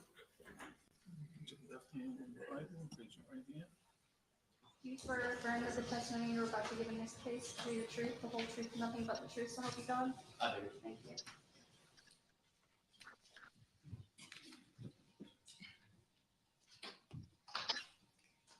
Good morning, Juror O. I have designated the jurors by letter in this record so as to try to protect your anonymity as best I can. Now, I realize you sat on this case for 6 weeks in open court in Carlton County, and many may know your identity, but to the extent I can, with the record of this matter, I'm trying to preserve your identity from any disclosure in this court. Juror O, I understand that several jurors may have activated their cell phone during the testimony of the first juror and looked at the proceedings. Are you aware of that? Yes, ma'am. Did you activate your cell phone? No, ma'am, I did not. Did you watch any of the other cell phones? No, ma'am, I did not. Very good. You rendered a verdict on March the 2nd, 2023. The verdict was read in open court, signed by the foreperson of the jury. The court then said, Madam Forelady and members of the jury, if that is your verdict of each and every juror, please let it be known by raising your right hand. The transcript then indicates the jurors complied. The jury was individually polled and each was asked, was that your verdict? Each juror answered yes. Each juror was then asked, is that still your verdict? And each juror answered yes. Was that an accurate answer about your verdict at that time? Yes, ma'am, it was. Did you hear Ms. Becky Hill make any comment about this case before your verdict? No, ma'am, I did not. Was your verdict on March the 2nd, 2023 influenced in any way with any communications by the Clerk of Court, Becky Hill, in this matter? No, ma'am, it was not. Very good. That concludes my questions. You may return to your jury room. I ask that you stay until I've completed the questioning of the jurors. You don't have to talk to a soul about this matter. It's purely your prerogative. And if you have any difficulties in that matter, let me know. Yes, ma'am. You are excused. Very quickly, I think question 2. I don't know that we did question 2. Resume your seat.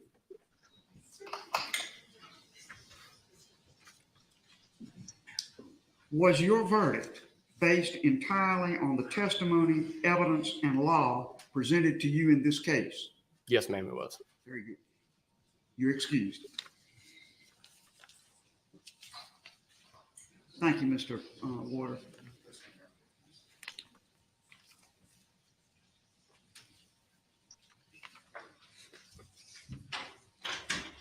All right, bring me juror Y. Oh, excuse me, sorry. All right, nothing further, Ms. Waters. Thank you.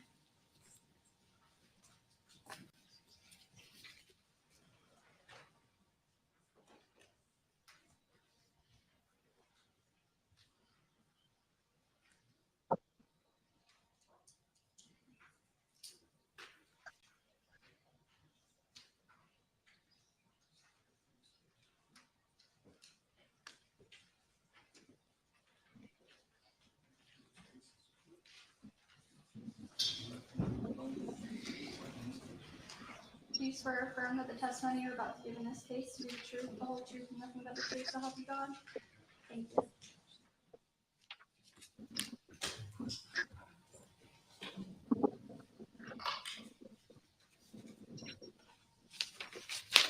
Good morning, sir. I will be addressing you as Juror Y. I've tried to re-identify the jurors so as to preserve your anonymity in this record. Now, I know that you sat on this case for 6 weeks in open court, and many have seen you. They may know who you are. But as to the extent I can preserve your anonymity in the record of this case, I have tried to do so. You are completely free not to talk to a soul about this matter. That's always your prerogative. I understand that before you came out here, when the first juror to be examined was being examined, that some jurors may have activated their cell phones. Were you one who activated your cell phone? No, ma'am. Were you aware that some cell phones might have been activated? I was aware of that. All right. So, did you hear anything about the examination of the first juror? No, ma'am. Thank you, sir. You rendered a verdict on March the 2nd, 2023. The verdict was read in open court, signed by the foreperson of the jury. The court then said, Madam Forelady and members of the jury, if that is your verdict of each and every juror, please let it be known by raising your right hand. The transcript then indicates the jurors complied. The jury was individually polled, and each was asked, was that your verdict? Each juror answered yes. Each juror was then asked, is that still your verdict? And each juror answered yes. Was that an accurate answer about your verdict at that time? Yes, ma'am. Was your verdict based entirely on the testimony, evidence, and law presented to you in this case? Yes, ma'am. Did you hear Ms. Becky Hill make any comment about this case before your verdict? Not to me, ma'am. Did you hear her make a comment to anybody else? Not that I'm aware, ma'am. All right, so you don't remember any details of any conversation? No, ma'am. All right, sir. Was your verdict on March the 2nd, 2023 influenced in any way by any communications by the Clerk of Court, Becky Hill, in this case? No, ma'am. Thank you, sir. That completes my questions. I'm going to excuse you. Stay together with the other jurors until I've completed my examination, and then you will be free to go. Thank you so much.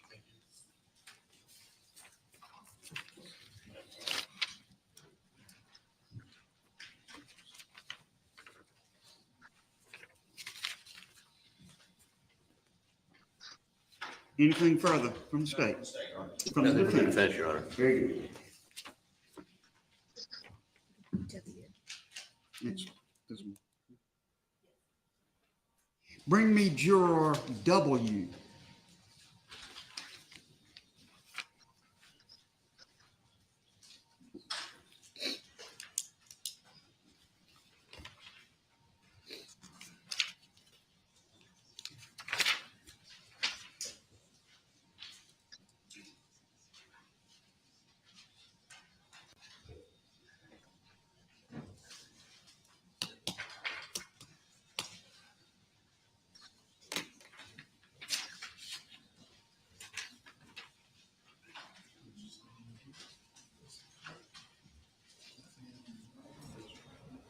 Do you swear or affirm that the testimony you're about to give in this case to be the truth, the whole truth, and nothing but the truth, so help you God? Yes. Thank you.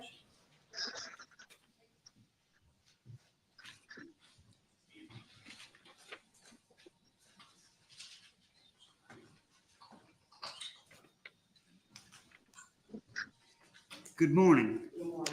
I'll address you as Juror W. I have redesignated by letter the identities of the jurors as I question them today. Yes, ma'am.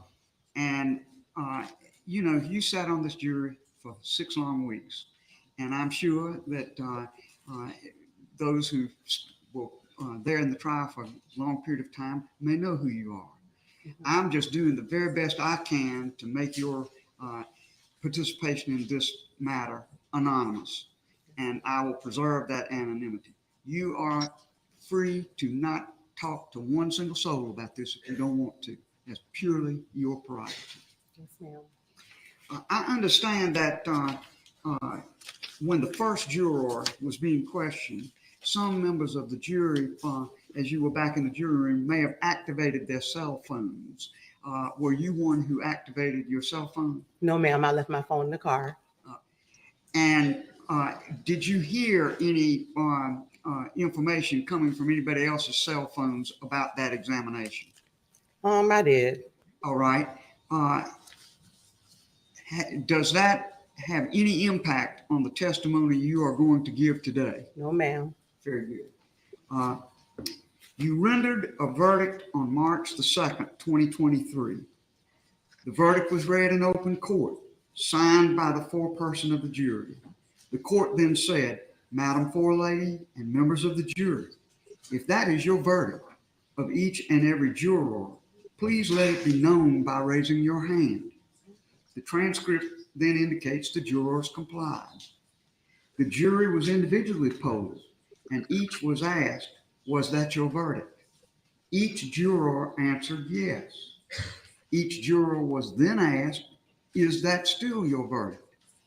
Each juror answered yes. Was that an accurate answer about your verdict at that time? Yes, ma'am. All right.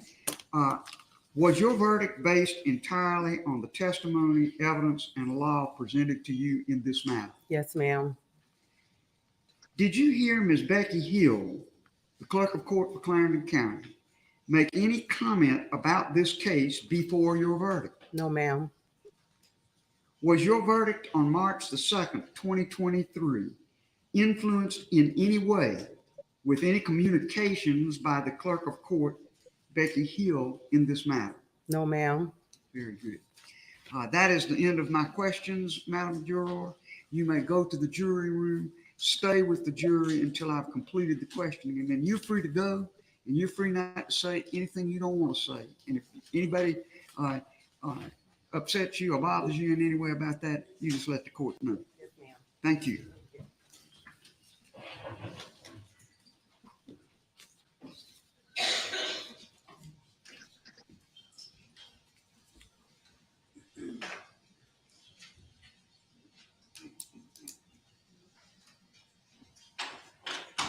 Any further questions from the state? Any further questions? Nothing for the defense, Your Honor. Very good.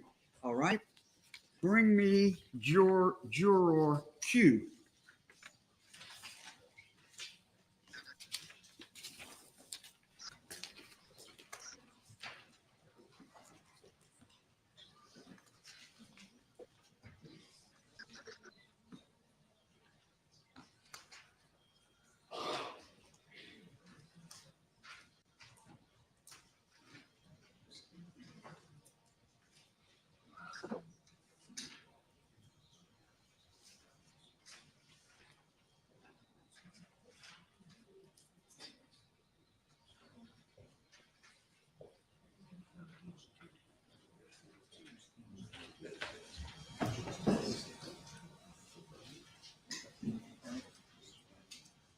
Do you swear or affirm that the testimony you're about to give in this case will be the truth, the whole truth, and nothing but the truth, so help you God? Thank you.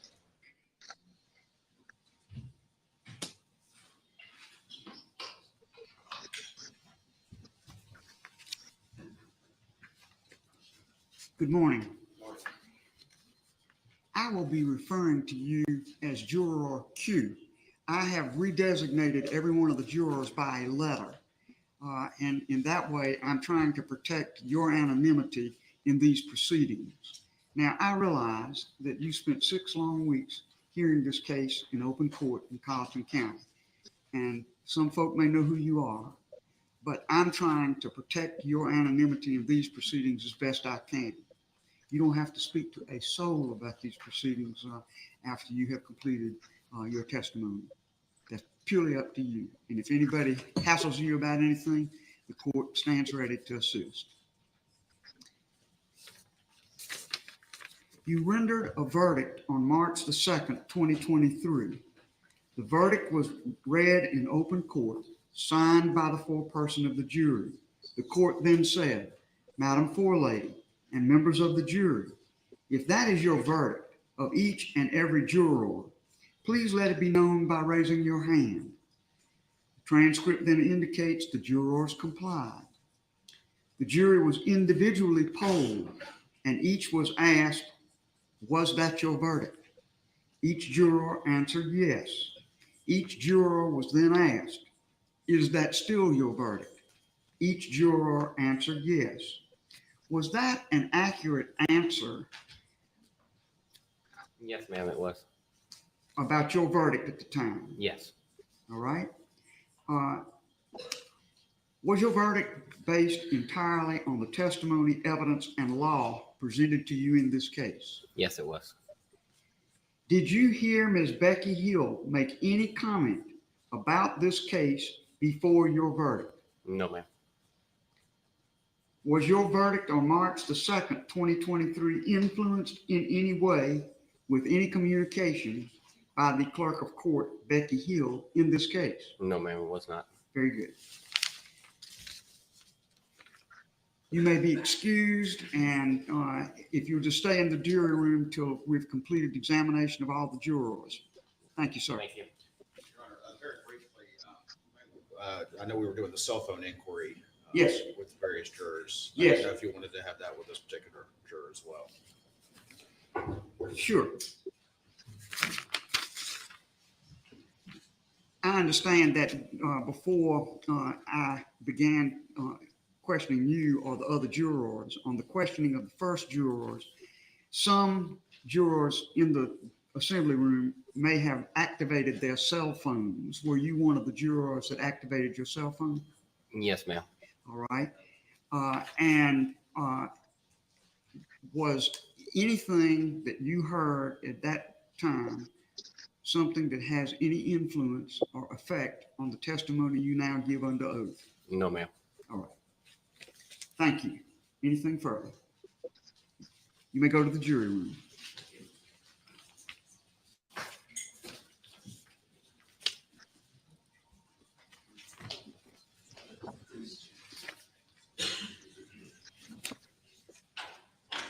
For the state. Nothing, Your Honor. Nothing, Your Honor. All right. Bring me Juror K.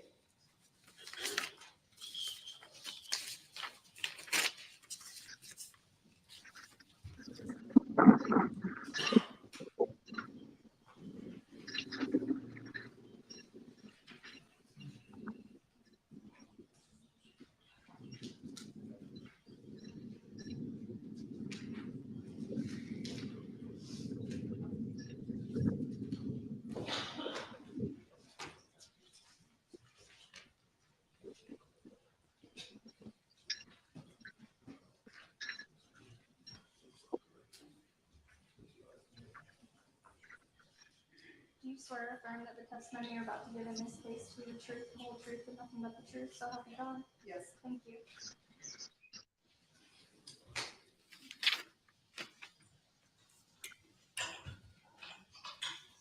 Good morning. I will be addressing you as Juror K. I redesignated each of you jurors and gave you a letter for purposes of this hearing. I'm trying to protect your anonymity as best I can. Now, I realize you sat for 6 long weeks on this case in Carlton County, and many folk may know who you are. But on the record of this matter, as best I can, I'm trying to preserve your anonymity. Please know that you don't have to answer anybody's questions about this matter in any way, shape, or form, purely up to you. And if anything is done that you feel is harassing or makes you uncomfortable, you contact the court. We'll try to do as best I can to help in that situation. Yes, Your Honor. All right. I understand that during the testimony of the first juror, some opened their cell phones in the jury room, in our jury assembly room here. Were you one who opened her cell phone? Yes, ma'am. Did you listen to the or watch the broadcast of that first juror's examination? We're on Facebook. Ma'am? I was on Facebook. It was on Facebook, and you watched it. Well, we closed it. All right. Did anything that you heard in that Facebook cell phone access impact or influence your testimony in this matter in any way? No. All right.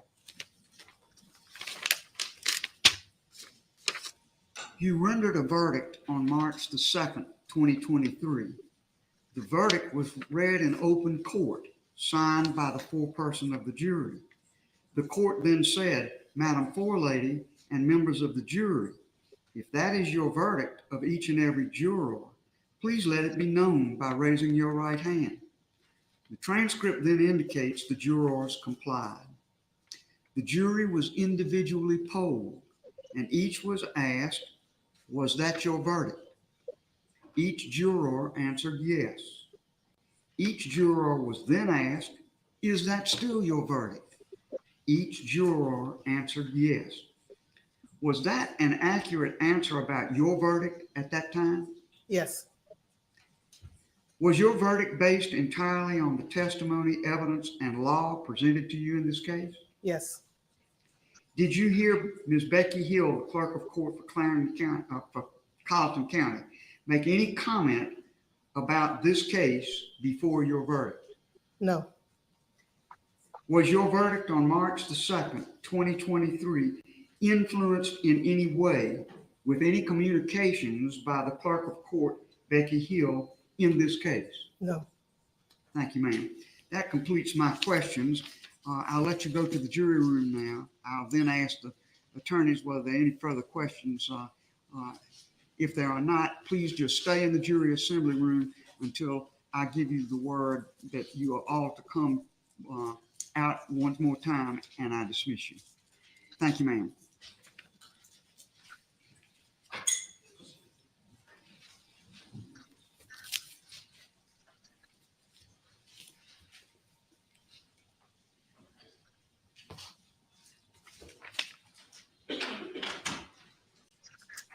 For the state. Nothing from the state, Your Honor. Nothing for the defense, Your Honor. Very good.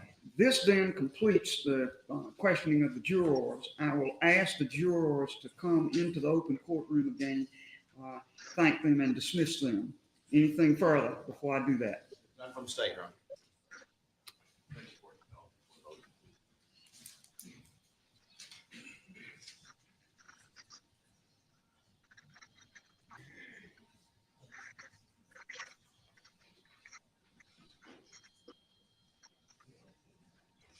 Please support, Your Honor. I would move for the record that I be able to question Juror Z to follow up on what I believe the court is confused about. Very good. I deny the request. Anything further? All right, bring me the jury.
Jury is seated, Your Honor. Thank you. Ladies and gentlemen of the jury, that completes the court's examination of the jurors in this matter. I can only deeply apologize to you for having to inconvenience you so long after the trial of this case to come here, and I very much appreciate your candor. There are no right or wrong answers to the questions I asked you, but I think each of you, to the best of your ability, answered the questions, and I am deeply grateful for that, as is the state of South Carolina, as is the defendant. You don't have to speak to a soul about this matter if you don't want to. That's purely your prerogative. If there's any difficulty you encounter about this hearing that I can help with, please contact the court, and I'll be happy to do so. You are dismissed this time. You may go. Thank you for your service. Excuse the jurors.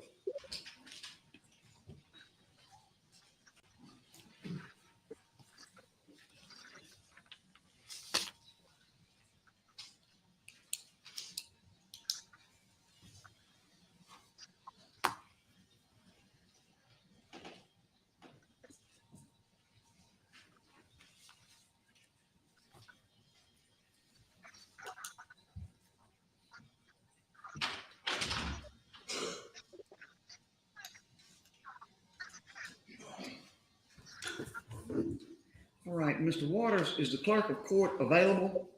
Yes, ma'am. It's my understanding she is, and the state's prepared to call her when court is ready. All right. I believe she's at a location. Mr. Lewis is here just a block or two away. So if we take a brief recess, we'd be prepared to present her after that. Well, I will entertain going on and taking an early lunch break. I don't know how long Ms. Hill's testimony is going to take, but if that might be a better thing than hanging around here, I think that's what I would prefer to do. Mr. Harpootlian? Your Honor, I need sustenance. Okay. Well, good. I think I will join you in that. What I will do is I will recess court until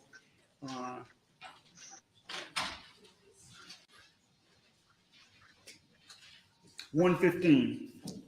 Please return at 1:15. Thank you, Your Honor.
All right, guys. Well, I got to tell you, which way do I need to go? There we go. I have to tell you, I'm a little, I don't know how I'm quite feeling about this. I have to be honest. I knew that, and that's what I was just talking to one of the reporters in there. It's a little crazy because you hear all this stuff. Now we're hearing that it's possibility that, yes, obviously Becky Hill has made some statements, some utterances. There are multiple people that have acknowledged those utterances, even though not every juror heard them. From my understanding and what I'm gathering out of this hearing, okay, guys? Let me get this off. Hold on. It's driving me nuts. You guys aren't looking at it anyways. There we go. There we go. So I'm a little upset. We're going to be hearing from Becky Hill after lunch. So we'll be back here at 1:15. I'm going to stay here. The girls are probably going to go grab just some snacks out of the car or whatnot, and we're going to be snacking here. Yeah, can I have one? I'm starting to get hungry. So anyways, this was, in my opinion, quite the shocker. But it doesn't, so far, I haven't heard anything. I haven't heard anything that appears to be nefarious enough to get him a new trial just yet. Now, Becky Hill's not on the stand. We don't know what she's going to say. And again, that first juror, Juror Z, it bothered me a little bit. I will not lie to you. That whole statement just bothered me just a little bit. I get the impression she was that's right. Yeah, I did. She didn't. It's just weird. It's weird how she answered the questions. Like she took a lot of time. Like the other people that were up there seemed like when the judge asked them questions, they understood what she was saying. They said yes. They said no. But with her, that first one, she was really hesitant to say something. Karen says she thinks she felt, she appeared there. I don't want to, speculate too much on that. But she didn't seem uncomfortable with her statement when she went back to the jury room. Obviously, we found out that people were in the jury room watching the proceedings. It was, upsetting. This is a court proceeding that requires some secrecy. And kind of, sort of, the jurors knew better. I'm sorry. She looks like she could have went either way with that question. Like, should I say yes or should I say no? Well, but she was thinking about it. She was thinking about it. That's what I didn't really like. It was really No, crazy. I don't like that. Crazy, huh? Now you want the other one? Well, I got the healthy one. That's probably why. Huh? Florida. I'm from Georgia, but originally from Mass. Manatee County, right between. I'm sandwiched between Sarasota and Tampa. Yeah. So it still gives us a little bit of a surprise as to whether or not is there going to be a new trial. I will tell you, I am very shocked at some of the information I heard, and I will tell you that was highly inappropriate. And I have to say that at this point, I do believe she made some utterances where she shouldn't have been making utterances. Whether or not they swayed the jury or not, Becky Hill, shame on you. You know better. You know a lot better.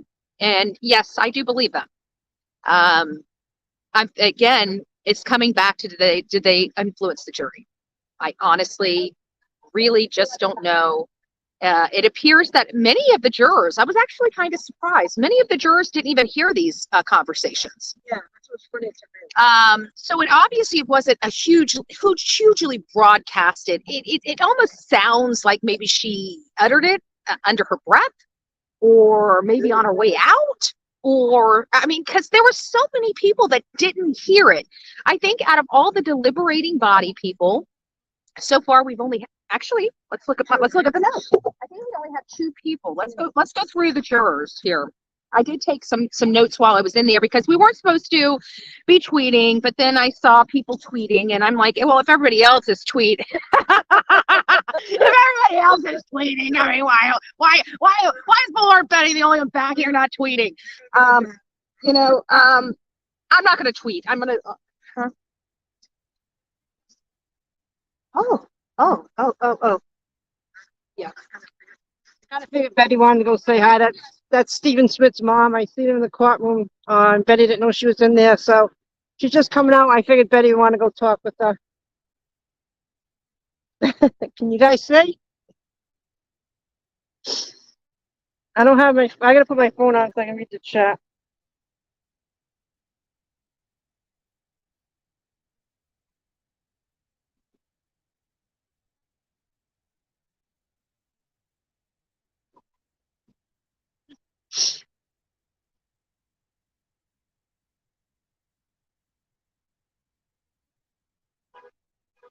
I kind of figured you'd want to say hi to her. I was just telling him. So I got an opportunity to see Stephen's mom, and I just wanted to introduce myself and let her know that I made several videos on her son, and that I'm really sorry for everything that she's went through. And I got an opportunity to give her some love, some Bullhorn Betty hugs. That's, You know, that's the gift that keeps on giving for me. If anybody knows me, I'm a hugger. So if you don't want a hug, don't come around. Oh, well, you know, it's just her, you know. Nobody give a shit about her. No. I think it was because we were so tired. Well, you know what it was? Here, she's not being fully transparent here. She was lost, okay? She was lost, and she had Bullhorn Betty out there in the road, freezing my butt off, waiting there. Wind's just blowing. I'm in this thin jacket, and I'm like, so calm here, and I'm like, Prince, where are you? She's like, you know, I can't see because you're on the phone. You need to get off the phone. So anyways, that's why she didn't get a hug, because by the time she got to the room, I was so cold. I had her when she got into the driveway. I'm like, I'm out of here. I got to get to the room, and I was so cold. I won't lie. I had to thaw out. Okay. By the time my brain thawed out, I wasn't thinking of hugs.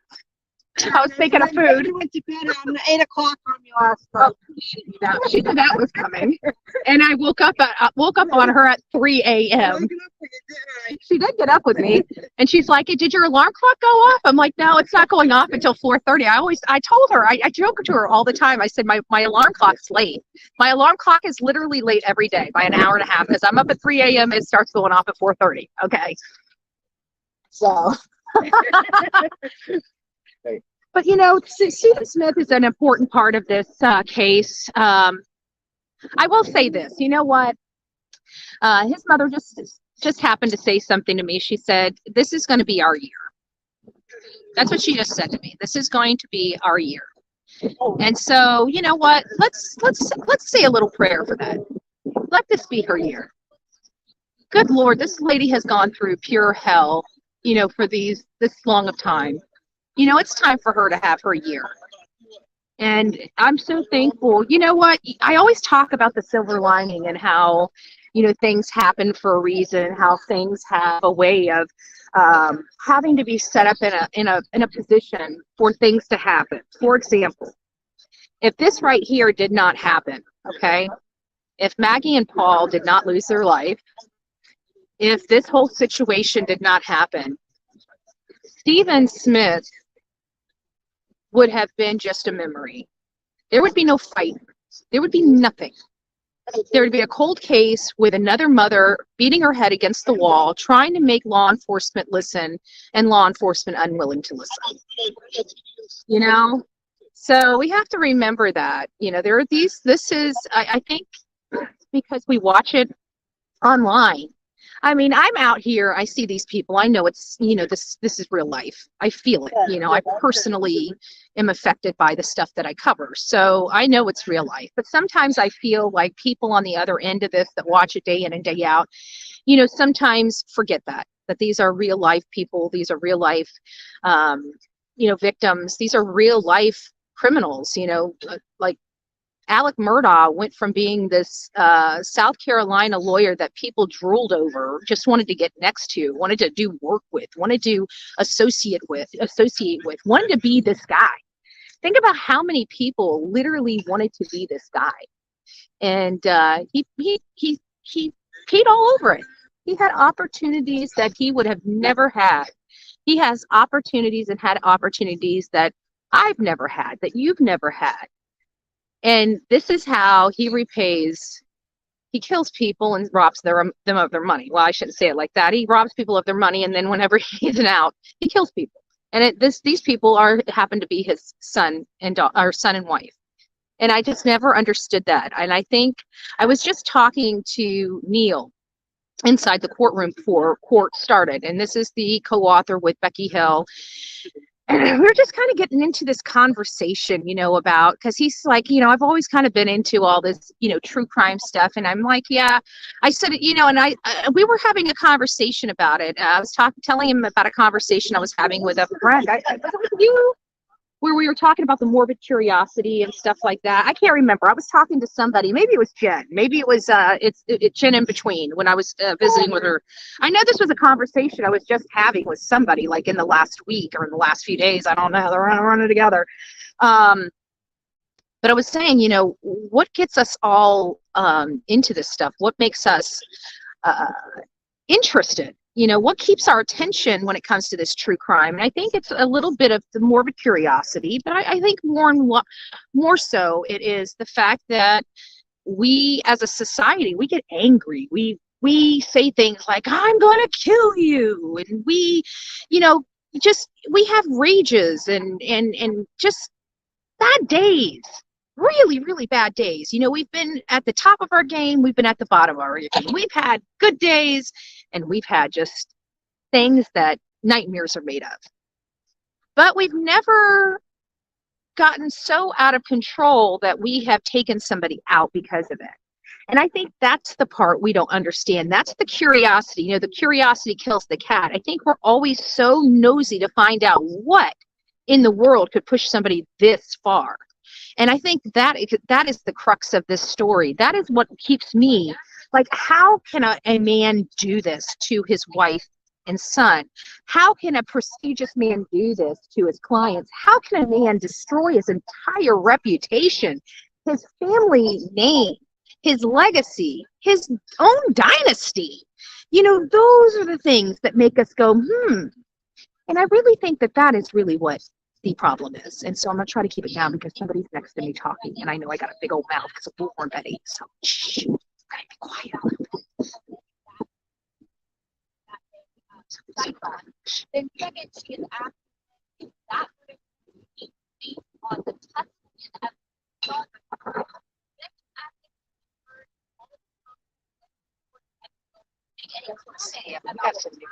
Look at this.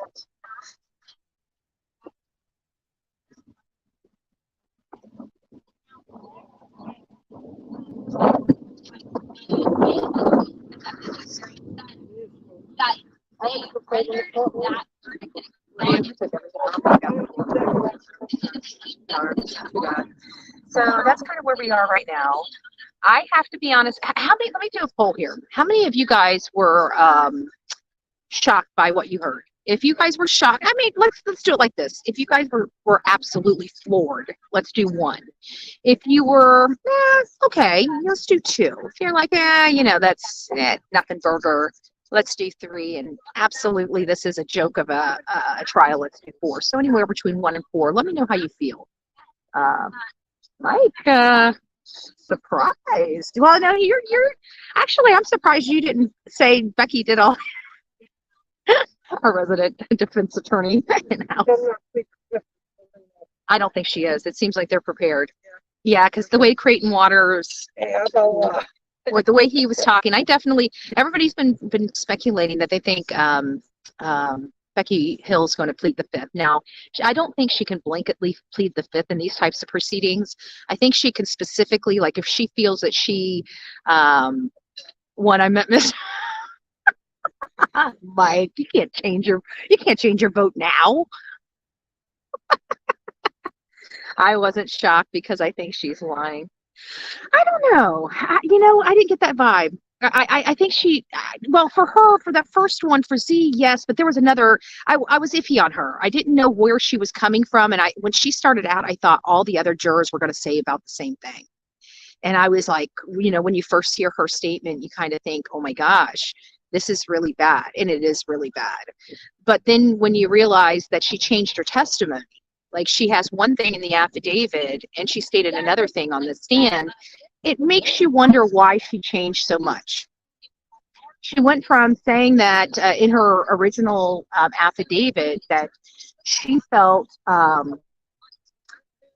that the other jurors, which is the process, that's kind of how it works. The other jurors pressure you to change your verdict. That really is how it works. That's how it's supposed to work, right? Why won't you do this? How can you say that? What's the real issue? If the real issue is this, let's talk about this. You show the evidence. Next thing you know, you've got your. I just don't understand how she could say that it was the jury, and then today she comes in and specifically says it was Becky. So then she leaves. So they read, well, you guys saw it. They read into the record what was stated on her affidavit, and then they called her back in. And I loved how the Judge Toal dealt with it. She was, gosh, Judge Toal is just, I like her. I like her. She's a no nonsense chick. She really isn't. I think she's really downgrading because, you know, at the end of the day, Dick's job is to prove that one of those jurors were swayed by Becky, just one.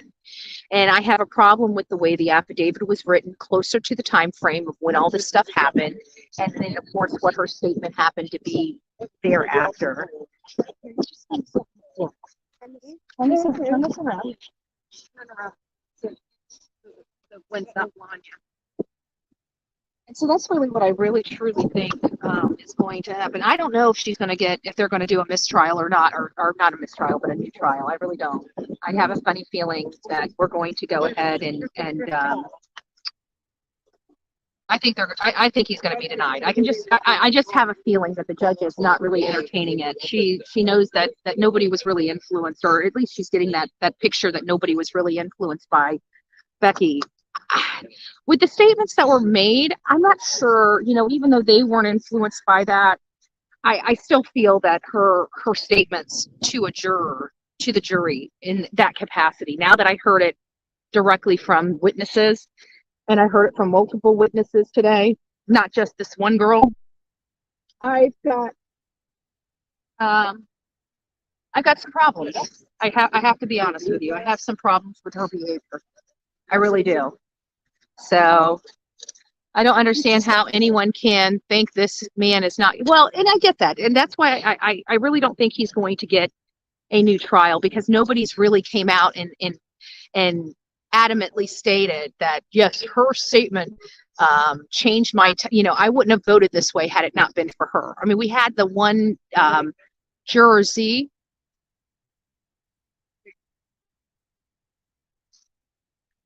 I have the Juror Z is the most shocking, but she changed her testimony. What did he say? Was it August that she gave the affidavit? They said something like August she gave the affidavit, and she specifically stated in this affidavit that she gave to SLED. These were SLED affidavits. These were SLED affidavits. I'm almost positive that I heard them say SLED. You know what? I didn't even take notes when we were in there. I forgot to identify where she said these affidavits came from. But they had affidavits, and in her affidavits that I believe they got from SLED. I know it wasn't Dick or Jim that got this particular affidavit, but in that affidavit she clearly stated that it was the jury that tampered, or that changed her mind. And today in court she specifically said Becky Hill. So the judge had to clarify that statement, and Juror Z ultimately stated that she was not swayed, or that's a more accurate statement. The affidavit that they had back in August, the one that where she said it was the juror. So she did end up acknowledging that was more accurate than Becky swaying her.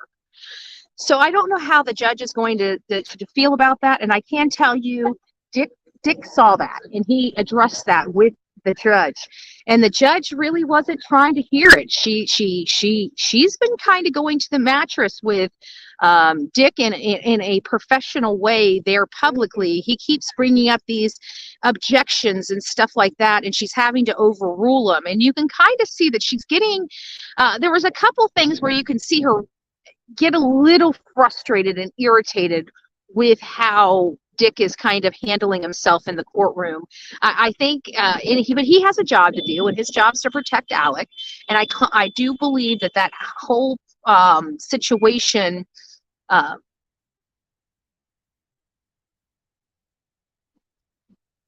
the judge understands the process, obviously. She's been around the block a time or two. We talked about her great background, her great resume. She's just an amazing lady that comes from an amazing legal pedigree. She's been in this business and doing this long before it was popular for women to be doing these things. She was the Chief Justice of the Supreme Court. She was literally the top. We've got the cream of the crop handling Alec Murdaugh's case, from Judge Newman to Judge Toal It's just, I really do believe that we are trying to seek justice here, but I also understand that they also understand that the defense is going to try to throw monkey wrenches in all of this. That is their job to do. They're going to continue to do it. Are they making groundwork? I got to tell you, they have to be, because they've swayed me. They swayed me. Do I think that Becky Hill did some inappropriate things as the clerk of that court? I absolutely did. Do I believe that those things that she did swayed a jury member? I do not. It's still problematic, and they're going to be basing everything today on whether the jury was swayed. I don't believe the jury was swayed at all, and therefore this is really a moot point, if you will, for the argument, because even the other lady said she was swayed by the other jury members when clarifying questions were asked about what she meant. So we've got that. I don't believe this is going to go through, even as shocking as some of the information that we've heard. But we'll find out. But I do believe, I can see and judge, she wants to make sure that was one of them or any of them swayed. And if they're not, he doesn't get to go past go. He doesn't get to collect his $200, and he goes right back to his holding cell, right? His prison cell. And I really think that that's the way this is leaning. I haven't heard anything so shocking that would sway a jury. And she's through all 11, and they already did one on the 12th. So what gives? You see what I'm saying? All right. So you guys give me a minute. I just got out. I really haven't done anything. I've been working all day. We've been on here for 5.5 hours. So guys, just give me just a few moments. I'm going to just move out of the way and just take a little breather. So just 5 minutes, and I'll be back with you guys. Let me turn off the mic. You don't need to hear any of this.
Don't let me. Oh, and I wanted to tell you guys with the heated jacket, I did bring it. Sonia's supposed to be meeting me in Tennessee. She's got to show me how to work the jacket.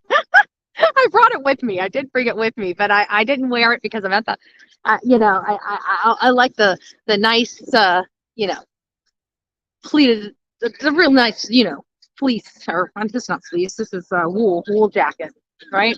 The real good ones out here for this historic event.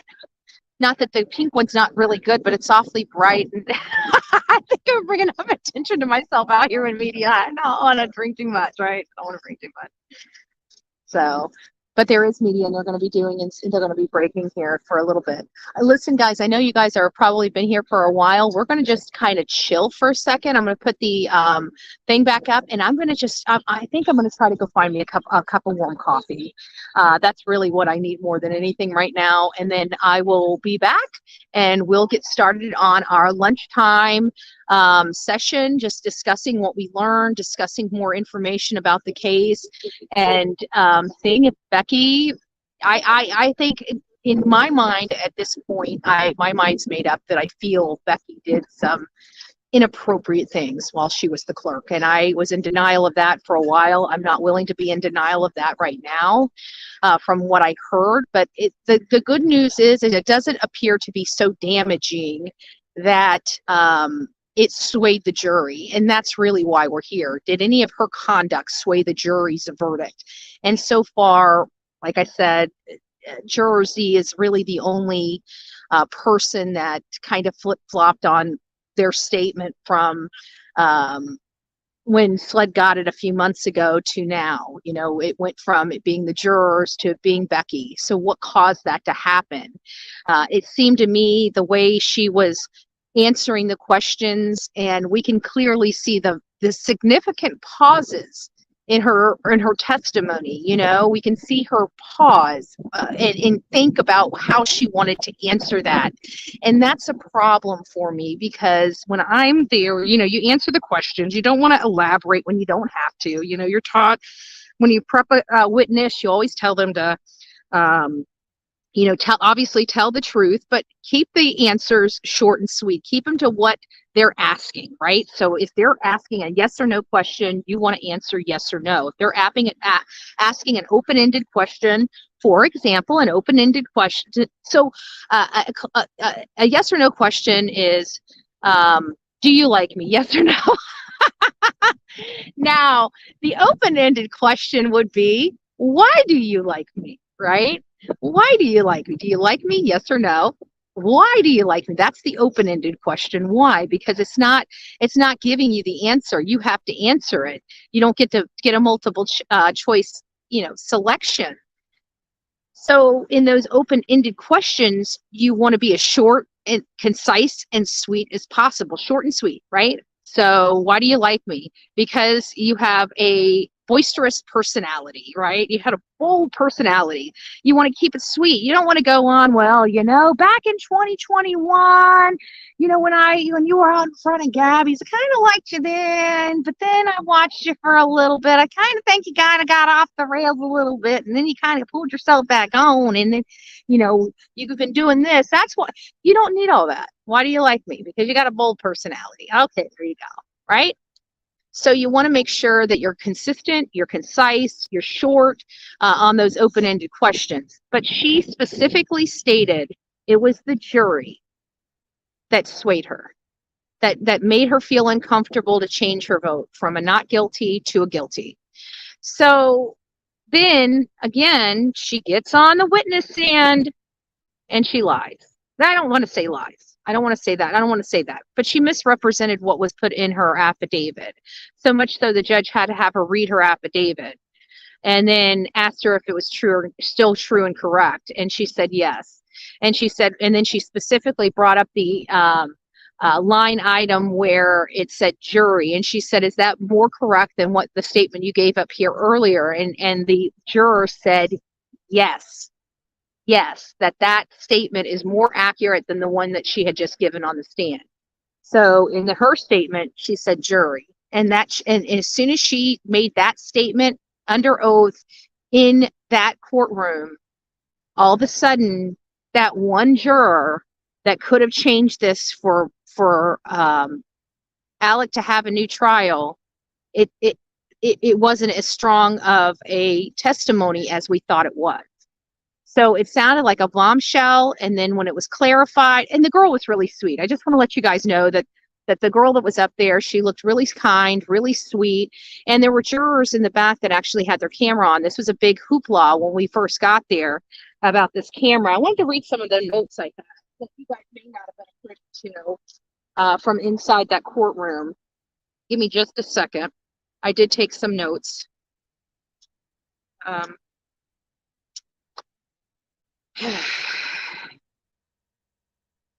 not even in the right spot. Hold on. Okay. So these are the notes that I took while I was inside. I said we can take notes, no tweets, but like I said, everybody was tweeting in there, so I felt kind of like out of touch. Judge Toal didn't want tweets going through a particular hearing. Kind of sucks. Judge walked down and spoke to each of the team to make sure that they had info, and the judge and judge kind of took a little fall today too, but didn't hurt herself. She was caught by a bailiff? Karen? Bailiff? She fell and got caught by a bailiff? Oh, the judge, not, well, it was one of the guys in the gold. She was walking down the step. Yeah, you know how they got the cord? Yeah, but she tripped. She almost fell, but they caught her. Okay, so that's what happened. So she did kind of trip, and somebody did catch her, and that was. I think of that I didn't explain. Yeah, no, that's what I was trying to explain. Yeah. Mhm. No, that's okay. So that was kind of, that happened kind of like at the beginning of the hearing. It said Alec came in and had to be unshackled. He's in an orange jumpsuit and sits down next to his lawyers. There was a healthy presence of law enforcement that walked in with Alec, and as soon as he was unshackled and kind of sat down, it looked like one officer kind of sat behind him, and there was multiple officers there, and they ended up going to the back and exiting the courtroom. Not that they didn't leave, they were probably right there behind the door, but there must be some kind of, like seating area back there of some sort. So they did end up leaving. Everyone was seated and some officers went out of the room.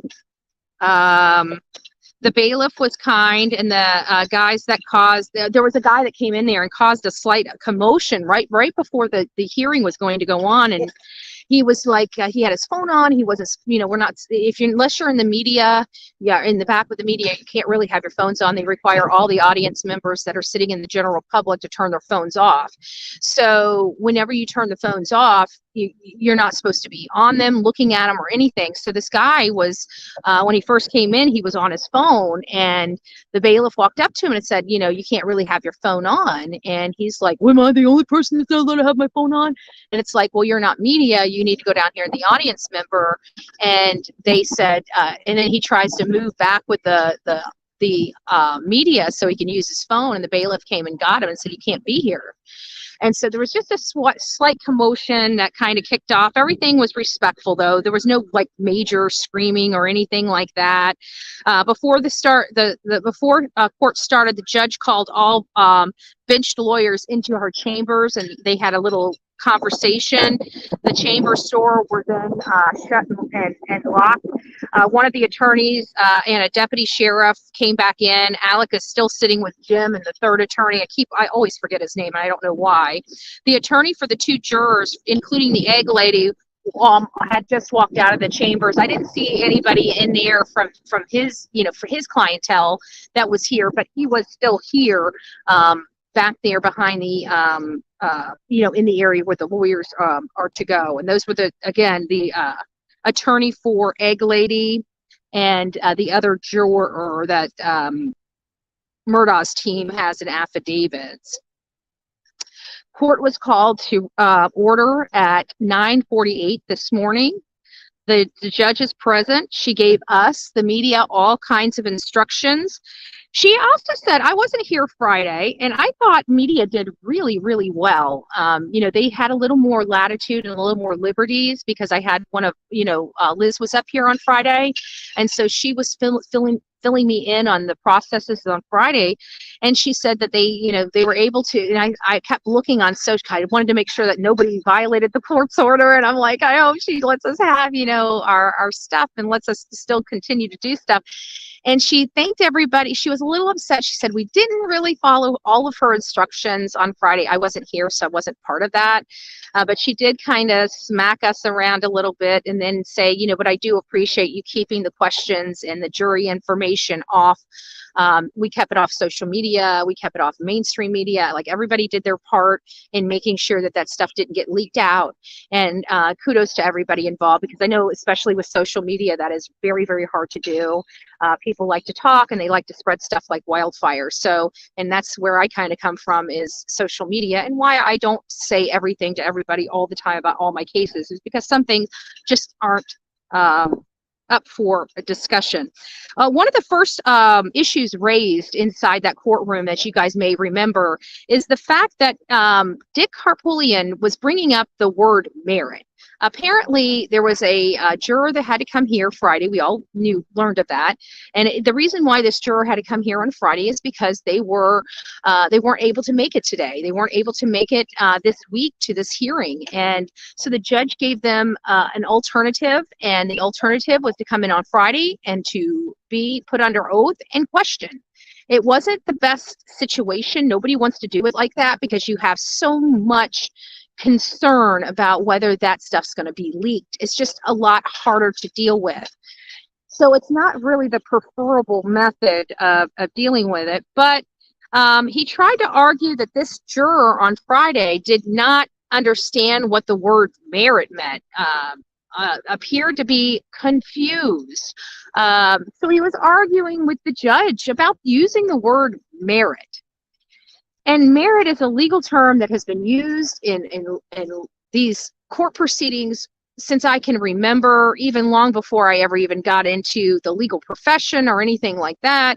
You know, you knew what merit was, and the judge disagreed, you know, obviously, but there was that little back and forth between the judge and Dick right off the bat, and I really think it put a sour taste in the judge's mouth because she just doesn't seem like she's willing to hear it. I think she's finally realizing they're selling the sizzle and not the steak, okay? I mean, that's the Murdaugh defense team, okay? They're selling the sizzle, not the steak. And they're not packing the punch that they need to pack in order to get this new trial. That's the problem we're seeing here right today, okay? I don't know any better way to explain it than that, okay? So we got that. Then the judge asked if there was a transcript because he was disagreeing with some of the comments from the Friday. So she went and reviewed the transcript and realized that she did ask the questions that he wanted to ask the way that he wanted her to ask them. And then around 10 a.m. is when she officially brought the jury into the courtroom. And there was a lot of static in the speakers and some other things going on. The judge affirms the jurors did nothing wrong. She thanked them. And I loved her opening to them. She made that, to me, she tried to really take the nervousness and frustration away from them. You know, she thanked them for their service. She let them know that they did absolutely nothing wrong. They're just here as part of the process, you know, answer everything, you know, honestly, and let's just get through it, basically, is what she was saying. And she just wanted to make sure that they knew that this is going to be over soon, but, you know, they just needed to get through this little bit. And again, she thanked them for their service. So the jury finally exits around 10:07 in the morning. Dick interrupted the judge as she's calling in the first juror. Discourse between Dick and Eric ensued. And I think it was because Eric was a little closer to the jury members than he was sitting on the back wall, and Dick wanted him on the back wall. And there was like a little minute of heated confrontation there. He's like, Eric sitting up like, what, Dick? She's like, the judge is like, oh, well, we ain't doing this all up in here, you know. Thank goodness there was a lot of room. Dick was on one side. Well, Dick's kind of he's on one side in the middle of the room, and Eric's clear on the other side. And he was angry. You could see the anger in his, and you know, you can't blame the guy. Like, he's doing nothing wrong, and you know, it's like it's like kindergarten there sometimes, you know, because they're like, well, look at him, you know, because they're trying to get their stuff done and they're wanting to make each other look bad. So the judge sways one way or another. It just is what it is. So this is the biggest problem. The Jersey, I got some information on here. This is the first one in the hot seat, followed by, I put followed by, but it wasn't. And she was a female. She was a younger female, white female, was her, and she said that her verdict was swayed. And this is the very first person, and I'm just sitting there holding the seat down. I'm like, holy crap! My mouth is open, like I'm in shock. Like I'm tentatively listening now. If I wasn't listening before, I'm definitely listening now because I'm like, holy crap! If he gets a new, and I'm like, how did we not hear this? Because I was just saying, if she kept it to the jurors, you know, why hasn't any jurors come forward and said, hey, yeah, she did say this. Yeah, she did sway me. This, that, and the other. Nobody had said it. So we get here in the very first one, and I'm like, oh, this is setting the tone for the day. OMG, what's going on? You know, Alec is, yeah. Alec is,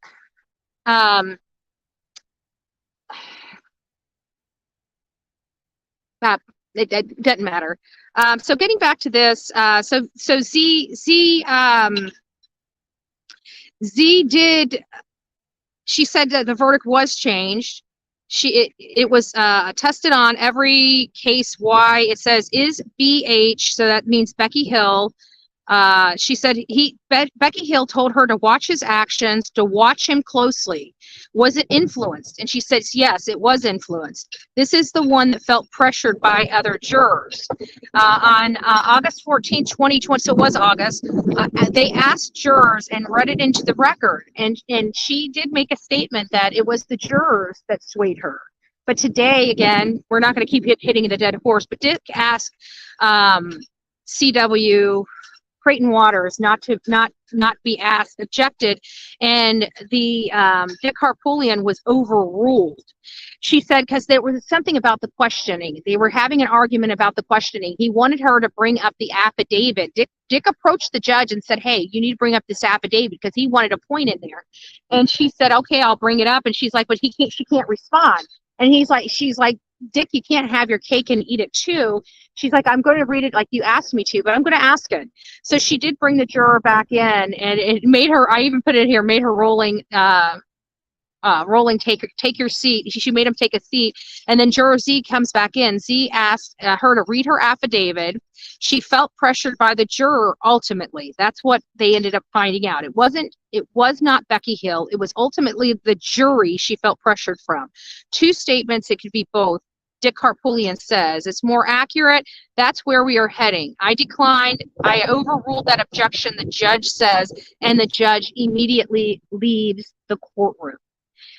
And we're like, and then the whole inside just starts getting louder and louder. I'm like, what's happened? Where did the judge go? Like, there was no, we're going to be recessed for a few minutes. There's no, I'll be right back. There is, all of a sudden, everybody just leaves the courtroom. And I'm like, is it over? Like, what did I miss? Am I missing something here? Am I confused? Like, what is going on? And so finally a bailiff said, order. You could hear him calling order in the room, in the courtroom. And that's when we learned that the jurors did not have to relinquish their cell phones. They should have known from Alec Murdaugh they cannot have their cell phones back there.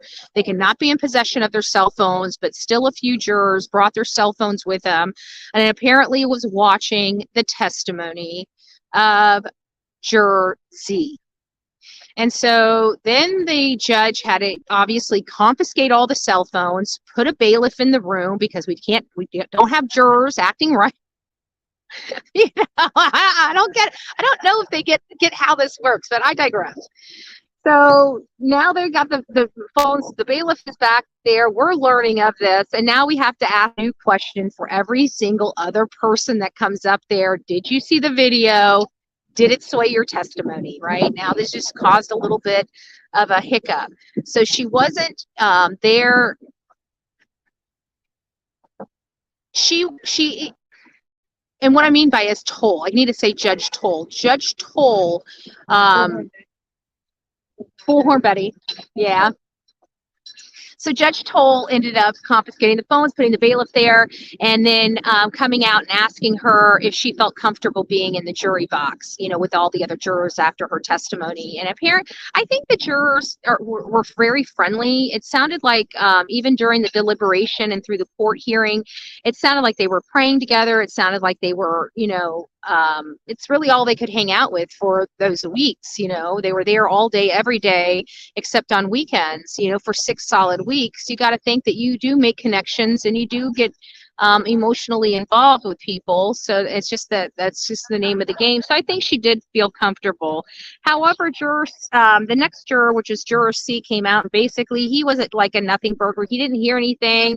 He based his testimony off the evidence and law and all that other stuff in the courtroom. He didn't even hear Becky Hill say anything, which is a little concerning because we were told that she said this to everybody, but there were so many jurors that didn't hear her say anything. Either they weren't paying it. If she did say it, they weren't paying attention. I think so far, so right now we've got we've got Juror C didn't hear anything from Becky Hill. Juror F did not hear Becky Hill make any statements. Juror L didn't hear Becky make any statements. Juror E didn't hear Becky make any statements. Juror P said, yes, she did hear her make statements saying that Murdaugh was taking the stand to watch his body language, but Juror P states that that did not influence his decision. Juror O didn't hear anything. So now we only have Juror Z and Juror P that actually heard Becky Hill make this utterance or utterances. It appears that Juror Y didn't see or hear anything that Becky Hill had said. Juror W says they didn't hear anything Becky say any of those things. Juror Q said they didn't hear anything. Juror K said they didn't hear anything. Juror Q says they didn't hear anything. So we really only have Juror Z and Juror P that state they heard Becky make this utterance, and P adamantly denies it having any influence over his decision. So we're kind of down to Juror Z. Juror Z is going to be the, in my opinion, the crux of this, because Juror Z is the only person that stated that Becky Hill's statements made her change her vote, but later recanted and stated something else. So, and stated that it was the Becky and then the juror and then the Becky and then the juror, and it was clarified that it was the juror. So I don't know how the judge is going to handle that. Dick wanted them to beat it into the record and wanted to make it more out of it than it was. I don't know if the judge is going to do that. I have no earthly idea. I just got to say that first statement was a shocker for me personally. It really was, and I think it might have been a shocker for most of you guys too. I just want to thank everybody here that's on this new channel watching live with Alec Murdaugh. I'm hoping that one day in the near future we'll be back on our main channel, but this is where we're at right now. And to be honest with you, I just want to tell you guys thank you for being here and supporting the channel. If you guys would like to support this project and the upcoming projects we have, we're still going to be going over to Tennessee after this one. Please consider hitting up my Venmo, Cash App, or PayPal. $1 will do. So if you've got $1 or $2, drop it in if you can. If you got more and you'd like to support more, please consider it. If you'd like to do something a little smaller, maybe a monthly membership might be your way. Or if you don't really have a whole lot and you still love me to death and you want to help me, share this video around, pass it around, tell your friends about the channel, tell your friends about me, and bring them on over so we can have these conversations here. I travel all over the country. I cover true cases. Right now we're here in Richland, South Carolina, covering the Alec Murdaugh case, and we will be in Tennessee on the 1st, covering the Layla Santinello case, and I'm trying to make it over to Kentucky by the 8th to cover Crystal Rogers case. And once we get all these cases out, I think I'm going to take a break. I don't know. Might get out again. I don't know. All right, guys. So I'm going to turn it back over to the other side so you guys can see the inside of the courtroom. But for right now, I'm going to go get me some hot coffee, get me something to eat. I'm going to turn the microphone off on my end so you're not going to be hit with a hot mic. All right. God bless you guys.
Okay, guys, I'm back. So I just wanted you guys to see me. I'm gonna go back in. I had to get something to drink. I was dying. Oh yeah, we got one of our fans out here. It's nice. So we're gonna go on in, and you guys sit tight. We'll be back out here soon, and God bless you. And we'll have final commentary after today's over with. Judge Toal is pushing today to be the day that this is all wrapped up.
Please be seated.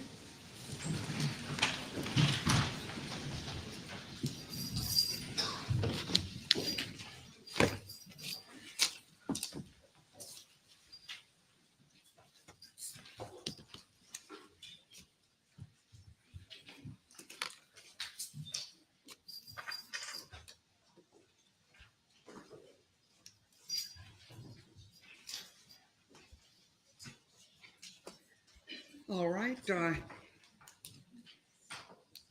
Is state ready to proceed? Ready to proceed. I think they're still getting the defendant ready to sit down, but we're. Very good. We certainly will wait on that, Mr. Harpootlian. Your Honor, once he's seated, I have a matter I need to put on the record. All right, sure.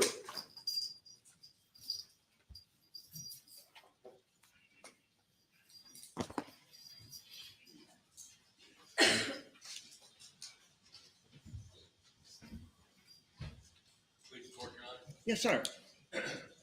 Your Honor, we last week discussed the standard by which you would proceed during this proceeding and evaluate the evidence. We argued that you should use a case called Bremer. You rejected that. But under any standard, as I understand it, the burden of proof is on the defendant to show certain statements were made or certain conduct happened. So far, Your Honor has called as court witnesses 12 witnesses. We were not offered the opportunity to cross-examine them. And so we've not had the opportunity to present any evidence whatsoever. And before the state presents evidence, I believe that we should be able to call witnesses. And I would ask the court to allow us to present some evidence before the state comes up with rebuttal. And by the way, under the cases you cited, they have no affirmative obligation to present anything at this point. There's no requirement they present anything. So I would ask you to allow us to call a witness or two before you make a decision as to whether or not they need to call a witness.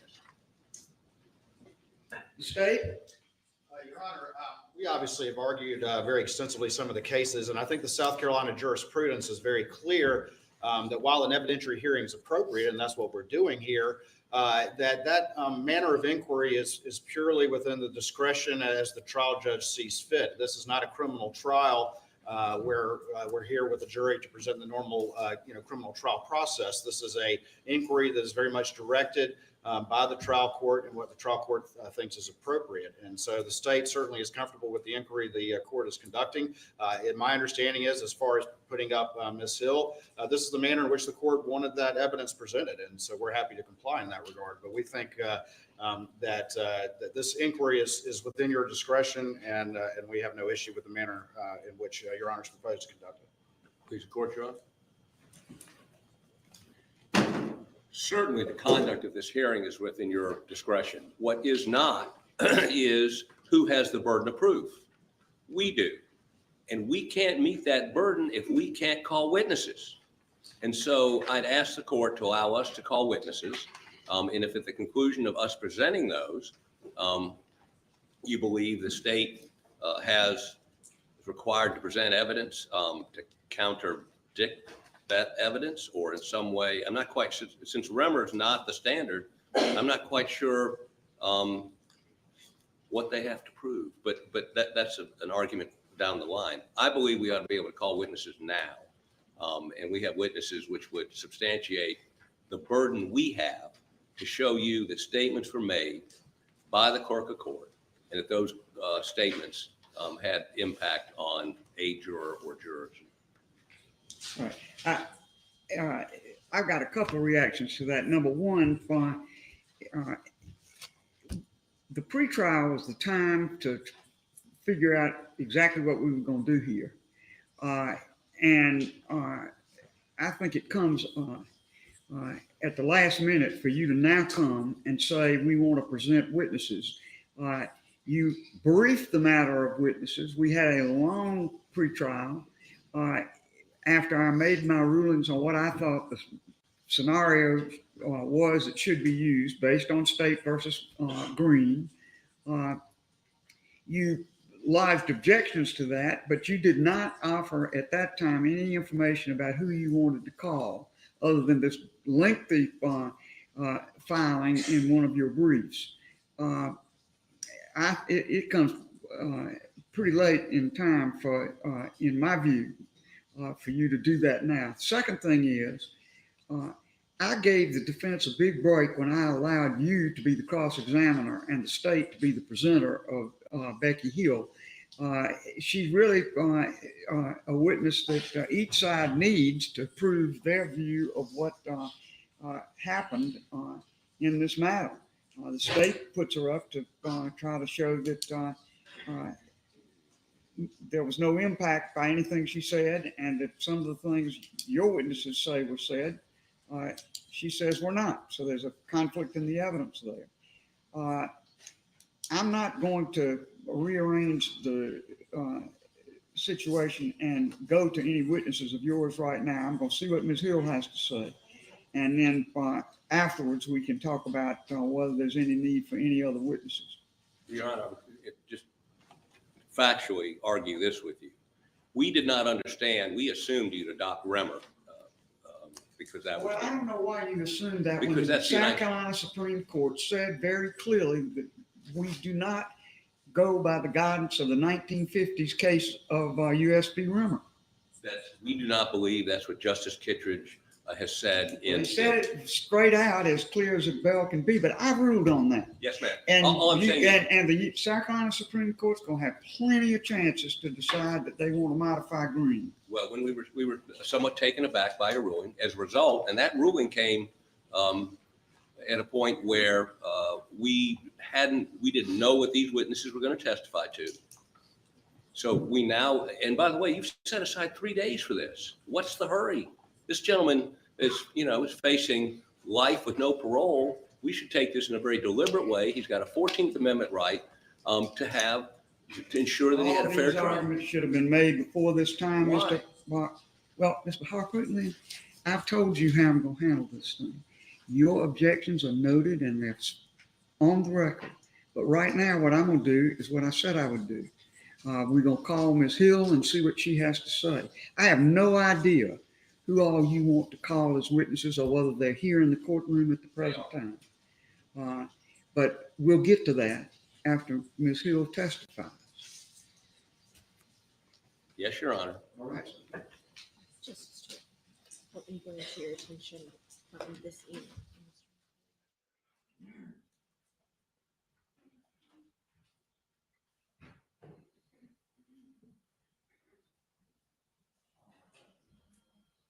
Just one moment.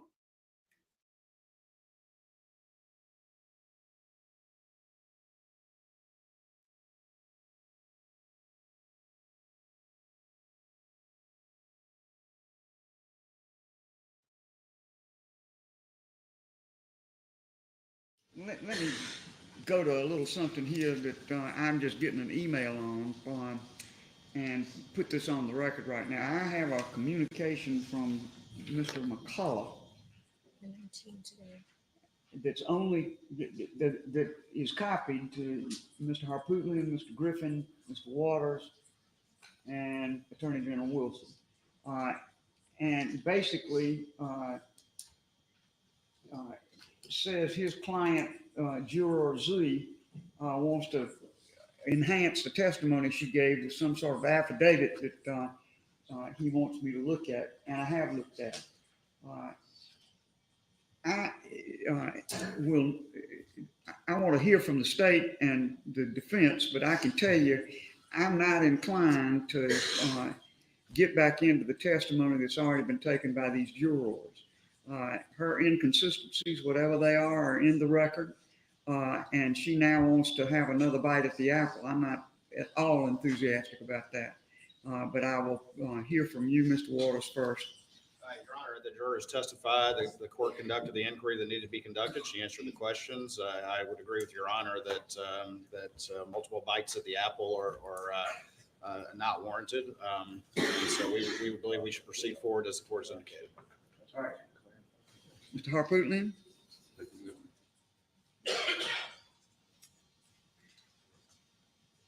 Your Honor, I'd note two things. The first thing is we asked to be able to examine this juror. You denied that request.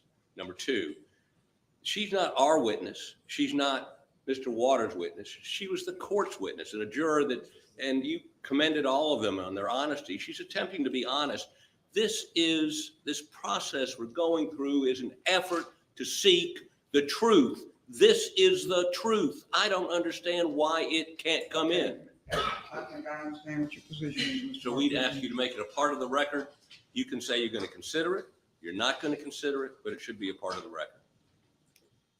Well, I'll give some thought to whether this thing should be a part of the record, but I can tell you this. Witnesses don't get on the stand and testify under oath and then seek to add or change or deal in any way with their testimony. Those questions were very open-ended questions that asked for her responses, and she gave them. If they're inconsistent, she can't come up now and try to close the loop of consistency by some additional testimony. I am not thinking about allowing that to be done. With all due respect, Your Honor, we believe, and we said at the time, the way you questioned her put her in the position of saying, yes, that was my verdict then. We think, and we couldn't examine her, and Your Honor, to say now that this affidavit doesn't accurately depict her position is to deny fact, the truth. You've already said that once. I know your position on that matter, but I decline to adopt it. All right. We'd make this an exhibit as a proffer for our case. This affidavit, we proffer it for our case. We have the burden. I'll give some thought to it. I'm not ready to deal with that right now. I looked at it just in the moment right before I put it on the record. I'll do some research about that, and we'll close that loop before the end of the day. Your Honor, again, I indicate we have 2 more days. We don't have to wrap everything up today. Thank you. Yes, sir. All right. Mr. Waters. Thank you, Your Honor. The state calls Rebecca Hill. All right. Carry this Hill and bring it to the courtroom.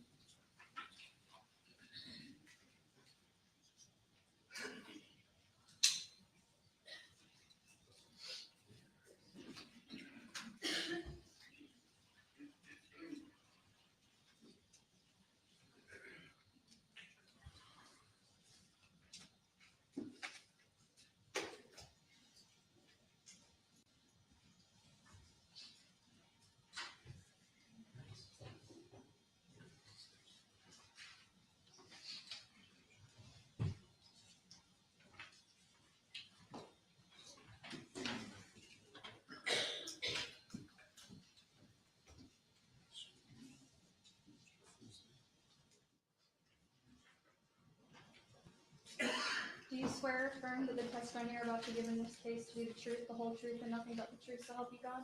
I do. Thank you.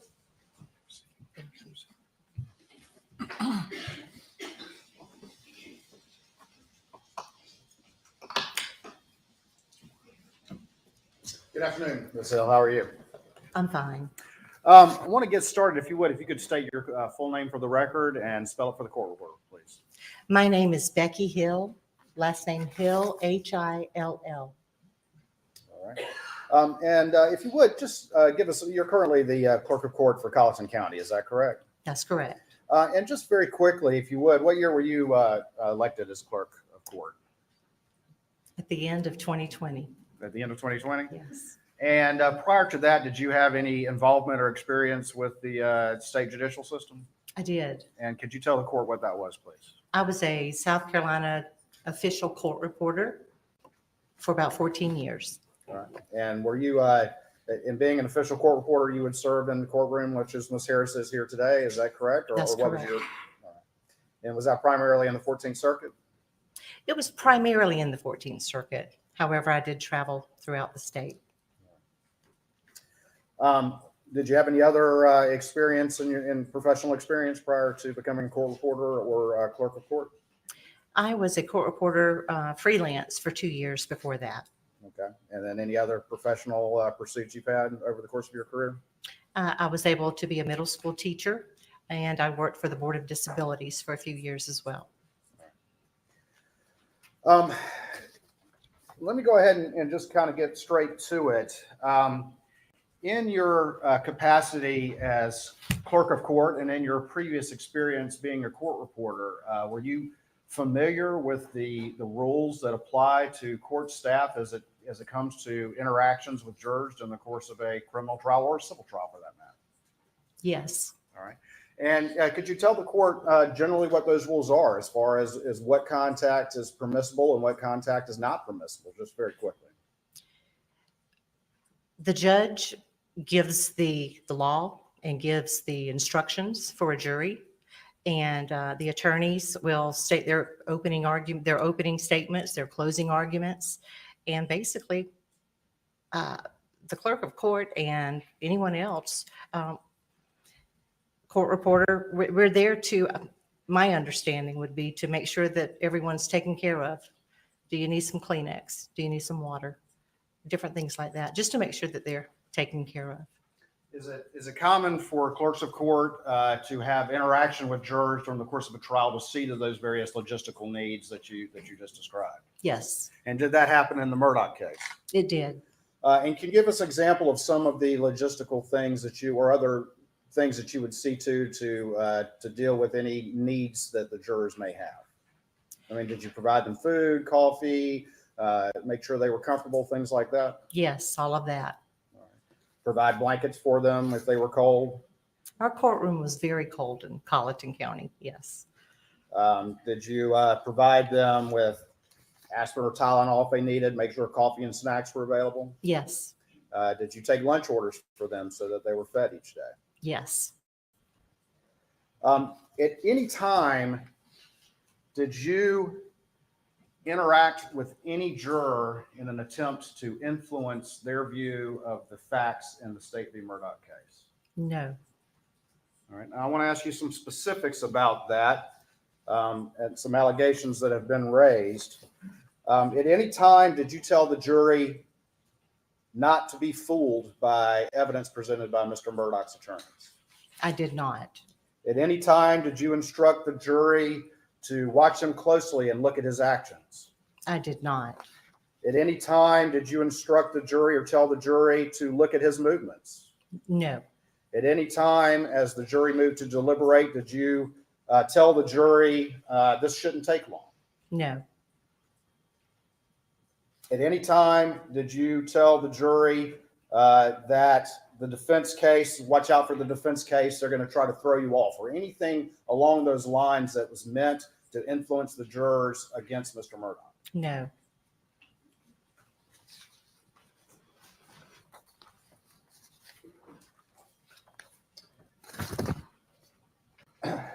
Let me ask you if you ever made any comment to the jurors about the fact that the defendant was going to testify.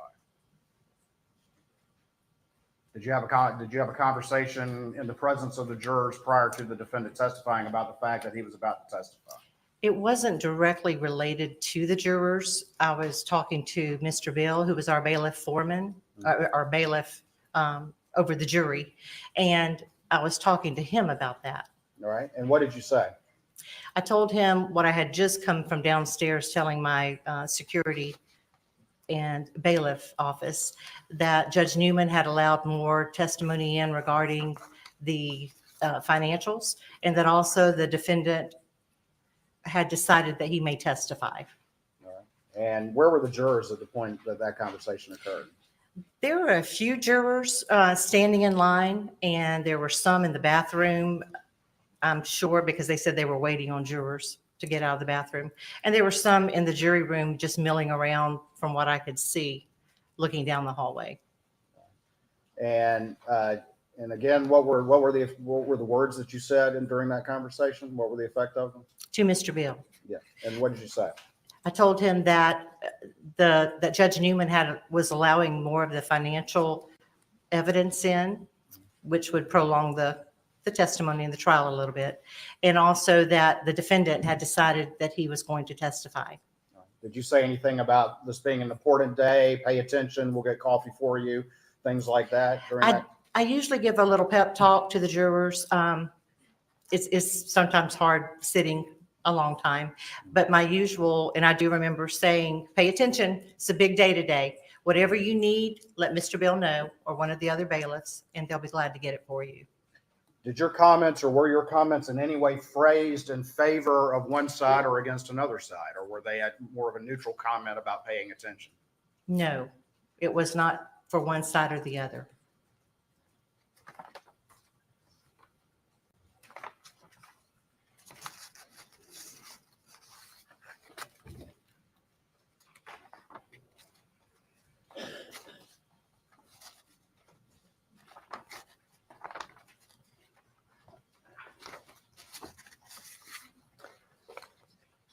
Were you present when the jury went to the Moselle property to conduct the jury view? I was. All right. And was Judge Newman there as well? He was. During the time that you were on the property, traveling there, traveling back, did you have any conversation with the jurors where you made any comment about the substance of any testimony or any comment about the merits or the strength of the case? No, no. Did you have a quick comment to the forelady about how the property was beautiful and there were tea olive trees there that bloom and smell good, or words to that effect? I did. All right. And was there any other conversation related that you had where you made any comment about the case or the merits or anything like that? Oh, no, no.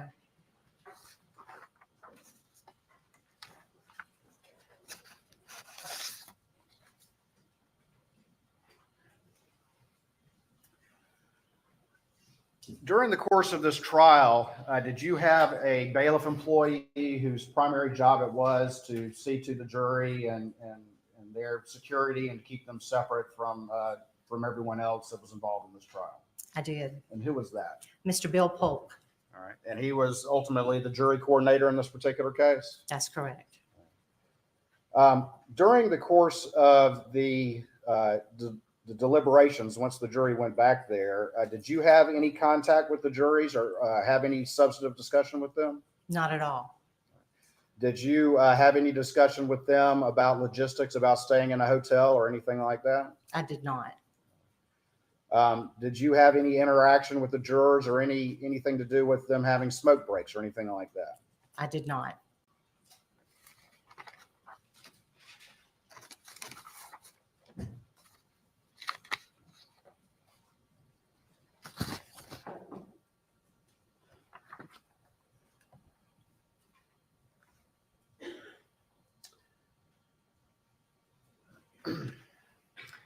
During the course of the trial, did you have any discussion or interaction with the jurors about them giving any interviews to the media or making themselves available to the media? I'm asking during the course of the trial itself. No, not during the course of the trial. After the verdict had been reached and the case was in sentencing, did you have any conversation with any jurors at that time after they had already entered their verdict and been individually polled? Yes, after the sentencing. All right, and tell the court what that interaction was at that time. There were several outlets, news outlets, that wanted to interview the jury as a whole and really wanted to get them up to New York. And so I was trying to get a hold of all the jurors to talk about that.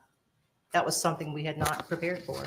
Did you at all pressure the jurors to speak, or did you just tell them that it was their option to speak or not, and here's the contact information? I did not pressure the jury to speak. No. Did you advise them that it was their decision and their decision alone whether or not they wished to speak to the media? It was totally their decision. And did you advise them of that? Yes, yes.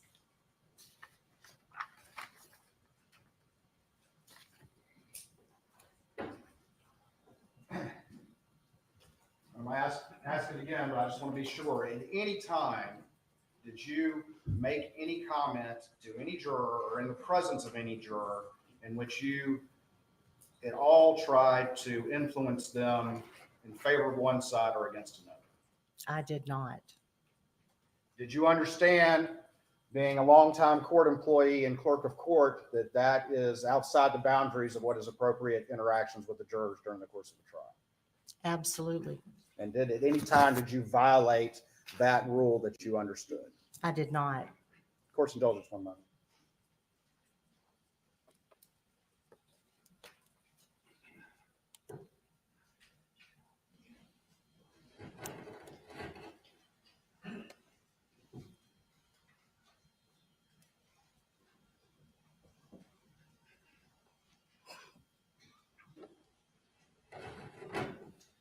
Nothing further this time, Your Honor.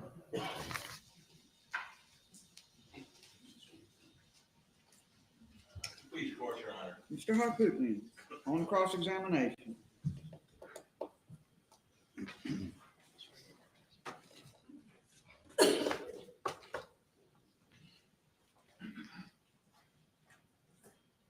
Ms. Hill, we spent 6 weeks together, didn't we?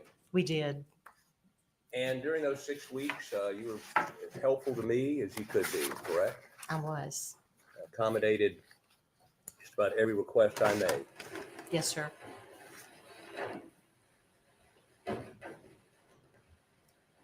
Wait.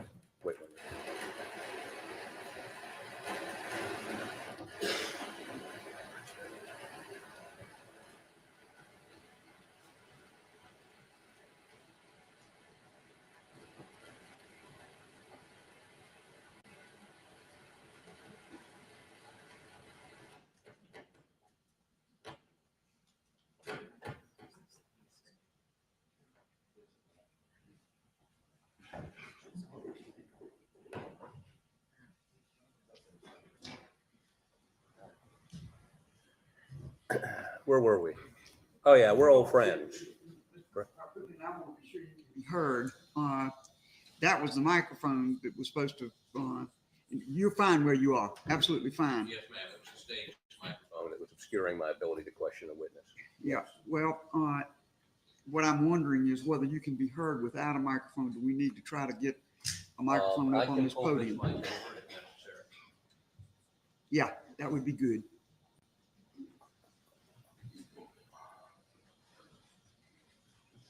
All right. I don't know who's supposed to hear this other than you, but I assume they can hear us. The court reporter, I'm sorry. She's more important, not as important as you. Yes, I agree. Oh, yeah, we're old friends, right? We spent 6 weeks together in a very pressure-filled situation, correct? It was a long 6 weeks. It was a long 6 weeks. And during those 6 weeks, you were helpful to me in a number of different ways, accommodating friends that I had that wanted to come watch the trial, for instance, correct? That's correct. You even allowed me to use the private restroom down on the first floor so I didn't have to stand in line with the rest of the people trying to get breaks, correct? Correct. So we have no animosity towards each other. You didn't do something to me and I didn't do something to you during that trial, right? Absolutely. Okay. Now, given that, I'm going to ask you some questions today that may indicate to you that I have some antagonism towards you. Let me disabuse you of that. I'm here doing a job representing my client, and you've been around the court system for decades, correct? Yes, sir. So you understand what we're doing here today. Yes. Now, let me understand a couple of things. I think, and I've read your book, some editions of your book. There's several. We got a bunch of emails in which you have drafts that you forwarded to your co-author, correct? Your Honor, objection. I believe I would object to relevance. I believe any draft she sent to her co-author with the book is beyond the scope of this inquiry here today. Overruled. You may proceed. Thank you, Your Honor. And in those drafts, you say certain things about the trial, about the process, which you later did not include in the final version. It's called editing. Is that correct? I would agree with that. Okay. Now, let's talk about this book for just a second. When did you first decide you were going to write a book? I think a thought was there, a very fleeting thought before the trial. Did you take any steps before the trial or at the initiation of the trial to begin writing this book or working with somebody on this book? Oh, no, sir. When did you and your co-author get together? It was several weeks after the trial. Okay. Did you talk to anybody about the fact you were going to write a book before the trial? There were several anchors and several journalists that I did speak with about the possibility of writing a book. I'm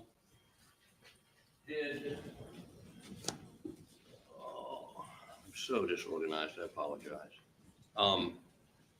Did you seek assistance in this trial from other clerks of court? Yes, sir, I did. And who were they? Ronda McElveen, who is the Barnwell County Clerk of Court, and Renee Elvis from the Horry County Clerk of Court. And were they there with you the entire 6 weeks? No, I mean, how long were they there? Or how often were they there? Rhonda McElveen was there as often as she could be, probably several times a week.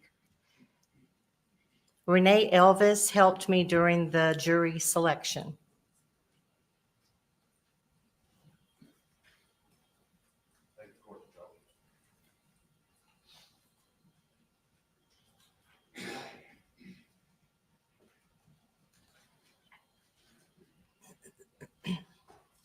And did she begin, that is, Ms. McElveen, did she begin working with you prior to jury selection?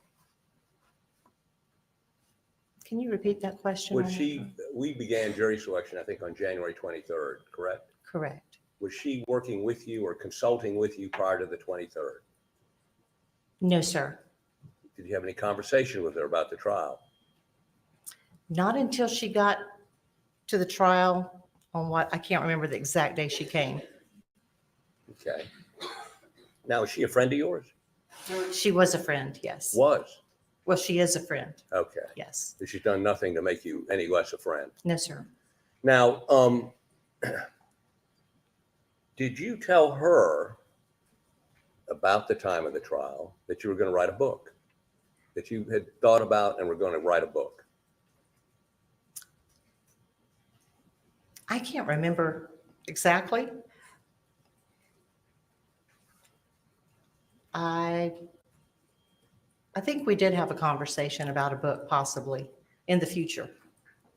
And did you tell her you're going to write a book because you thought it would make a lot of money? Oh, no, sir. You never said that. No, sir.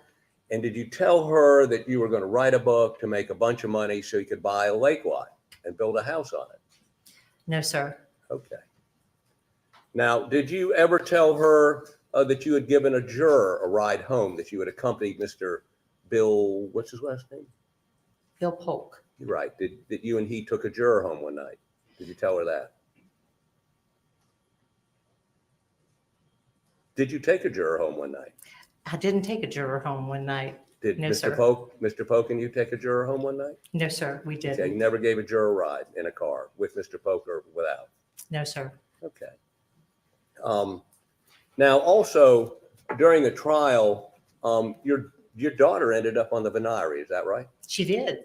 And she was coming up, and did you talk to me and Mr. Waters about putting her on the jury if at all possible? I'm not sure that we wanted her to be on the jury if at all possible, but I think the question was, would she make a good juror? And I said she sure would. Now, I don't think we asked you. I think you told us she would make a great juror. Did you not? I remember you asking. Okay. Okay. I was considering putting your daughter on the jury. Yes, sir. And who does she work for? She works for Compass South. Did she work for the sheriff's department at some point? No, sir. Okay. Did she work in law enforcement at all? No, sir. Okay. Now, let me ask you this. How many jury rooms were there? We have 2 jury rooms in Colleton. In this trial, how many jury rooms did you have? How many? 2.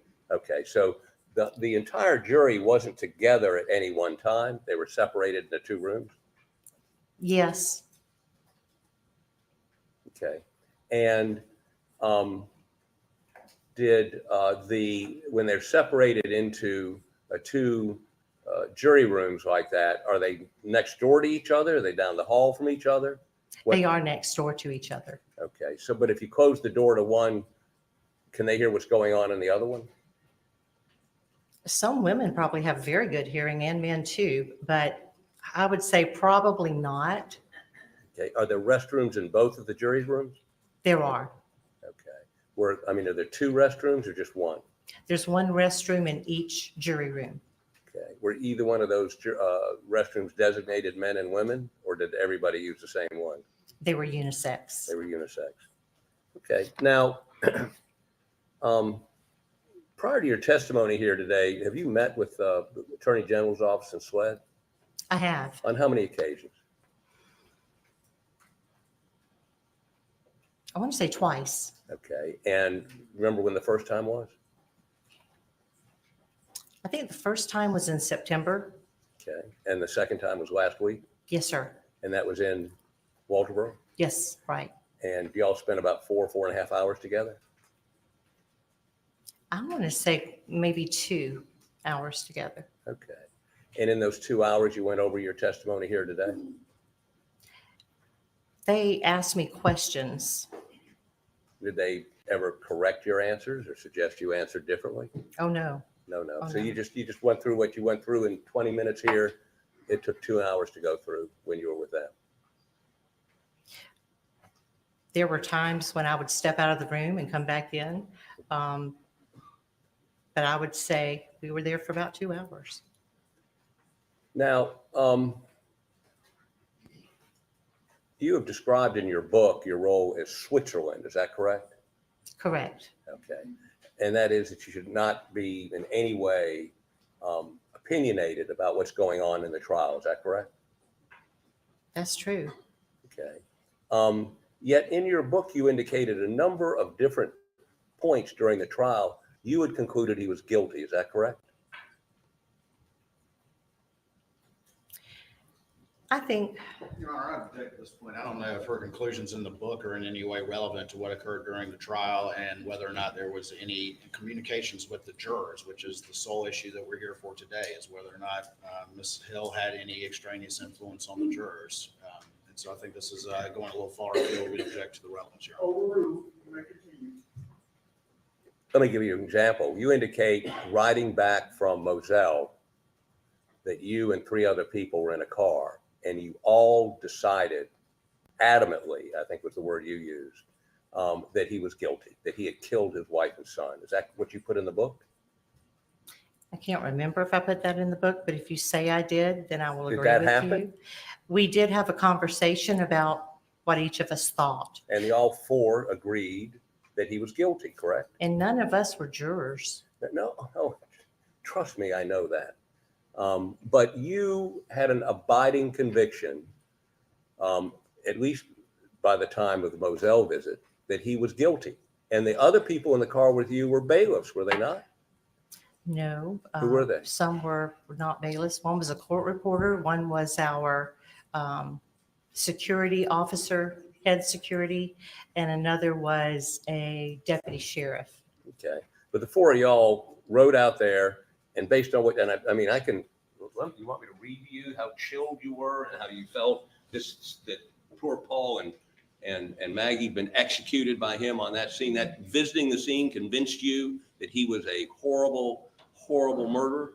You want me to read that to you, or you will concede that's what you wrote? I will concede that's what I wrote, but if I may, I would say that a lot of that is poetic license in writing a book and in making it sound like that. Okay, so some of it's poetic license, and some of it you just stole. You purloined it from that BBC writer, right? Right, again, I object to not only the relevance, but the scope of cross. I would object also under Rule 608. I don't believe that that's appropriate cross-examination. Overruled. You may continue, Mr. Harper. Did you steal part of the book? I did plagiarize, Okay, Mr. so Hartfield. that's stealing, isn't it? And it is, and for Okay. that, I'm very sorry, and I have apologized. Okay. And that makes it okay? What I did, and I apologized for that. And part of the book is, you say, literary license, exaggeration? I wouldn't call it exaggeration. Okay. Now, let me ask you this. Is Switzerland, and this is, you're saying this is happening while you're supposed to be Switzerland, you decided the defendant's guilty. And if Ms. McElmeen says that it's going to make you more money if he's found guilty, don't you think it's reasonable to assume that you may have crossed the line from time to time? Your Honor, I object to the form of the question, assuming facts not in evidence. Overruled.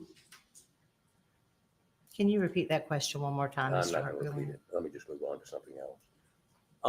Let me ask you, you had interactions with some jurors, and I believe in a conference in the judges' chambers, you indicated that you had seen a post on, is it Walterboro Word of Mouth? Your Honor, again, I object. I think he's delving now into the Facebook inquiry. We believe, again, that that's irrelevant to the inquiry before Your Honor. I will allow a limited, as I understand it, trying to impeach her testimony and explore her credibility. And I think I've already told Mr. Harpootlian that I don't want a whole trial about the business of Facebook and the egg juror, but I will allow limited examination on this point. You may proceed, Mr. Harpootlian. Am I oversimplifying that? I mean, it's in your book. You saw something on Walterboro Word of Mouth, which appeared to you to be from the ex-husband of one of your jurors. Is that correct? Am I oversimplifying that? I remember reading one night something on Walterboro Word of Mouth, and when I was in the courtroom on a Monday morning listening to the judge and the attorneys talking about a matter, it sounded like it was relevant to each other. Okay. And you became aware somehow that this juror had a restraining order out for her ex-husband? She told me that herself. Okay. And tell me how it came for her to tell you about that. Where did she tell you? She was very talkative, and when I was instructed by Judge Newman to go and get her from out of the jury room with a deputy following me, she was talking to me all the way back to the judge's chambers, and she mentioned that there were restraining orders out when they had divorced. So how did the judge, who brought it to the judge's attention about this Walterboro Word of Mouth thing? I let the judge know, thinking that it could be related, Okay. And you let the judge know what? that I had read something on Walterboro Word of Mouth. Okay. And that you knew it was tied to that juror? I didn't know that it was. I wasn't sure at all. Who do you think it was tied to? From what y'all were talking about at the bench, I felt like I needed to let him know, just in case it was related. There was something about an ex-husband and an ex-wife and somebody being on the jury. You didn't tell the judge that you had found what we call the apology post? You didn't tell the judge that? I didn't call it that, no.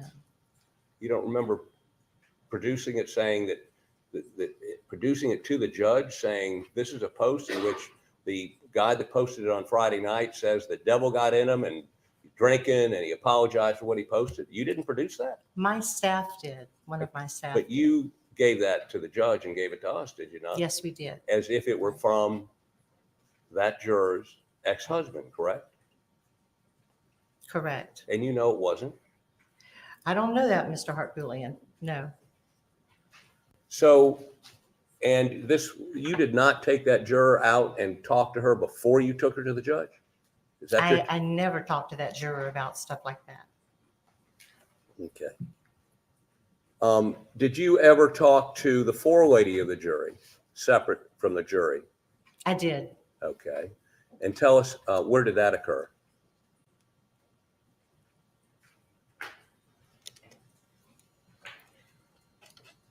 When I would go into the jury room and I would speak with the forelady, we would be in like the hallway in the two jury rooms were side by side, and the opening to the jury room went out into the hallway, and we would be surrounded by the jurors at all times.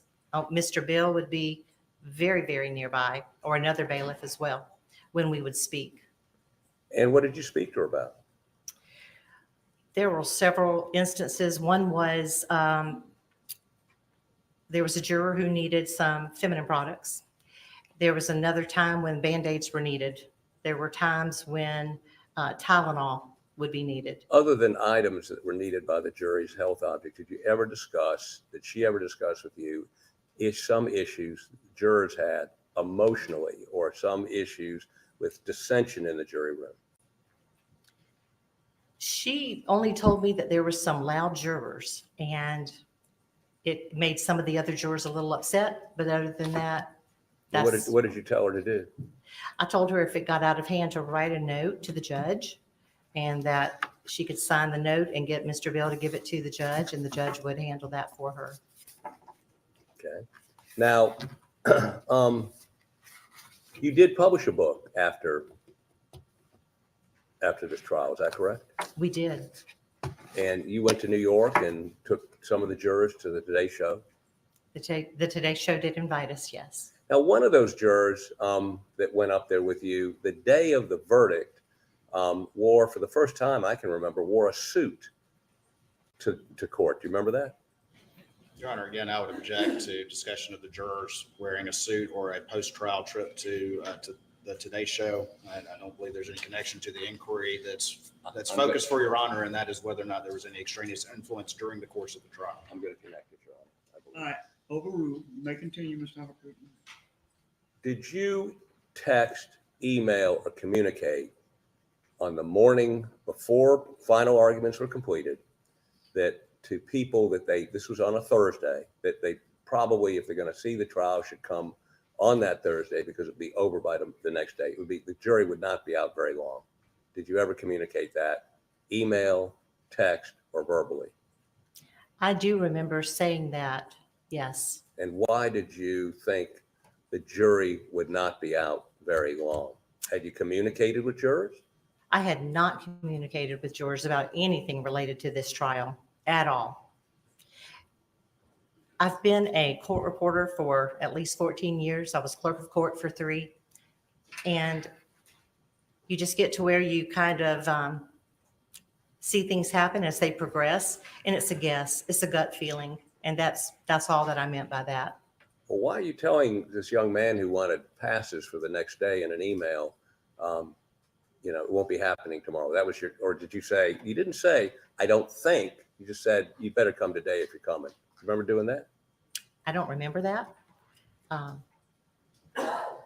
But, if he wanted to come, I knew that the trial would be ending shortly as far as testimony.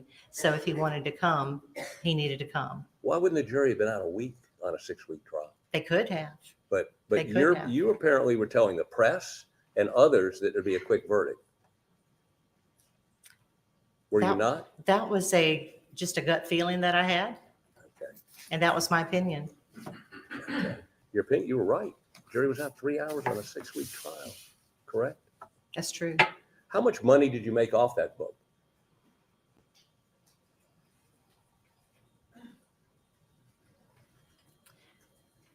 There was not a whole lot of money made off of the book after paying different things and paying for some expenses that went along with that. But I want to say roughly around $100,000. Okay. That's not a lot of money. No, especially when you publish your own book. But that was $100,000 you made. With my co-author. Okay. In what period of time? 6 months? I would say 6 months, yes. When was the book published? August 1st. Okay. The trial was over. That's 6 months after the trial's over, you've published a book, correct? Correct. And then I believe you've recently stopped selling the book because of the plagiarism you've admitted to, correct? Correct. And so there's no more money? Correct. Now, you also indicate in the book that the Murdaughs had a reputation of criminality, I think is kindly what you put. Did you not? Well, Mr. Hartpooley and my grandfather and Old Man Buster were very close. Well, were they criminals? I wouldn't know. You wouldn't know, but you believed and you published that the Murdaugh family had run that part of the state and they'd been participated in criminal conduct, correct? Your Honor, again, I would object to general testimony about the alleged criminality of this family. I'm not sure how that has any bearing on the focused inquiry before the court. He's asking about what she said in the book. I'm going to allow it. Yes, sir. Did you say that in the book, that they were criminals? In the book, that was more of the literary ease that we take, I think, to make a story a little more interesting for the reader. By calling people criminals. I guess what I'm saying is this. Were they criminals? Your Honor, again, I object to that particular question. Overruled. Were they criminals? I wouldn't know that. Okay, so you either made it up or you're lying about it? About the reputation of people that can't defend themselves? They're dead? You're going to call them criminals? You did that in the book so you could sell a book? No, I didn't do that to sell a book. What'd you do it for? Made it more readable, you said? Which sells books? Literary ease. Yeah. What? Literary. Literary what? The literary ease that you can take with when writing a book. Literary ease you can take with writing a book. You can make stuff up. You can lie. You can lie about people. Not with that. I think the public perception was one that it was very interesting during this time. So you're feeding the monster out there that wants to believe bad things about the Murdaughs, and you'll make stuff up to do it. Let me give you another example. I read your book and I found this somewhat humorous. My co-counsel did not. In describing myself and Mr. Griffin, in the book you say that I neutered him. We've both been very interested in what you meant by that. What do you mean by neutering Jim Griffin? Mr. Hartpoolian, it was a book. Did you make it up? I know it was a book. The Bible's a book. I mean, just because it's a book doesn't mean you can lie in it. It's just a word that was used. Nature of that exchange. Don't argue with the witness, but the witness, Ms. Hill, you're instructed to answer his questions. You may proceed, Mr. Hartpoolian. So let me get this straight. The book, and I'll see if I can cut to the chase on this. I could read you chapter after chapter, verse after verse, which is not true. Okay, not true based on my experience of being in a courtroom, and not true based on knowing some of the people you described. You say that is. Mr. Hartpoolian. I object. Counsel's just testifying right now as to his observations about the book. Question, Mr. Hartpoolian, please. You have conceded there are things in the book that you don't know to be true, correct? Correct. Okay. You would concede then that you have lied in the book.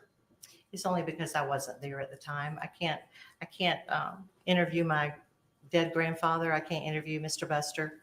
There's just things that we can't interview them on. We can go by what was written in a newspaper and get facts from that.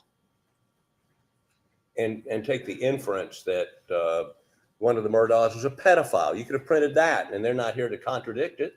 You could have printed anything you wanted and made it up to sell books. That's what this whole scheme was about, selling books. As you told Ronda McElveen, if him being found guilty would sell more books. Your Honor, Isn't that true? I'd object to the argument into the nature of the question, the compound question, and assuming facts not It is a compound question.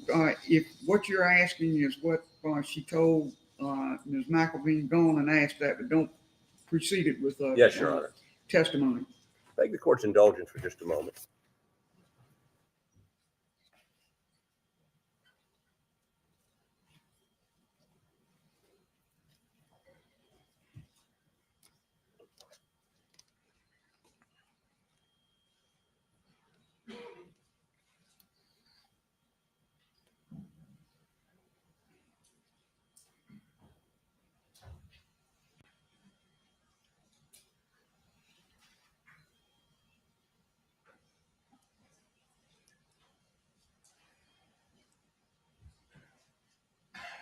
Write your book about that juror whose ex-husband had posted something we now know probably wasn't her ex-husband. Did she have any other ex-husbands that you found out about? I have no idea. Well, you wrote We learned later the ex-spouses hadn't seen each other in 14 years and she had 3 restraining orders against him. Did she have 3 restraining orders against him? I don't know. That's what she said. Okay.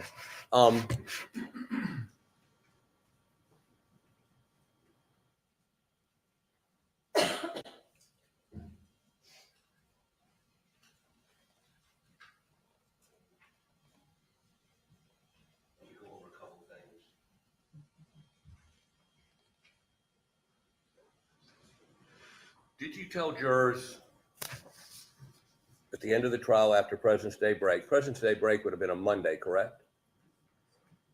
Correct. But before Mr. Murdaugh testified, did you tell the jury not to be fooled by the evidence presented by Mr. Murdaugh's lawyers? Mr. Harpootlian, I never talked to the jurors about any of the evidence If the in answer this would be case. yes or no, then you can explain. Did you say that? No. Okay. Did you ever instruct the jury to watch him closely immediately before he testified, looking at his actions, looking at his movements? Did you ever tell a jury to do that? No. Did you ever tell the jury to pay attention to Mr. Murdaugh's testimony? To pay attention, not specifically to his testimony. I did tell the jury to pay attention. To what? Just generally in the hallway when I was speaking. Not to him? No. Just any witness? Right. Okay.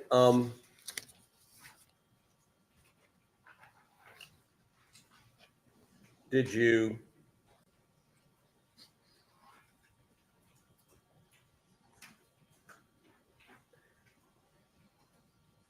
ever warn the jurors the defense is about to do their side? This is right before, right at the beginning of the defense case. They're going to say things that will try to confuse you. Don't let them confuse you or convince you or throw you off. Did you ever tell the jury that? No, sir. Okay. Did you ever tell the jury, if you get emotional, we want to see your face because that is what they want to see? You ever tell them that? No, sir. Did you ever tell the jury that Mr. Murdaugh was about to testify? I didn't tell the jurors that.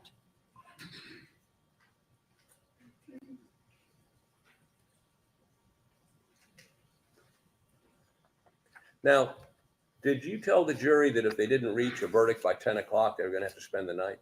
No, sir, I did not. Did you ever tell them they were going to have to spend the night at No, some sir. point? Did you ever tell them that they couldn't smoke? No, sir. Okay.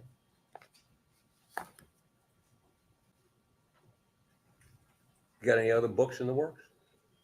No, sir. I mean, doesn't this make a good book?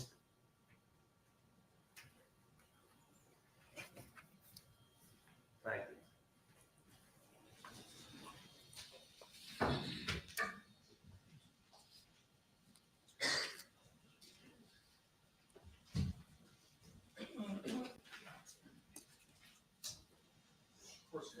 Yes, sir.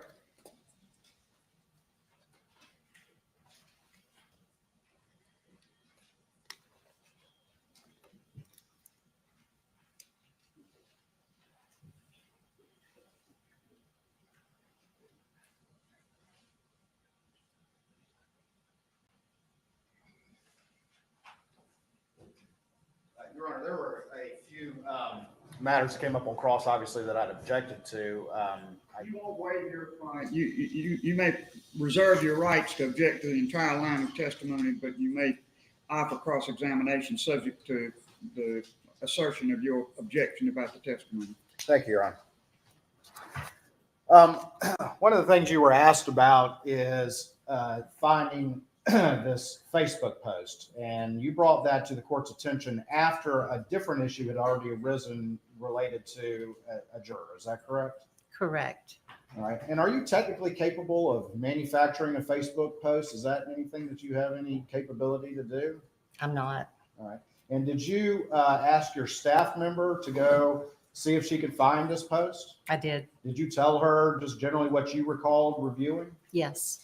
And did you give her any further instruction other than that? No. Were you sitting behind her as she was doing this particular search or anything like that, or did she eventually report back to you? She is very, very techie.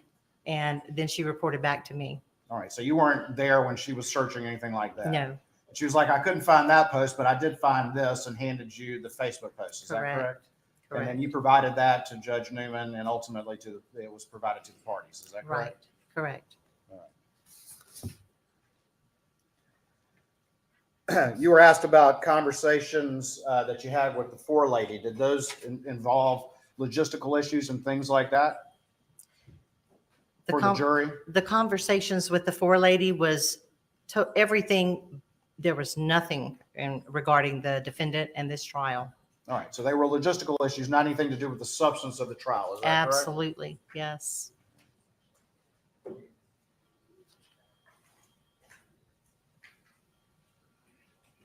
You were asked about whether or not you had texted some people, this won't be long. Was that at all in any way based on any conversation you had with a juror as to their internal thinking or anything like that? Or was that just your assessment being an experienced person in the court? Absolutely not. It was based on just your assessments? Just my assessments, yes. Did you ever communicate with the jurors on how long they would be, or did any juror ever tell you how long they thought they would be? I never talked to any jurors about anything like that. You were asked about your book, and I don't want to get into too much detail about that, but you were asked about some of the assertions that you made in the book. And you were asked if these were lies. Were they lies, or were they ultimately things that were based on inferences from newspapers and community stories? You are leading by, this is your witness, Mr. Waters, so please ask a direct question. Thank you. Was some of the statements that you were asked about in your book, were they lies, or were they based on your inferences from just general community knowledge and things that you had researched and knew? Still leading, but I'm not going to judge. All right. Thank you. He's right about that, Mr. Waters. Just ask a direct question. Did you lie in your book? No, I did not. Thank you. You were asked about when you told the jury to pay attention. When you asked that question, did you also mention anything about we got coffee for you or things like that? I knew that Mr. Bill would take care of that. And the jurors knew too. Coffee, we had done some Dunkin' Donut runs. We had provided coffee, different other things to help stay awake in the cold courtroom that we found ourselves in. And so I knew anything that they needed, Mr. Bill would see that they got, because that's what he did. At any time, did you have any conversation with any juror in which you tried to influence their decision? I did not have a conversation with any juror about anything related to this case.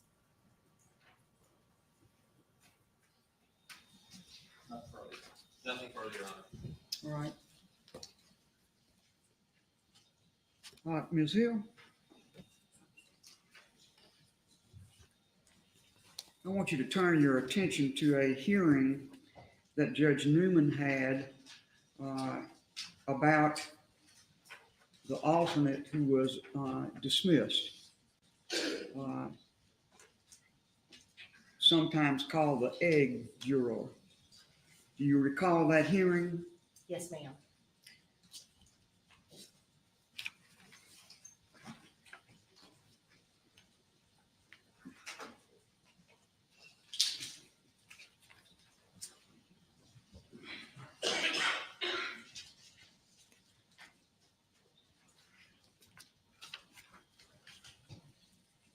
In the hearing, Judge Newman expressed his unhappiness with you for questioning that juror before he questioned her. Do you recall that? I do remember seeing that. Well, then let's go back and talk about that juror. You on examination in this courtroom, you said that she talked about a lot of things to you, but you didn't ask her any questions. But that's not completely accurate, is it? Yes, ma'am, that is true. Well, you asked her direct questions, and that came out in the hearing that Judge Newman had. You asked her questions before she was even examined by the judge, did you not? Your Honor, I did not ask her any questions.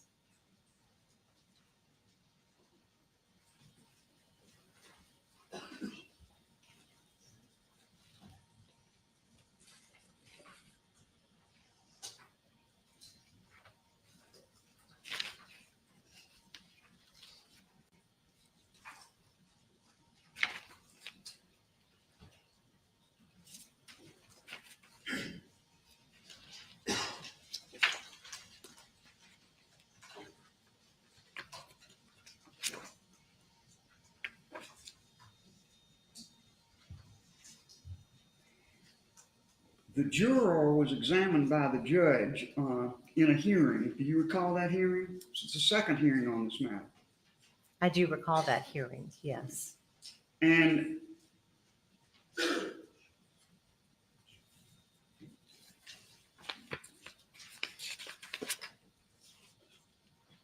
the court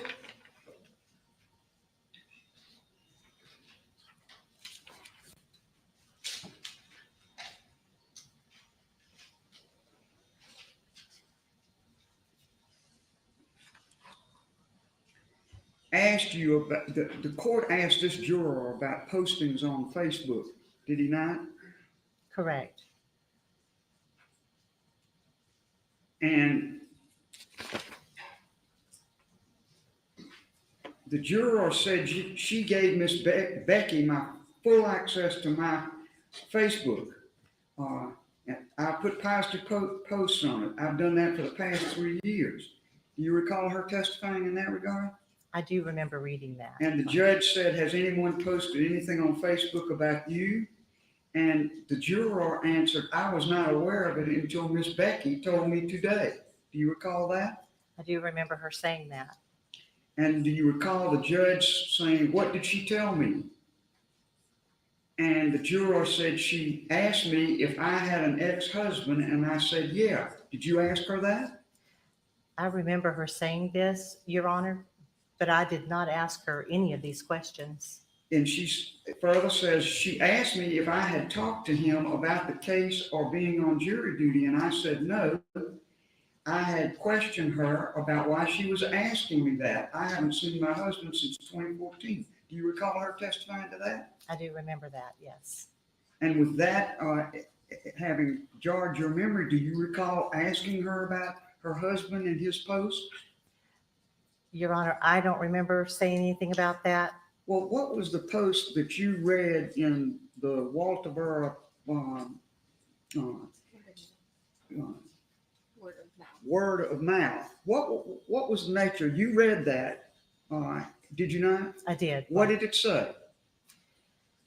My memory is a little fuzzy with that, but it was about a ex-husband who found out that his ex-wife was on a jury, and he didn't think that she would be a good juror.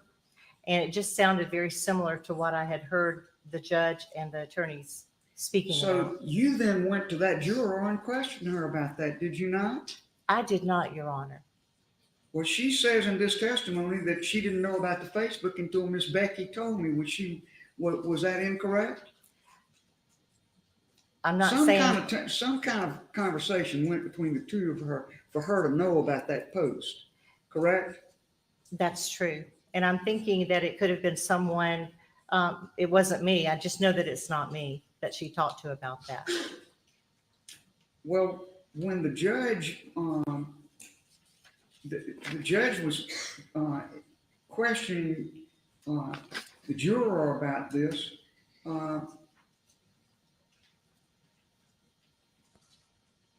she also said that she had 3 restraining orders against him. And she also said, I was very upset after she told me that. Like I said, I have 3 restraining orders against him, and I wouldn't have anything to do with him if I didn't have a child with him. But I haven't seen him since 2014. Y'all didn't discuss that, the restraining orders? On the way from the jury room to the back chambers where the judge was, she was very scared. She was talking about the 3 restraining orders that she had out on her husband at the time that they were divorcing. And she was scared that he would be trying to get back in contact with her again. Well, how do you know that? Did she tell you that? She was talking about that on the way to the jury room, to the chambers with the judge.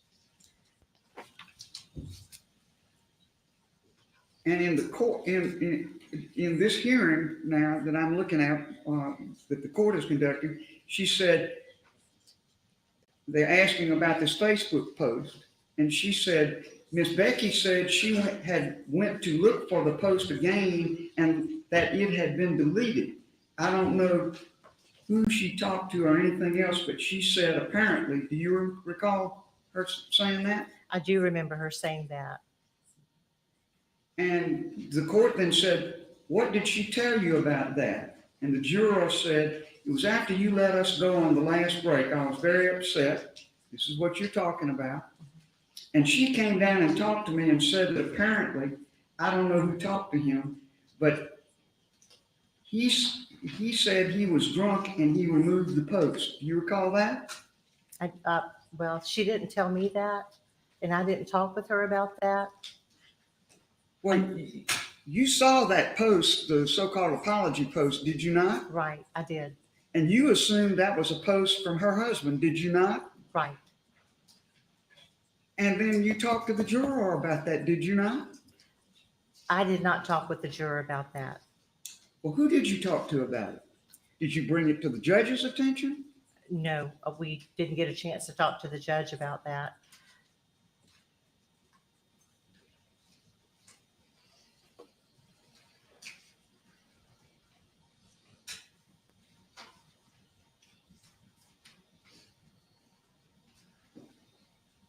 The court asked this juror, has the clerk discussed anything about the case with anyone on the jury? The juror said, not that I'm aware of. The judge said, okay, she was just discussing with juror. She pulled me aside when we went downstairs after the last break. I want to say it was after lunch, and we came back, and that's when she first told me about it, about this, what we now know was not a post from her husband. Right. But you assumed it was a post at the time, and y'all had a conversation about it, correct? Don't that just nod, answer the question. Yes, sir. Yes, ma'am. I believe that it was one of my staff that she talked to, but it was not me that she talked to. But the juror says, and I want to say it was after lunch we came back, and that's when she first told me about it. She's talking about you. Correct. Then we went back into the court, and I never even got to sit on the jury. The judge says, the judge then stops the questioning and she exits the room. Mr. Griffin, Your Honor, I think that satisfies it. She hadn't talked to anybody, hadn't expressed an opinion, hadn't made up an opinion. She's got an ex-husband and she has 3 restraining orders against him. The court said, Mr. Waters, just obviously we're all invested in this. My main concern, I certainly would love to, but not love to, but want to hear, what one of these individuals said. But, she answered the questions as she did, talking about the juror.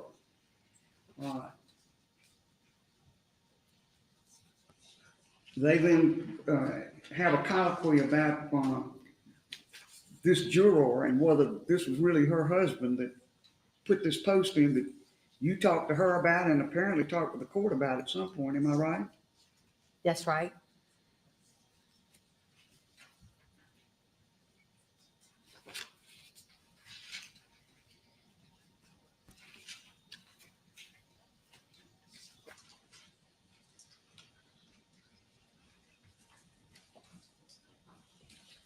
And then at the end, the judge said that he was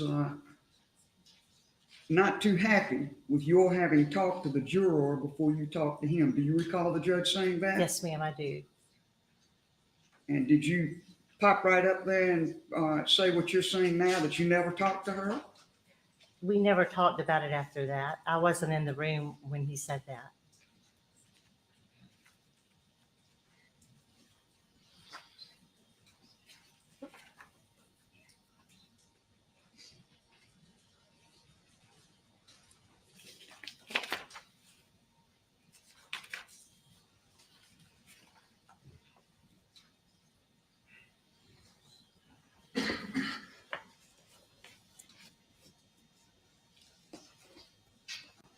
The judge brought up another thing right after sentencing that I want to explore with you briefly. Okay. One of the big responsibilities of the clerk of court is to take control of the exhibits that are presented in court. Isn't that correct? Yes, ma'am. And there were sealed exhibits presented in this case that were photographs of the 2 decedents at Moselle when the law enforcement authorities first investigated the murders. You recall that? Yes, ma'am. And those photographs were sealed by the judge, were they not? Correct. And when the testimony about them was completed, they were under your control as the clerk of court, were they not? That's correct. How was it that those photographs came into public view? Are you talking about after the? I'm talking about the fact he alluded to it on sentencing and said that he was frustrated about it and was going to try to look into it. Those photographs that were sealed court exhibits under your control found their way into the public media, did they not? I believe they did. And I think what happened, it was someone from the gallery took a picture from a screen that had some of the pictures on it, if I'm remembering correctly. Did you ever allow anyone from the press to view these sealed exhibits? No, ma'am. Did you allow Netflix to ever examine the exhibits for trial? No, ma'am. How did you handle exhibits? Because you did have the press have great access to the exhibits. And you say several times in your book that you had to stay after to be sure that you interacted with the press about these exhibits. That's true, is it not? That is true. We had Mr. J. Bender, and then we had the pool photographers and someone from maybe the state, I believe, or the Posting Courier, along with the court reporters, someone from court administration, and then someone from the clerk's office every night that would go over the exhibits to make sure everything was correct and within our domain. Were any press people ever allowed to view the exhibits, even the sealed exhibits that you had on file? No, ma'am. No, ma'am. What was the methodology for allowing them to examine the exhibits? How'd you handle that? I wasn't there a whole lot when we did this every night, but it's my understanding that the people that were involved with the exhibits, and especially the court reporters, and there was a certain time frame that they were allowed to take their pictures, and everything was all of the pictures were looked at by the court reporters that were there and the lady from court administration, along with someone from my office and Mr. J. Bender, to make sure that everything was done correctly. What I'm asking is how you handled having them, the press, view these exhibits. If I remember correctly, the press, we had certain designated photographers and then someone, I think, from the state or the Posting Courier, and they were responsible for putting it out on a stream for the rest of the media to And would access. they do that by photographing the exhibits as they were in your possession after court was over that day? That is correct. All right. And how did you handle the sealed exhibits in terms of their availability when these press people are there photographing exhibits? They stayed sealed.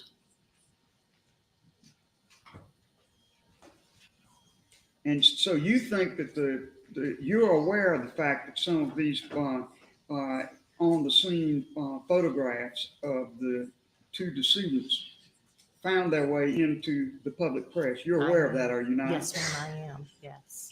And you contend that they photographed them in the courtroom?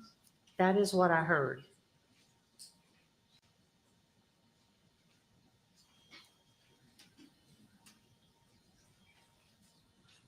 All right.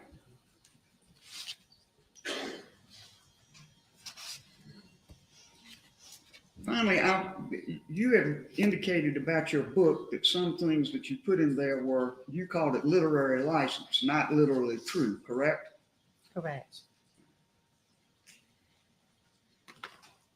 Did you ever, by any kind of email communication or in any way, shape, or form, indicate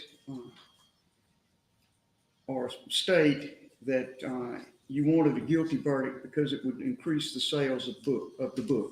Did you ever say that in an email or verbally or in any other way? No, ma'am, I did not. It didn't matter to me if it was guilty, not guilty, or a mistrial. Well, in your book, you suggest that the guilty verdict was what you wanted, and you were fearful that that a guilty verdict would not be rendered. You say that a lot about your feeling about wanting a guilty verdict, do you not?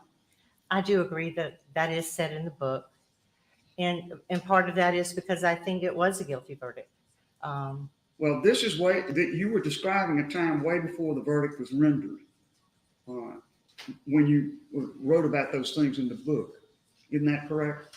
It is, yes. And you even have something where you say that your eyes met with jurors and others at Moselle, and y'all had an understanding, unspoken, that he was guilty. You said that in the book, did you not? I did say that in the book, and I would consider that part of the literary, the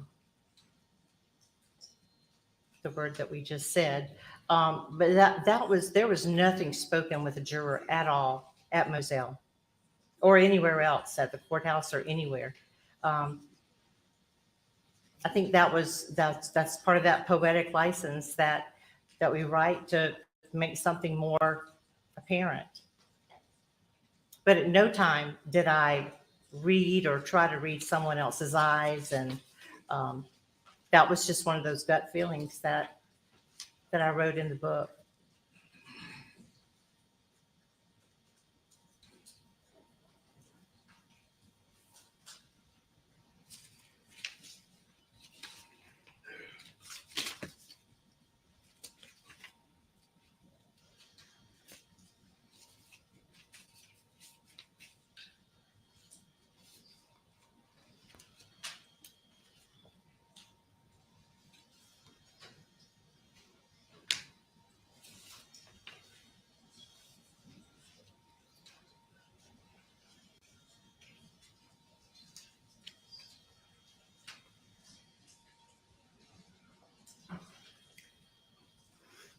You wrote in the book, speaking of a time before the jury verdict was rendered, I was conflicted about knowing the Murdaugh family and about having so many people watching and listening to me as I read the verdict. I was mostly concerned about Alex being found innocent when I knew in my heart he was guilty. I had this fear that the goodwill the Murdaughs had built up in the community would influence the jury. You wrote that, did you not? Yes, ma'am. So you had those feelings well before the verdict was announced in this case. You had some definite opinions and feelings about what the verdict should be, did you not? I did have a certain way that I felt. But I would never... That's not any poetic license, what was said there. That's how you felt, correct? Correct. All right.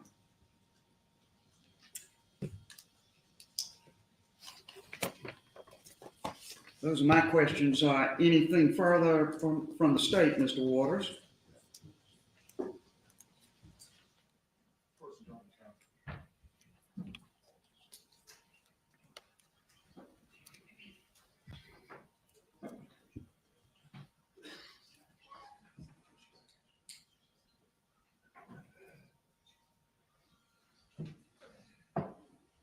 Very briefly, Your Honor. Yes, sir.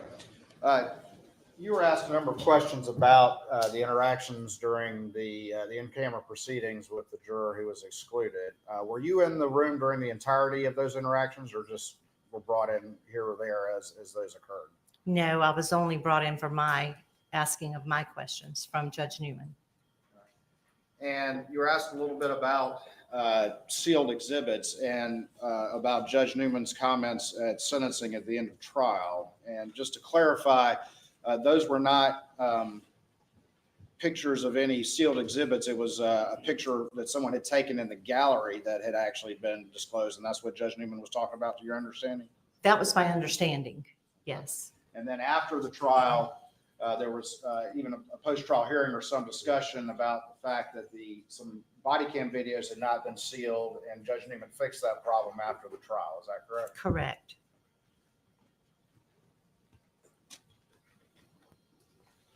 Nothing further, Your Honor. Just a couple questions. Mr. Harpootlian? Let me understand this correctly. You would agree that you did release all of the exhibits in this case, sealed and unsealed, to the Texas film crew. Is that correct? No, sir. Hmm? No, sir, I did not release the sealed exhibits. What about to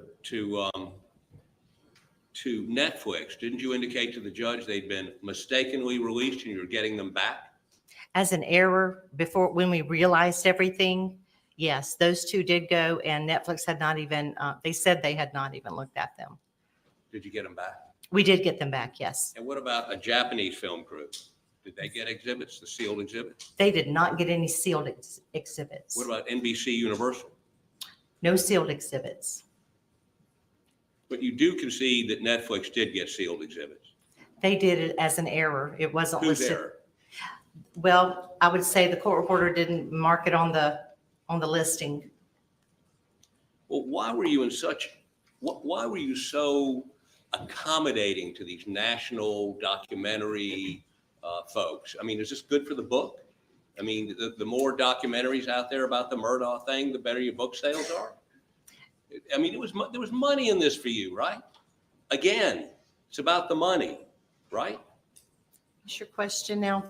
Isn't it financially beneficial to you at the time to get more of these photographs out, more publicity, more Netflix, more HBOs, more Japanese? Doesn't that sell books for you? Didn't you see a financial advantage? Not at all. Okay. Thank you. No further questions. Ms. Hill, you may step down.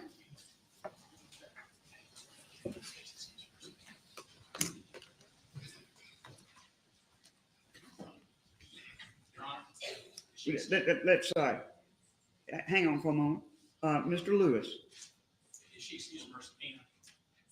I just wanted to make sure she's now Oh, excused. well, I want her to step down. Yes, she's still under subpoena. I haven't heard what's going to be said. Mr. Harpootlian still has some things he wants to raise about other witnesses and so forth. So what I would prefer is that she remain with you, Mr. Lewis, until we see what else is going to happen. You may step down.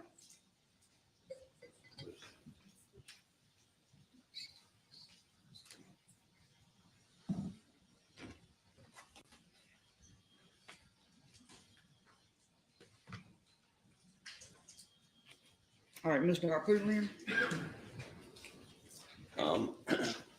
Your Honor, we've got literally millions of pages of documents in this case.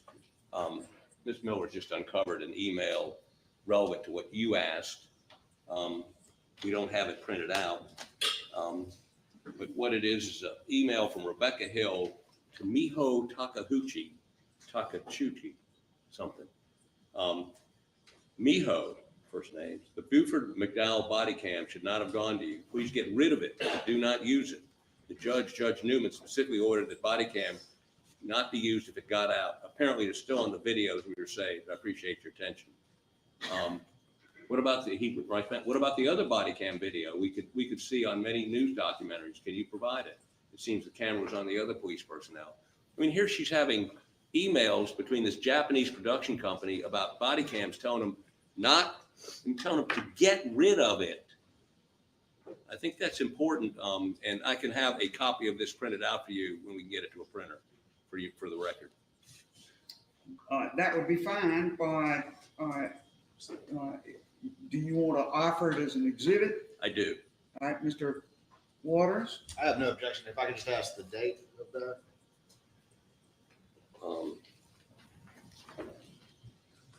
The date is July 17th, 2023. July.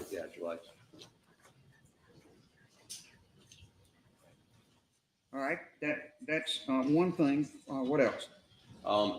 I will admit it. I will allow it. That is a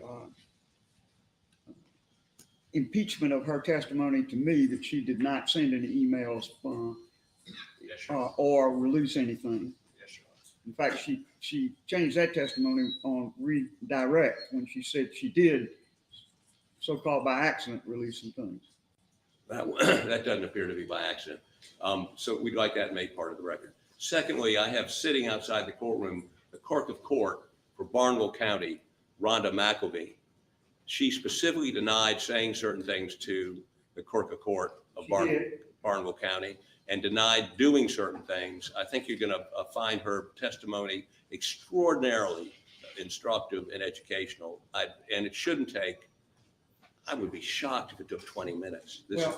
In light of the answers she gave to my questions and some of yours in that regard, I'm going to allow it. Now, I want to know what else we're looking at here.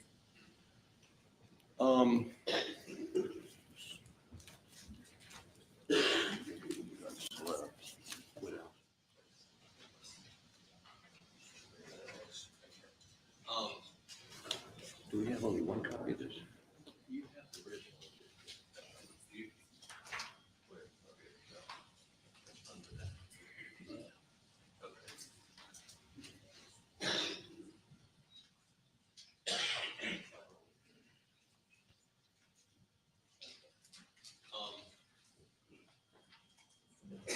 Your Honor, I want to hand up to you an affidavit from a witness we would propose to provide in addition to Clerk of Court. This is a alternate juror, not the egg lady. This is the alternate juror who was dismissed when she was not needed for deliberations. And she is here also ready to testify.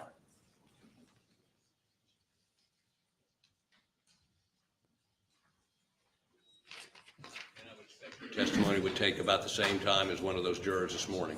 Sir? I would expect her testimony would take about as much time as one of those jurors this morning. This is your offer in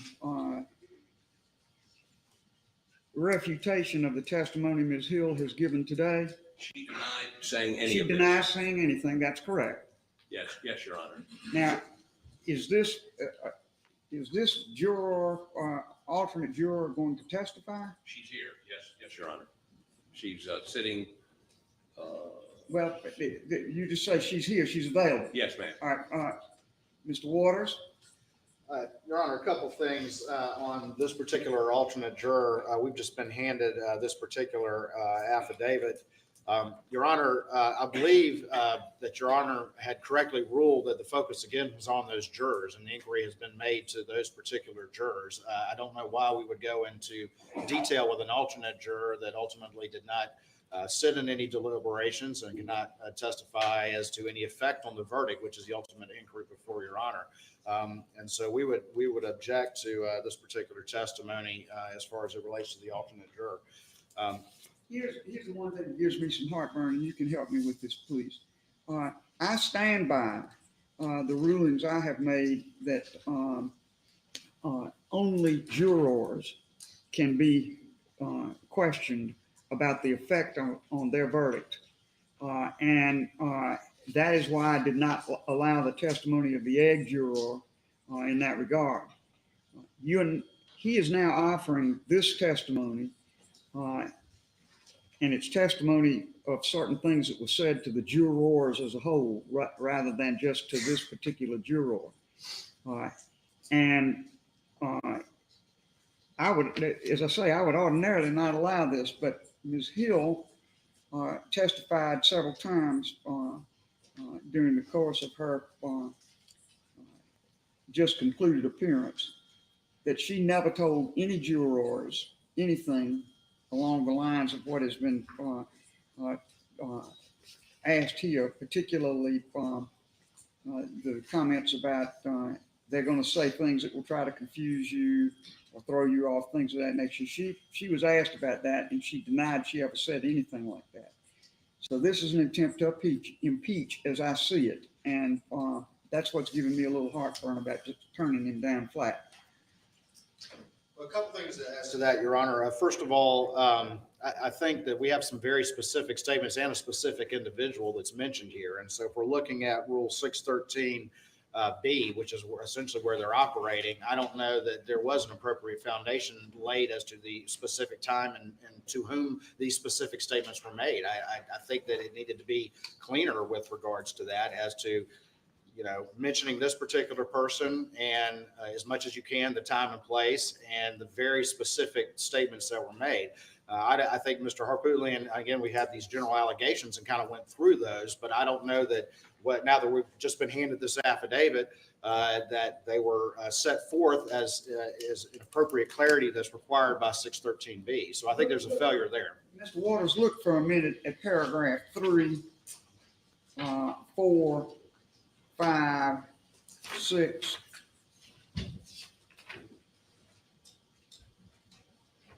7. Those paragraphs all address things that have been asked her, and they are pretty specific as to time and place. And the content of this testimony is an attempt to impeach her, Ms. Hill's testimony. That's why as I guess colloquially I said, I'm having a little heartburn about excluding this, is because she was asked directly about these matters. And this testimony would be in conflict with that, which would be permitted to impeach someone. Right. And Your Honor, I certainly understand the point. I guess I would have just 2 points to that. Number one is that, as we've already talked about, this evidentiary hearing is within your discretion in the manner, particularly when you're talking about jurors and the manner to be conducting that. Now we're talking about putting a juror on the stand and having attorney examination. And I think under the case law, that's within your discretion as to how that inquiry should go, as opposed to were we purely in a trial setting and applying the evidentiary rules. But if we're applying the evidentiary rules, again, strictly applied, I think that I don't know that they have laid the foundation with enough clarity to offer extrinsic evidence under 613B. And that would be our argument there, that we just had generally discussion of some of these concepts, but not the place, time, and person to whom it was made with the specificity that 613B requires. So that would be our evidentiary objection in the event that Your Honor is addressing those. So that would be our position. I do also, before we get started, I do want to go back and address the sealed exhibits issue whenever it's appropriate. Sure. If now, I'm happy to go. Mr. Harpootlian, slow for a minute. I'm turning to Mr. Waters to try to get some clarity about why he objects to this testimony. One is the 613 issue that he's explored, and I understand that. He now wants to say something about the sealed exhibits. So I want to hear from him on that, and then you can reply to both of them. I'm sorry, Your Honor. That's all right. Distracted by Mr. Barber. Sure, I understand. And, finally, going back to the juror issue, we would also raise 403 as well, just because of the nature of the inquiry that we're here to assess. Going back to the sealed exhibits, I just want to clarify for Your Honor, Mr. Griffin and Mr. Harpootlian were at this hearing. After the trial, there was a release of, and these were publicly filed exhibits, of a number of exhibits. What also got released at the time were 2 body cam exhibits, which had images of the victims at the scene. Those had inadvertently not been marked as sealed exhibits. And ultimately, then we had a hearing in front of Judge Newman, and essentially those were clawed back. And so I just want to be clear that when we're having testimony about that particular thing, as it relates to what Ms. Hill was saying, those were the sealed exhibits that were released. And again, at the time, they had not been marked sealed, and that was sort of retroactively fixed. And then the other issue, of course, is, Your Honor, is again that the issue that Judge Newman was talking about after sentencing was a gallery photo. It was not what apparently would be maybe a press photo of the exact exhibits. And what we did at trial, and Mr. Harpootlian can speak to this, and Mr. Bender could as well, is at the end of each day, first of all, the sealed exhibits would have a cover sheet or a folder that they would be in. And then they would verify with the parties that these are the okay exhibits, these are the sealed exhibits. And then at that point, after court was concluded, the media would then be allowed to review and or photograph or get copies of the unsealed exhibits. So that's just how the procedure was working at the trial. That's very helpful to clarify this, because I now see this in perspective, that there were that the materials that were photographs at the scene or depictions at the scene of the two victims. What you're telling me is that those were inadvertently released after the trial by, I guess, it would have to be by the clerk of court. She's the one that had them, and then they were, and they weren't properly marked, and they were then clawed back. Yeah, they were the two body cam videos, and so in those videos, it weren't physical images, but they were the body cam videos, and then in those videos, you could see the victims at the scene. Right. And those two exhibits, to my recollection, were the only two that should have been sealed, but they, in fairness, were not marked sealed, and that's how they got released. The second we realized it was a problem, we took care of it and clawed those back. Well, that clarifies that issue for me. So I frankly, that puts my mind at ease about what happened there. Now, Mr. Harputney, and I'll come to you momentarily. Anything else? No, ma'am, Your Honor. Okay, now, Mr. Harputney.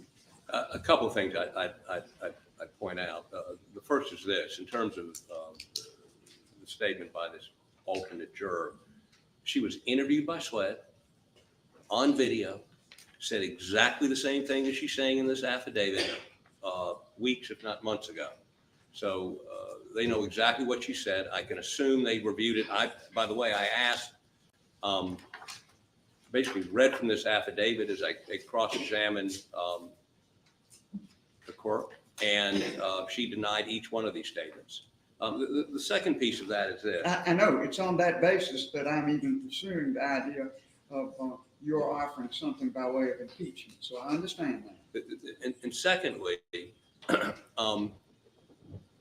as to the sealed exhibits, I think we're going to hear testimony from Ms. McElveen that may elaborate on your concerns based on our interview with her this morning. All right. Well, here's what we're going to do.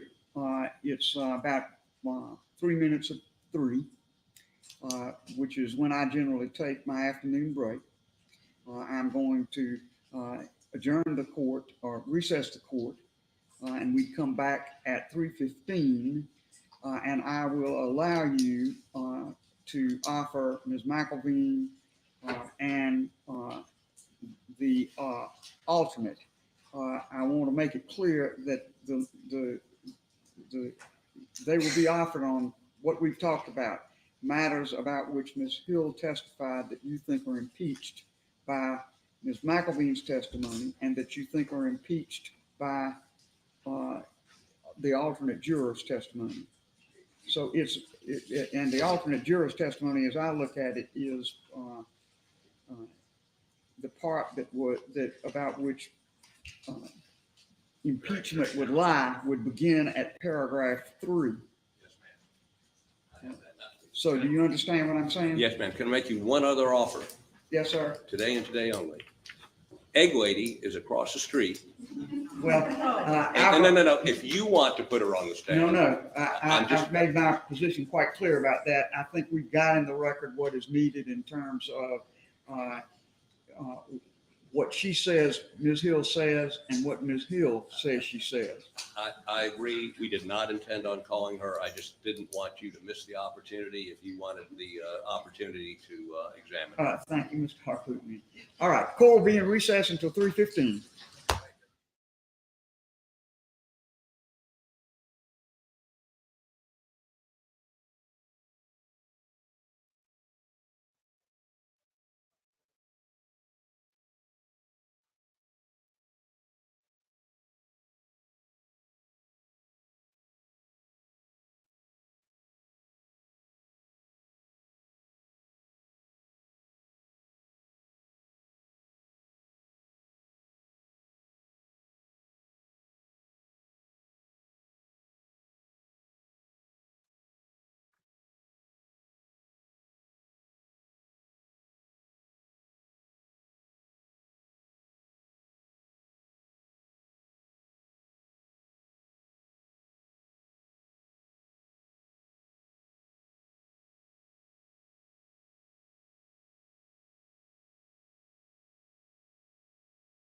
Howdy, howdy, howdy, howdy. Hey guys, so I thought I'd come out here and guys, just to fill you guys in. So I have to be honest with you. I really don't think this is going as well as we would really like it to go because the judge is now expanding into Egg Lady and some other stuff. And I have to be honest with you, I still don't think Becky tampered with the jury so much so. You know, we went through the list earlier today. We see Z and P were the only ones out of 10 jurors that allegedly heard this stuff. Now, I do have a problem. Here's where I have a problem. It's with Egg Lady. I really feel like Becky lied to the judge. I mean, I can't, you know what, there's a lot of things I'll do, but I won't lie to you guys, and I have to be honest with you, and I speak the truth, and that's one of the reasons why you guys come here. Whether I like the truth or not, I usually speak the truth to you. And in this case, like, I really felt she was being dishonest to the judge. I was in the room. You know, the judge kept asking her about this stuff the Egg Lady said. I don't believe her. I believe she did have those discussions and she was scared to say so because of the situation at hand. But I do believe, like, when I was there and I was listening to it, I didn't believe her. I am not going to lie to you. I didn't. Is that the deliberating body? You know, I don't know. You know, but maybe it was one of those things where she was, because you kind of see this situation going on when it was described, and they're like walking to judge's office, and apparently they had a conversation that Becky's trying to say they didn't have. But I truly believe that they did have it. I mean, if this lady is saying all this stuff to her, it's kind of hard for, you know, I just don't. This is what I foresee of happening. Becky would have said, look, I really can't listen to this from you. You know, I'm the clerk. I'm not really supposed to have a lot of interaction with the juror. You really need to save this for the judge. But see, this is a lady from the South. You know, they're sweet, they're kind, they like to help and stuff like that. And let's face it. Come on, guys. Little gossip here, little gossip there. Right, we all do it. Right. We always try to be that friend, even when we don't know people that well. So I just kind of foresee this situation where they're walking down the road or walking down the hallway and having a little, you know, conversation between them. I truly believe that there was a conversation. Now, did it happen? Just because I believe it doesn't make it so. You know, at the end of the day, who matters? It's that judge in there. That judge in there is the one that's going to be determining whether she did something wrong or whether Alec Murdaugh gets a new trial. But what I will tell you is it looks like he's a little closer to that new trial, in my opinion. I was here this morning confident that we're not having a new trial. I have to be honest with you. Being out here right now, I'm biting my fingernails in there. I truly believe that I don't know how the judge is going to rule. It doesn't sound good from where I'm sitting. That's all I'm saying, guys.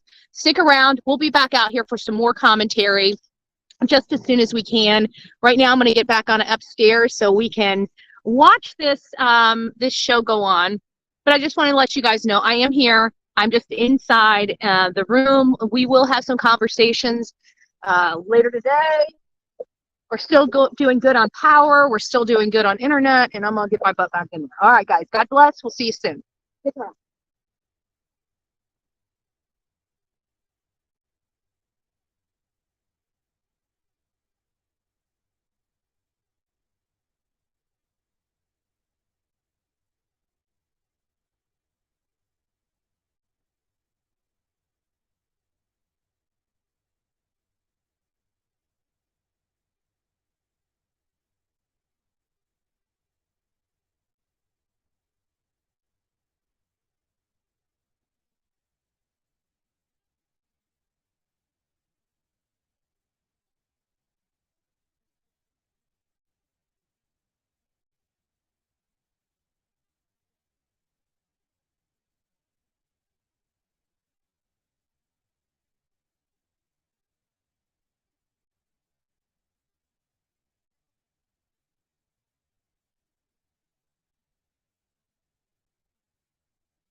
I am here for my 10.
Order, all rise.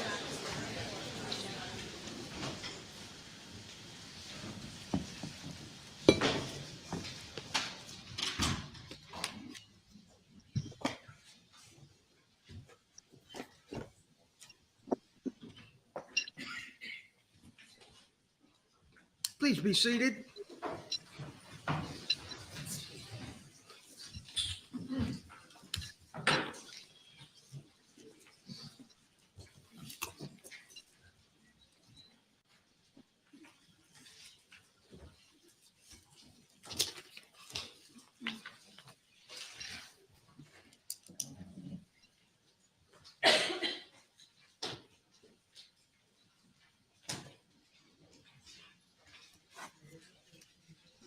All right, Mr. Harpootlian, I believe it's you to present your witness. Yes, ma'am. Please be, Ronda McElveen.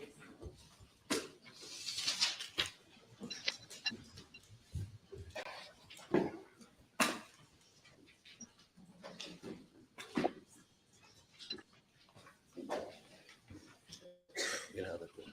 Sure. You know how this works? Yes, I do.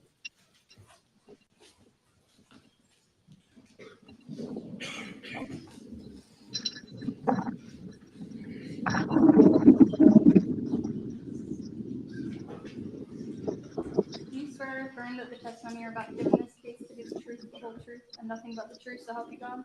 Yes, ma'am, that's what I'm here for. Thank you. Please have a seat on the witness stand. State your full name for the record. And please spell your first and last name. Rhonda McElveen, RHONDA MCELVEEN. I'm gonna make sure I'm gonna stay here.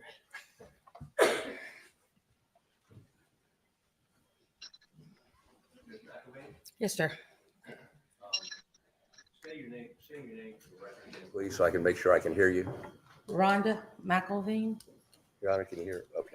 I can hear you great, Dick. I can hear you, but I would doubt that anybody post the lawyers would hear you. Is that better? No? Is that thing on, Mr. Bailiff? I think it's the mic for the other courtroom. It's the mic for the next door. I don't want to get into the thing going. Well, I can speak up. haywire again. I'll just speak up. How about that? I have a big voice. I'll use it. It's just not on at all, though. No, it's on. Is it on? Yes, ma'am. Okay. All right, Mr. Harpootlian, you may proceed. I'll speak a little louder if that helps. Say your name again for the record, please. Rhonda McElveen, And Ms. McElveen, what do you do for a living? Clerk of Court and ROD for Barnwell County. Clerk of Court in what? Register of Deeds, I have 2 titles. 2 titles. And is that an appointed or an elected position? Elected. So you're elected by the people of Barnwell County. Yes, sir. And how long have you been the Clerk of Court of Barnwell County? This is my 16th year. 16 years. And I'm running again, sir. Yes, sir. All right. Don't think I'm allowed to plug that, but you have been the clerk for 16 years. You're up again this year. Now, do you know the clerk of, well, back up for just a second. Do you hold any position with, is there a state organization of clerks of court? Yes, sir. I'm actually the president of the South Carolina Clerks of Court and Register of Deeds. Okay. And that means that of the 46, there are 46 of y'all, is that Yes, right? sir. Yes, sir. And you were elected to be the chairman of that group, President of that group. president of that group. Yes, sir. Now, are there certain rules and constraints that clerks should operate under in terms of dealing with juries? Yes, sir. And is there training for that, or is there a book for that, or how do you learn that? You have the Clerk of Court manual for one that's on the judicial website. You also have the law books that have it in there. There's actually 2 separate forms, SCCA 237 and 238 maybe, that has regulations on it. And then we also have in the handbook that, or not handbook, but in the program within the CMS system, they actually have rules and stuff there you can go by as well. Now, as a clerk of court, are part of your duties to deal with juries? Yes, sir.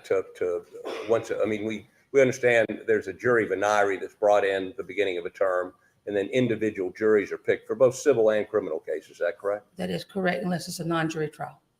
And then there's just a judge, like we're doing here, right? Yes, sir. And in the process of picking juries, do you assist as clerk of court? When I say assist, who actually picks the jurors out of a hat, or however, whatever the process is? Well, actually, the first process is you draw a jury by computers through the CMS system, and then summons are sent out. And then once we come to court, we usually do a roll call. We see what everybody's doing, what their jobs and everything, to help the attorneys to decide which jurors they would like to get. They have so many strikes, etc.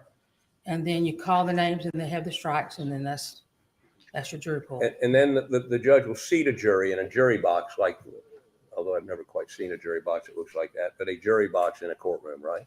That is correct.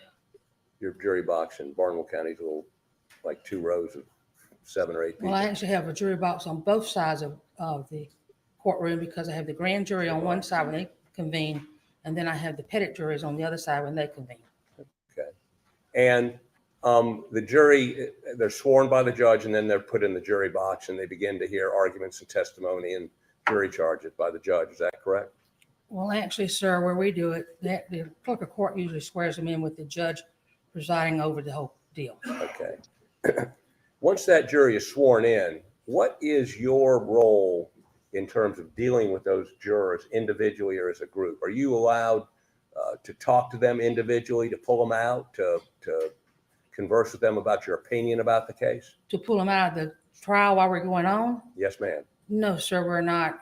If they're on a break, etc., or if they request to see someone, then we manage to, I'll go in the door open. I'll say, which one of you needs to see someone? It might be the judge. And I said, hold on. And then I go get my judge. And so we've got a juror that needs to speak with you. Do you converse with jurors about the merits of the case? By the merits, whether someone's guilty or innocent, or whether a plaintiff or a defendant should win in a civil case? Do you ever do that? No, sir. About the most, only thing I ever do is go in and count them and tell them I can count up to 14 without even using my toes. And then I might get their lunch order. That's it. And the doors are usually open when I'm doing that. And you have bailiffs that sit with the jury or sit outside the jury room? They sit outside the jury room, and usually there's one beside them in the courtroom in case somebody needs something. But usually they'll catch my eye, or they'll catch the judge's eye, and we'll get something handled.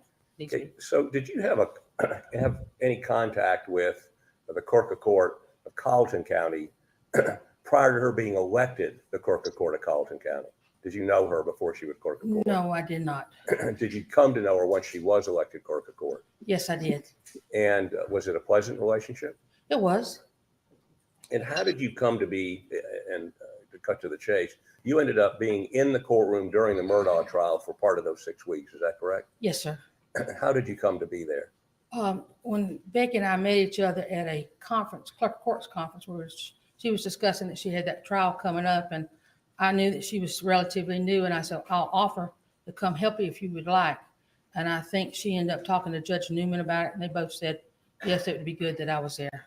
Okay, because you tried a murder case, two in the past, correct? Yes, sir. Okay. And did you go and help Becky Hill try that murder case? I did. I couldn't go for the first 3 days because I had court in Barnwell, and I told both of them if I had court going on in Barnwell, I could not be in Colleton County. Okay.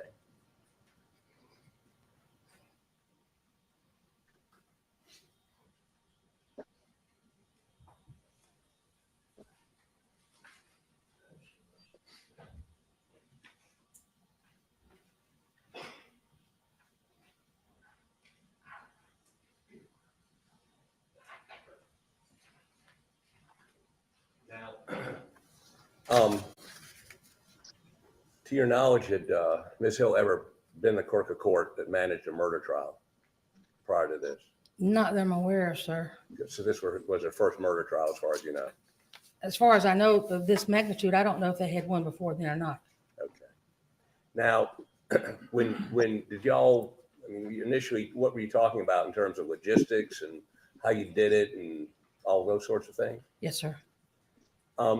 During that, before the trial, before we ever picked a jury,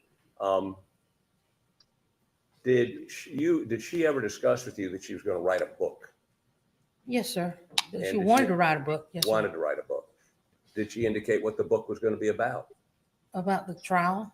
About the Murdaugh trial? Yes, sir. And did she discuss with you, what, if anything, did she discuss with you about how she felt the verdict should turn out to be in the Murdaugh trial, vis-a-vis in reference to the book? What would help the book? A guilty verdict. And tell the judge and me what exactly she said to you that you remember. This is prior to the trial. Okay. Well, first of all, she said we might want to write a book because she needed a lake house and I needed to retire. And then further conversations, a guilty verdict would sell more books. And we left it at that. This was before, even in December. And when did she ever say that again to you during the weeks you spent there? Several times. It could be said it was, amongst friends in her office, or we might be having dinner, that kind of stuff, but that's about it. That she needed a guilty verdict to sell more books. That would be the best way to sell books, yes, sir. The best way to sell books. Now, during this process, did she ever express to you an opinion on whether or not, in fact, was Mr. Murdaugh guilty of the murders of his son and his wife? Yes, sir. Tell me what she said, and if you remember when. I don't exactly remember when. I know it's over half of the trial had already happened, but the evidence was coming forth that it looked like he might be guilty, and she made a comment that guilty verdict would be better for the sale of books. Okay. Now, as a result of a conversation you had sometime during the trial, I don't want you to relay to me what was told you. Did you have a discussion with the clerk, Becky Hill, about her being with jurors on her own? Yes, sir, I did. One morning I showed up to Colony County, and I was told that she had taken a juror home the night before. And I was in the courtroom and I saw her, and it was between the pews and where the back row pews are. And I mentioned to Miss Becky, I said, please tell me you didn't take a juror home last night. And she told me, she says, I did, but I didn't talk about the case. I had a bailiff with me. Mr. Bill was with me. I said, Becky, you don't do things like that. I thought we had stopped everything. It wasn't far enough along to really cause a major problem, or I would have told Judge Newman. But I thought we had an understanding that you did not spend time alone with the jurors. Okay. Now, I'm going to read you some statements. Well, first of all, did you ever hear her say anything in front of you to a juror about whether or not, on the merits of the case, that is, whether or not he was guilty or innocent, or what you should pay attention to? Did you ever hear her, what, if anything, did you ever hear her say to a juror or in the presence of a juror? Anything? No, sir. Okay. But let me ask you if you've ever heard her say these statements, and if so, to who? Don't be fooled by the evidence presented by Mr. Murdaugh's attorneys, which I understand. Do not be fooled by the evidence presented by Mr. Murdaugh's attorneys. You ever heard her say that? Your Honor, this time I would object. This witness was specifically called as a Rule 16.3B extrinsic evidence. I think we've covered the two grounds that would be permissible for her to testify to, and I believe that should be the extent of her testimony. So we would object any further extrinsic evidence as improper impeachment and also irrelevant. I think that the issues that were raised with the prior witness have been covered, and that was the express reason that this witness was called, and Your Honor allowed the testimony. Overruled. You may continue. Thank you. Did you ever hear her say that? Can you repeat the verbiage? Don't be fooled by the evidence presented by Mr. Murdaugh's attorneys. Yes, I did. And who was it said to? It was said to me. Okay. And sometimes there might be a staff member in her office or someone from the media there. But other than that, I didn't hear her say it out there in front of any jurors. Did she ever say to you or to other people around you, I'm not talking about jurors, watch him closely, talking about Mr. Murdaugh. This is just before he testified. Look at his actions, look at his movements. Did you ever hear her say that? Yes, sir. Okay.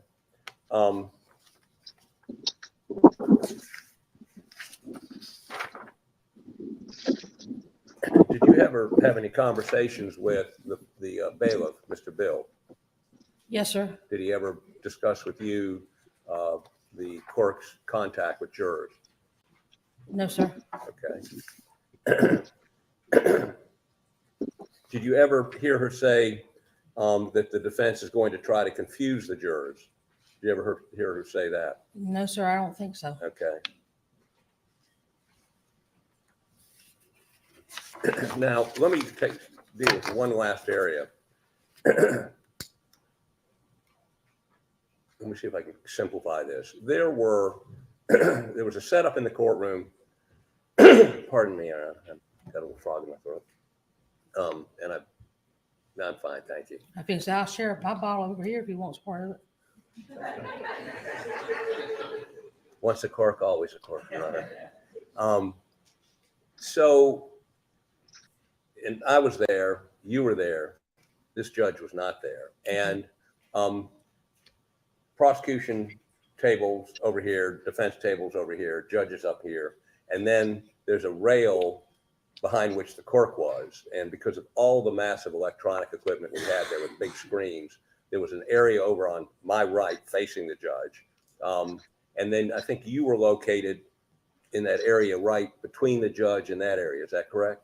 Talking about in the well area? Yes, ma'am. Okay, yes, sir. For Now, the most part, now sometimes I was out there with the screen right in the gallery. Right. But there was a screen on which you could see not only what the gallery back there could see, but the images that only the jury was supposed to see that were under seal. Is that correct? That is correct. Now, there's a woman named Ronda, the writer, correct? Rich. Rich. And tell me who she is. At the time, we did not know who she was. The first time they were there, we didn't know. Then she came in Miss Becky's office the night before, and she asked if she could have another seat in the courtroom for the next day. And Miss Becky said yes. And she says, and what's your name again? And the only reason why I remember Ronda, because of course my name being Ronda. And the next day, Miss Rich was sitting, I don't know how to tell you, but she was sitting. Do you know where Doug was sitting? Yes, ma'am. All right. I know, Judge, you don't know where Doug was sitting, but anyhow. But Doug was the audiovisual guy, and he had access to the unscreened, the unsealed images, correct? Yes, sir. And she was sitting right next to him, right? Yes, sir. Okay. In that little part. And so she could see the body cam, she could see the unredacted corpse pictures, the autopsy pictures, all the photos that the judge had sealed, correct? well, no, the only thing she could see was what was being put up at the time. Right. But Okay. as they were put up, she could see them. Right, but they tried their best to seal it where you couldn't, but you could still see it there. I didn't see any of the photos, Right. okay? But she could see them. Right, and Doug was really having a problem with that. And I can also tell you that our court reporters didn't know who she was either, okay? And she turns out to be a writer, correct? Yes, sir, after I found out, yes, sir, And her name is Ronda Rich. correct. She was given access to areas that only court personnel should have had access Right, but then we broke, and then she moved her in the well with me. She was about on my left, and either Elizabeth or Mike was on my right. And I noticed she was taking notes. And I asked her what was she doing, taking notes. She says, I'm a Sunday school teacher. Well, I immediately covered up everything I had. You don't trust Sunday school teachers?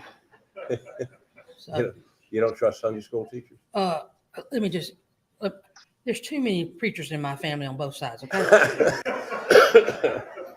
So you determined she was not a Sunday school teacher, and later learned that she was a writer writing about the Murdaugh case, correct? Now, I don't know if she's ever a Sunday school teacher or not. There's just, I don't even know where she goes to church or anything, so I can't tell you that answer.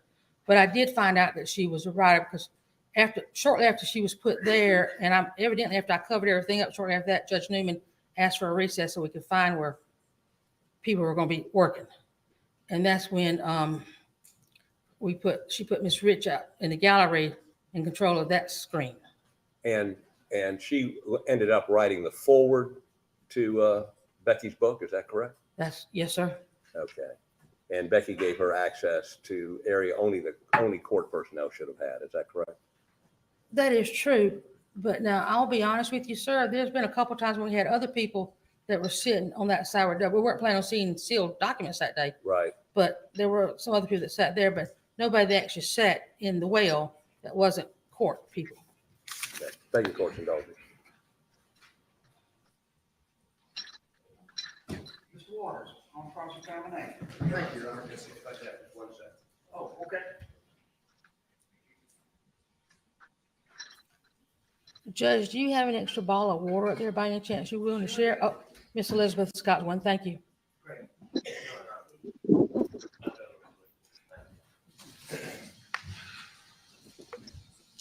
Ms. McLean, how you doing today? I'm good, sir. Please call me Ronda. I always called you Miss Ronda. I've known you for a long time as well. In fact, Yes, sir. I tried one of those murder cases in front of you years ago. It didn't right. Yes, sir. Wanted to ask a couple things. I won't be that long. One of the things that you said earlier is you said when you initially were talking to Miss Hill, she said something like, we ought to write a book or something. That is correct. Okay. And so did y'all have any further discussion about you writing the book or participating with the book? Oh, no, sir. I'm crazy enough not to write one. Okay. During the course of after the trial, she did send you like chapters and things like that to take a look at. I did get to see a couple of drafts of the manual. Okay, so she did send you those to take a look at and to review and that sort of thing. Is Correct. that correct? Okay. All right.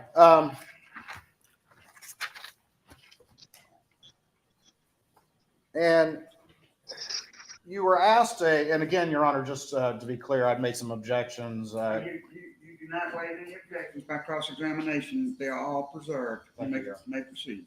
Thank you. You mentioned, some statements that you attributed to Miss Hill, during the course of conversations during the course of the trial. Is that correct? Just things like watching closely, watches mannerism, things like that. And where were those conversations? Were those conversations taking place back in the clerk's offices with clerk staff and people like that? Yes, sir. In the clerk's office. It might have been downstairs in the bathroom.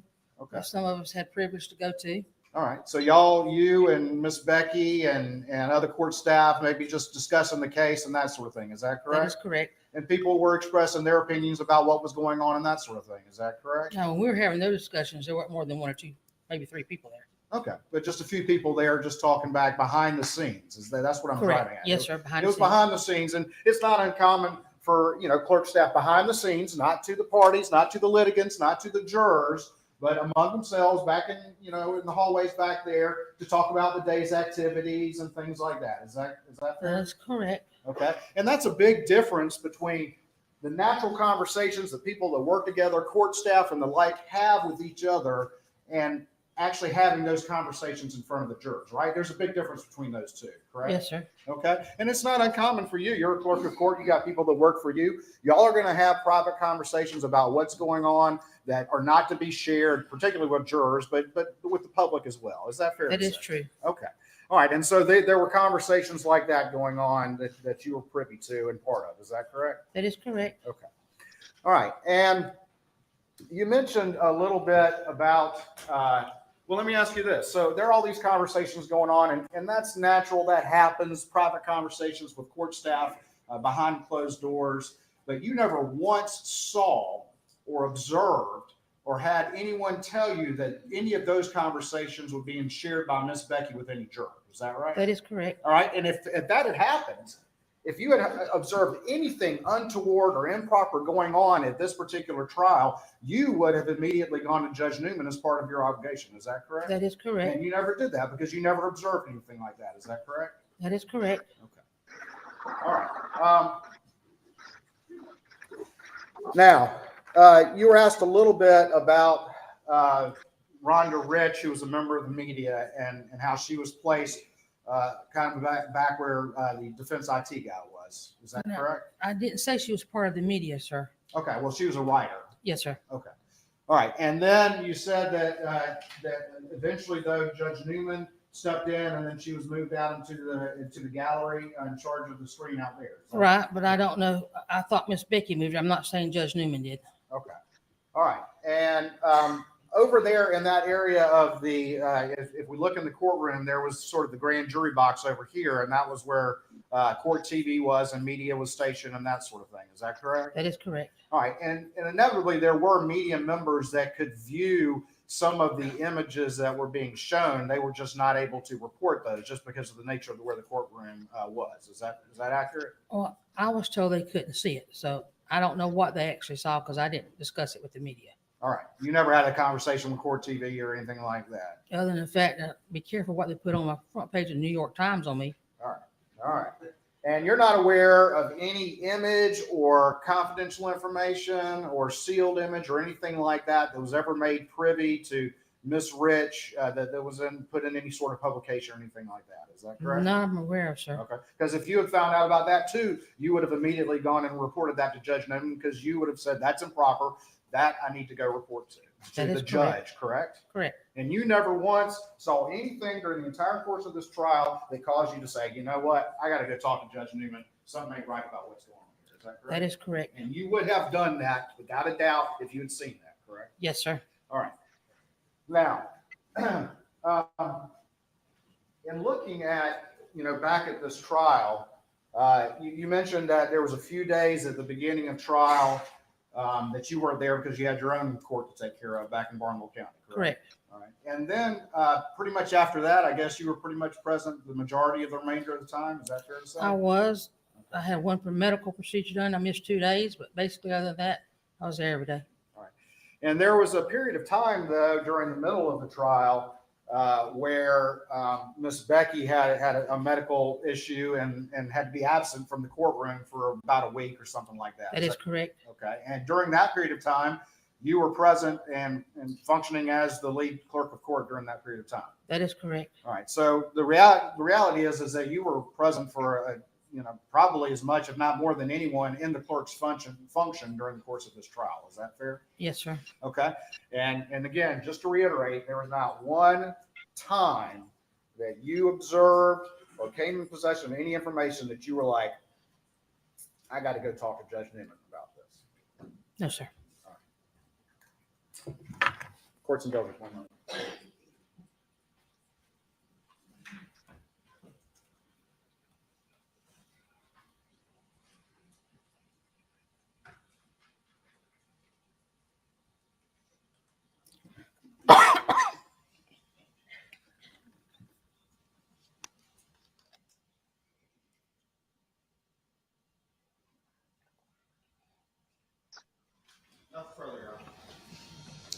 Very good. Mr. Harpootlian? Half a question. All right. Mr. Waters indicated to you that you were not aware of whether or not, and you agreed that you never witnessed her talking to a juror about the evidence. Is that correct? We agree on that. Do you know, but she did admit to you that she had been with a juror alone in a car for some period of time when you confronted her with that. Is that correct? Yes, sir. And did she indicate to you what she talked to that juror about while they're alone in the car? No, sir. She told me, the only thing she told me was that she did not discuss the case, that she had Mr. Bill, the bailiff, with her, and he could tell her that. Tell that. And when she said she didn't discuss the case, did you bring that up or did she bring that up? She brought that up. You didn't say shouldn't be with him because it's frowned upon? I did tell her that I would caution her on doing that because the perception of dealing with the jurors one-on-one is not tolerated. Is not tolerated. Thank you. Thank you, Ms. McElveen. You may be excused. Thank you. All right, Mr. Harpootlian, call your next witness. Your Honor, we would call juror 741. I know you're not going to. Well, that's right. She's an alternate. That's all right.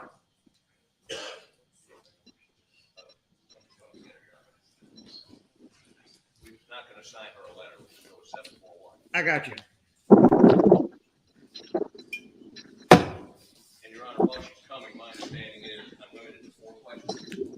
Yes, sir. I have a copy, and I have given the court reporter a copy of this affidavit with the name obscured and the number, I think, as well. So, but the affidavit that supports this testimony that you're about to offer is Court's Exhibit 5. Other than a little factual background about her getting picked for the jury and how long she was on the jury and That's then she fine. got excused. That's all we intend on asking these 4 questions. All right, sir. Unless Mr. Waters asks. Sure. I mean, they'll have cross-examination. I'll be crossing, so. He will definitely open the door. So All right. He's limited to the 4 questions initially, is that? Yeah. No, sir. He's just telling me that's what he intends to do. Sometimes you can hold lawyers to that, and sometimes you can't, Mr. Miller. Yes, ma'am. I intend on only asking her those 4 questions. That's fine. Yeah. The numbers. Yeah.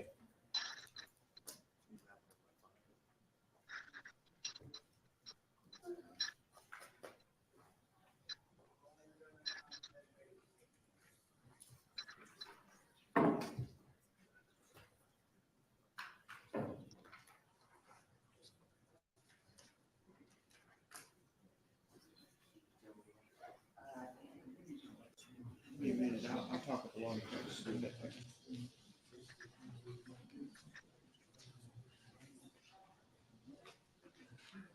Do you swear or affirm that the testimony you're about to give in this case to be the truth, the whole truth, and nothing but the truth, so help you God? Yes, I do. Thank you. Please have a seat.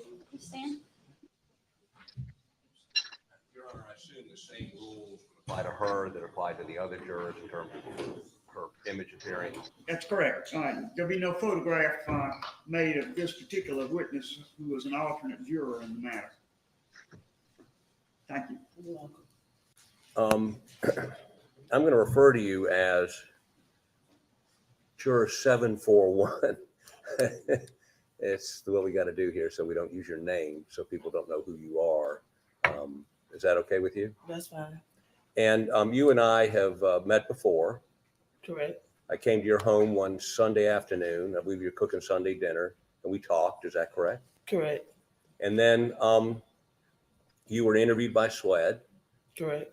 And you gave them a recorded statement. And then this morning you came here and you gave me an affidavit that you signed, and you're here with your lawyer. Is that correct? Correct. Now, just for purposes of the record, you were a juror. You were selected to be a juror on the State versus Alec Murdaugh murder charge, correct? Correct. And you sat in the courtroom for 6 weeks and listened to all the testimony. Correct. And you were the alternate. Correct. And so when the jury went out to deliberate, you were excused. Is that correct? Now, I'm going to go through a series of questions based on your affidavit, okay? Okay. Which you signed this morning, which was based on our initial interview with you and your interview with SWED. This is basically the same thing you told SWED. Is that correct? Correct. In your affidavit, you say before the defense put up their case. Overruled.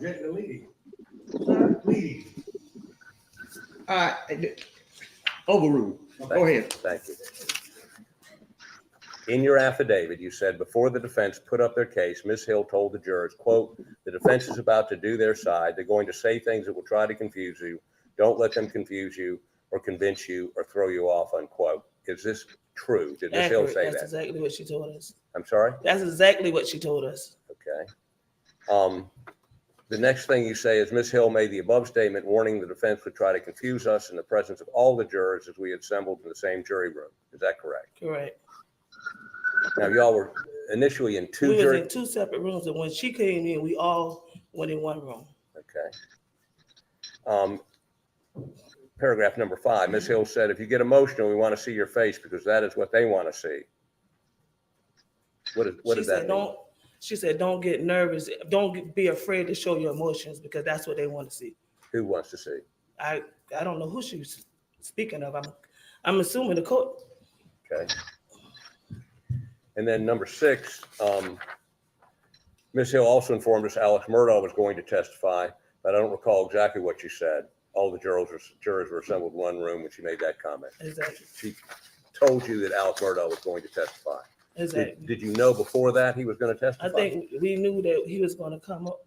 I think he was supposed to do it the day before, but he didn't. And I knew he was gonna be the last person that afternoon. Okay. During the visit to Moselle, juror number 826 and I walked to the scene together. Then juror 826 began walking with the Clerk of Court, Becky Hill. I could tell they were talking. I could not hear what was said between them. Is that correct? Correct.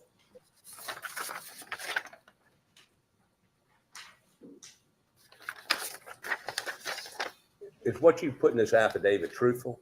Yes, sir. And this is what you told us back in I don't remember that August, months I ago. believe. I think I interrupted you cooking Sunday dinner. Right.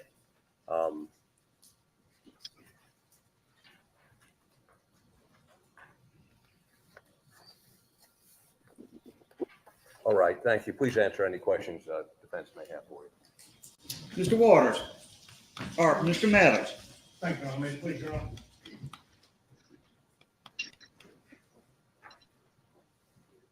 Good afternoon, Ms. Good 741. afternoon. It's nice to see you again. Yeah. I think it's the first time you talked to Mr. Harpootlian or Mr. Griffin or any other attorney. I can't tell you exactly. It's been months. It's probably been September, August. It's been months. Okay. And were they the first attorney to talk to you, or was there somebody else that talked to you prior to them? Any other attorney? No, I think he was the first person I talked to. You sure? I think it was so many people trying to call me, and I was trying not to be involved, so I can't quite remember. But he was the first person I seen. First person in person? Yes. Okay. So when he came to your house? Yes. Mr. Harpootlian came to your house? Yes. Okay. And at that point, was Miss Holly with him? Holly, do you mind raising your hand? You see Miss Holly? Yes. Okay. And was anybody else with him? Yes. He was. Mr. Griffin? Mr. Griffin. Thank you. And you gave them a statement then, right? Right. And did they record you? I mean, were they audio or video recording you? Did they say we'd like to record this? No. They didn't? But neither did the people that came out. They didn't. I didn't know I was being recorded by them neither. I'm not trying to. Oh, okay. But is there an audio recording of your conversation with them that you know of? No. Did they say? None that I know of. No. Okay. So you don't remember them saying? No audio recording. We're required to tell her if recording her under rules. We did record her. He's on cross-examination. Thank you. And at that point, and that was again, do you remember, you said you think, was that around the end of August, 1st of September when they first came and talked to you? Roughly? Roughly. Okay. I don't want to. And you told them basically everything that you've told us now, right? Yes. Exact same thing. Exact same thing that I told them. Nothing less, nothing more. Yes. So Mr. Harpootlian, just, and you didn't sign an affidavit back in September or when you talked to him the first time? No. And why not? Because he was just coming out to talk to me. He just was asking questions. It wasn't nothing officially. He had, so. When you say nothing officially, I don't know what you mean. He was just coming out to ask, he was just asking questions about what went on during the trial. It wasn't. But did they ask you to sign an affidavit that day? No. Okay. Did they ask you to sign an affidavit anytime right after that?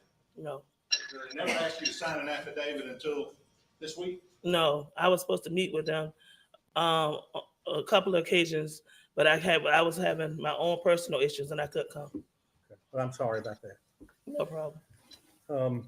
So you told them at this first meeting back at the end of August, 1st of September, that y'all going to hear some things that will throw you off. Don't let it distract you or mislead you. Is that what you said? That's it. I didn't say that. That's what the Clerk of Court said. Yeah, I'm saying that's what you yeah. said to them. I'm sorry. Okay. And where did that take place? She would always stand like on the outside of the jury room, like in between, like on the outside. She would never really come inside the jury room. So there were two rooms, right? Yeah. Okay. One room and then the other room separated it, correct? Right. And you couldn't hear people talk in the other room, could you? No, that's why when she came, everybody came in one room. Okay. so this comment you said she made, did she bring everybody out in the hallway? Some people was in the hall. That's why I said she was standing right at the head of the door. Standing at the head of the door. Right. Was Mr. Bill there? Your bailiff? Yeah, he would be standing in the hallway. He's all out there, right? Right. And then she said in front of everybody, the defense is about to do their side. They're going to say things that will confuse you. Don't let them confuse you or convince you or throw you off. She said that to everybody. She said that to everybody. So everybody could have heard. Everybody could hear it.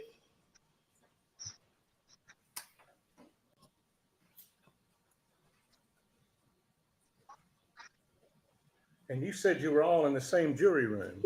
Yeah, we would all be in the same. When she came, she was standing in front of the door with the jury room that I was in, and everybody would come over. They would let us know before she came, they'll let us know like after lunch she gonna come talk to y'all, and we all would gather together. So would you go from the two rooms into one room? Some would be standing out. She was standing in front of the door. Some would be standing around her outside the door, and some would be in the room. But it was clear enough for us to hear and see her. And I'm just, Mr. Harpootlian led you, and Ms. Hill made the above statement warning that the defense would try to confuse us in the presence of all of the jurors as we had assembled in the same jury room. We was all in the same jury room. She would be on outside the door, and we would be in the room, and someone would be standing beside her. We was always all together when she came. And do you think that was unusual? No, because I guess she didn't want to walk back and forth to room. No, fact of what she said. Do you think that was unusual? Yeah, I did. And if you get emotional and see his face, they want people to see your face? Because some of the jurors was getting emotional, and I guess she noticed it, so she commented on it.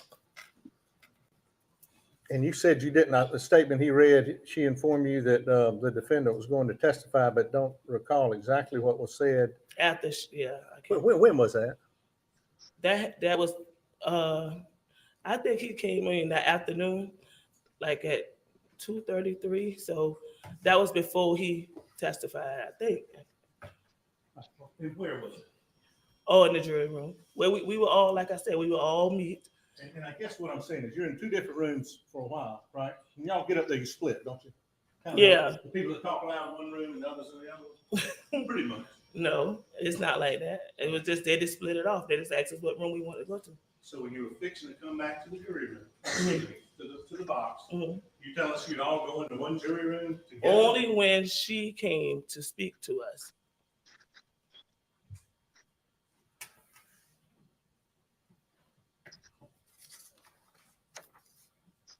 And Mr. Harpootlian asked you about, I believe, number 7 on the affidavit.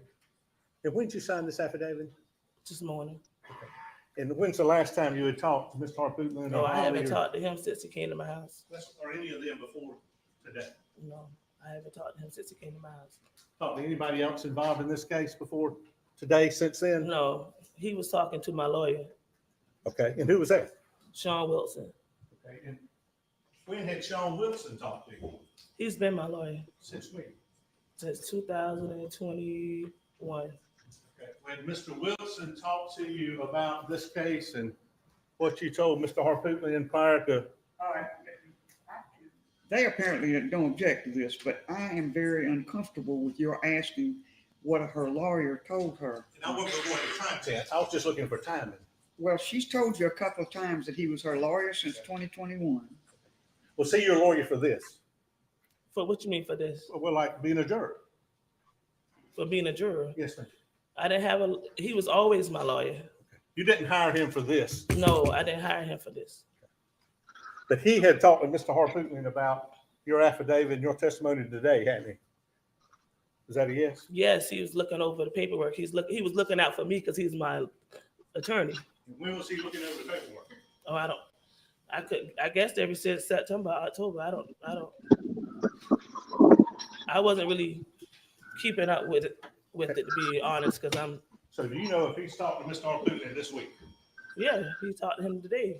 Talked to him today? We was together. Who was together? Me and my lawyer. And Mr. Harpootlian?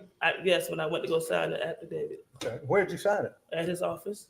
In whose office? Mr. Harpootlian's office. Your Honor, I was supposed to. I would object. Okay. This meandering, I mean, there's no jury here. It's you. And I don't know what this is. I got help in a little bit. I think we got all the information. Yeah, all right. I think he's gonna move on. Yeah.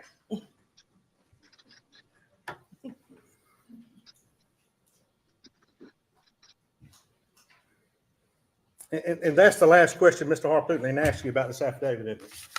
What was the last question? During the visit to Moselle jury, say the number, whatever the letter is, it doesn't matter. You saw a juror, and I walked the scene together, then the juror began talking with the clerk of court. I could tell they were talking, but I couldn't hear what they were said between them. That's Correct. the last question he asked, right? Correct. So, and you have no idea what that conversation was about? No, I don't. Now, the next, number 8, he didn't ask you about was I also overheard discussions in the jury room that Miss Hill drove a juror home. I believe it was a juror whose nickname was Boston. Now, he didn't ask you that a minute ago, did he? No, but, Just okay, yes, no. and you didn't include that in the first conversation you had with him back in August and September in this affidavit. Miss Holly did you? You didn't tell him about that. I can't remember. Have you seen the affidavit Miss Holly did for you back in September 1st? Your Honor, Miss Holly did not do an affidavit. Miss Holly She did just her affidavit, her notes of what this young lady said to her, and what she included and didn't include was based on what Miss Holly thought was relevant at the time, but she can't be cross-examined. That affidavit's not in evidence, Mr. Meadows, so I think you need to We'd move. offer it, Your Honor. Sir? I'd offer it. Just to. Well, how is this thing gonna be authenticated? You know, even more importantly, he can't question her. I'm sorry. Several people can't talk at one time. I don't even have the affidavit. Let me see what you're talking. You talking about the one that was just offered today? This is one Holly did when he first talked to her back in August, and she's referring back to Miss Miller. Okay, Miss Miller.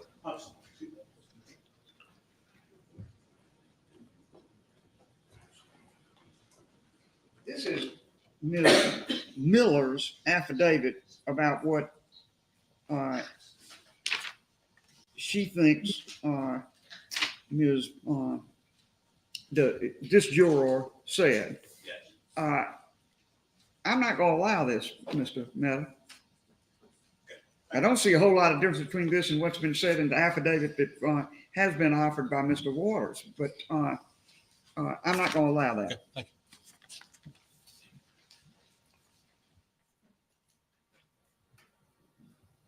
You did not tell them about Hearing that Miss Hill had driven a juror home back when you met with them in September, did you? I can't remember.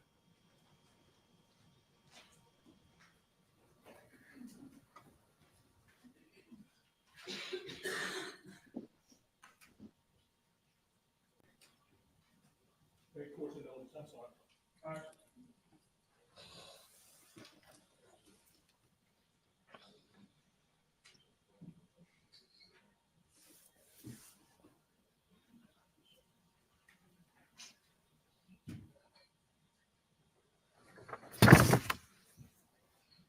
who is Boston? She was a juror on the trial. I don't know her, but that was the nickname they gave her. I don't know her first name. And what, if anything, did you know or convey about Boston? She was a juror on the case, just like everybody else. Anything else? No. Nothing. Ma'am? No. Okay. So again, Mr. Harpootlian didn't ask you, but when you, in the affidavit of today, Mhm.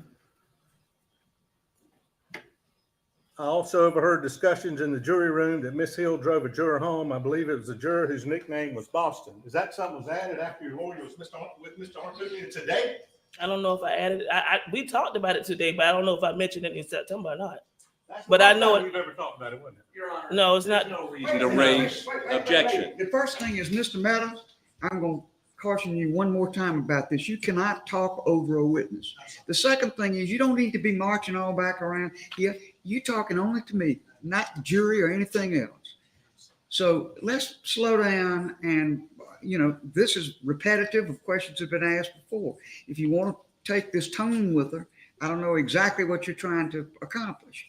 I'm not trying to take Tony. I apologize. She knows that, and I'm sorry. Well, you're just talking to me. I'm sorry. This is not some drama thing for the jury. I know. I'm sorry. All right. Well, I'm sorry. let's It finish does- this thing up. The only reason I did it, what he hadn't asked about it, and it to me is the key issue here. They're trying to say was different. Mr. Meadows, I mean, you lecturing to the witness or to me or what? Please don't do that.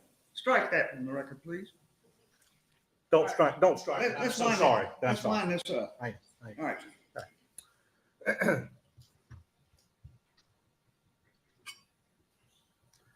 Uh,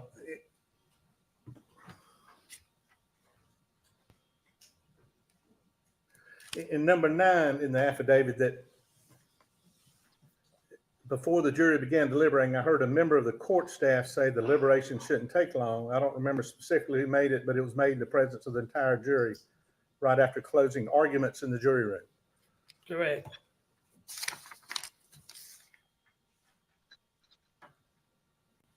Then I think you said something, Judge Newman came to see you afterwards, but after the jury went to their room, you were in a separate.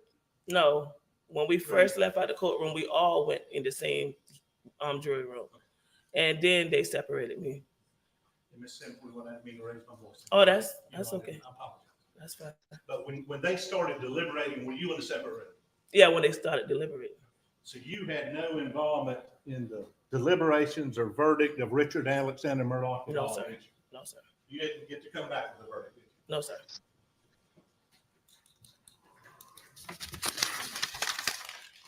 Have you read Miss Hill's book? No. Okay. And I noticed your interview. I did watch it. And I think Mr. Radford back there, you can raise your hand, Kyle Radford, I think came to your place and interviewed you. Right. At some point during the trial, I think there was some discussion that somebody might have wanted to do an interview with you.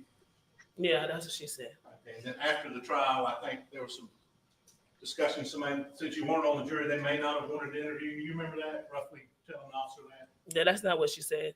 She came to me roughly in the middle of the trial, and she said, I have a few people who would like to interview. She said, she didn't say a few.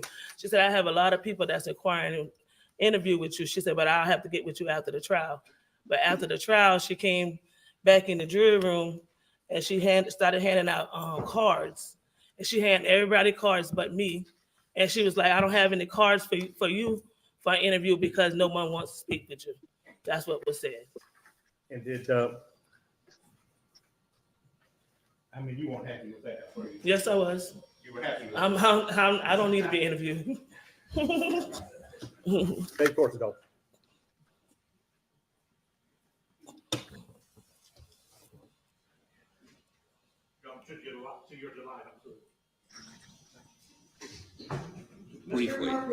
Briefly, Your Honor. Meadows just asked you a series of questions that I'm not sure I've heard before. Who approached you during the trial and indicated the media would want to interview you? Miss Hill. Miss Hill? Miss Hill herself. Just you or all the jurors? They had, I think it's the day they had the bomb threat. And I think that was the day. And she approached me. You? Me, by myself. By yourself. And where were you? That's the day in the lunchroom when they had the bomb threat. We went to the middle school. I believe that was the day. The middle school. And she came over to you and said what? That she had some reporters that was reaching out to her that wanted to speak with me. To you? Yeah. Not the whole jury, to you. Was there anybody with you at that time? No. It was Did just she indicate why they wanted to speak with you? Just you? No. Did she indicate what reporters? No. Did she ever talk to you about doing interviews with the media after that? No. But you indicated she brought some cards at some point? She brought cards in to hand to the jurors. Before? After. After? The verdict was read. Cards of media people? Yes, sir. Did she tell you she was writing a book? No. Did she indicate to you why it might be good for her if you did media interviews? No. but she had a conversation with you in the lunchroom of the I middle believe it was the school. lunchroom. I by- think the day of the bomb threat.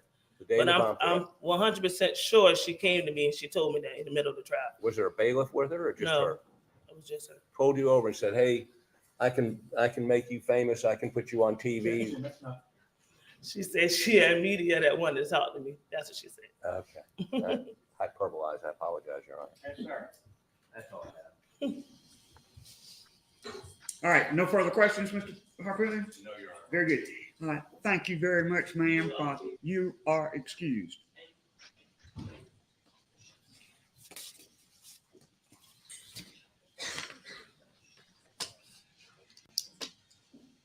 All right, Mr. Harpootlian, that it? I need to put one matter on the record, Your Honor, and that is it. All right, What to put on the record. all right, sir.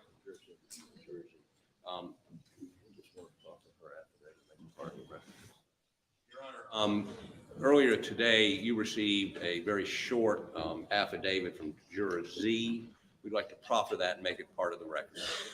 Right, I did not admit it, but I'll accept a written proffer, and if you would give the thing to me, I saw it on the screen on my law clerk's computer, but I don't have a printed out copy. We don't either, but would you allow us to do that? Well, I will allow before I close the record with Ms. Harris, if you can get it to us. When can you get it to us? We could email it this afternoon. Very well. How about do this? How about email it to Mr. Waters, to me, to Ms. Diaz, and to Ms. Harris, the court reporter. And I will say now that it's offered as a proffer, and I will receive it as a proffer. I have not admitted it into evidence. Yes, All right.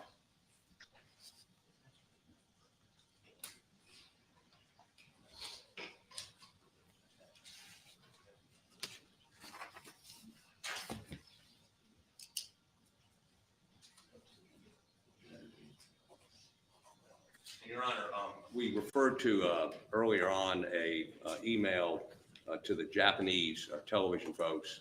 I do have copies of that. I'd like to make that part of the record. All right, but hand it up to me and let me see it. And also, of course, to Ms. Waters.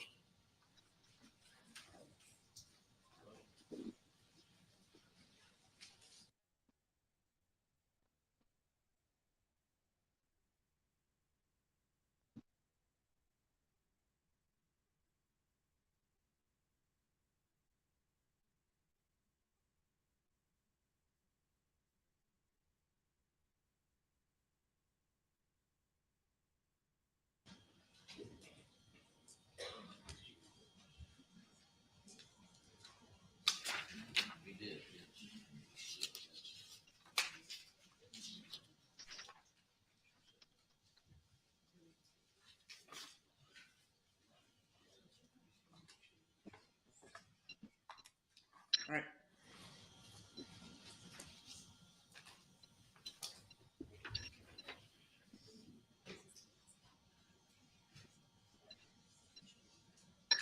Your Honor, for the record, the hearing before Judge Newman to seal the body cam videos was on May 26, 2023.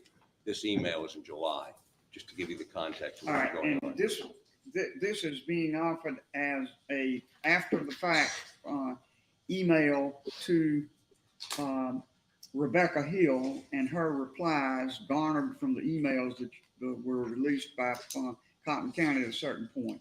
And it addresses the issue I raised with Ms. Hill relative to the security of sealed records. Exactly, Your All Honor. right, I'll admit it.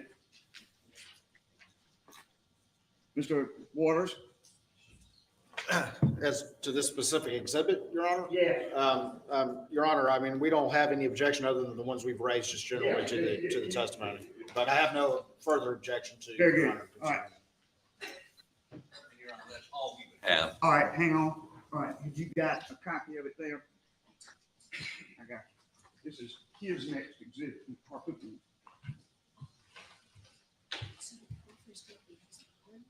Proffer is his one. All right, the proffer is your exhibit one, Mr. Harpootlian, and this which I have admitted is your Exhibit 2. Thank you, Your Honor. All right. All right, now we proceed to closing. You prepared? Yes, ma'am. Very good. Mr. Waters.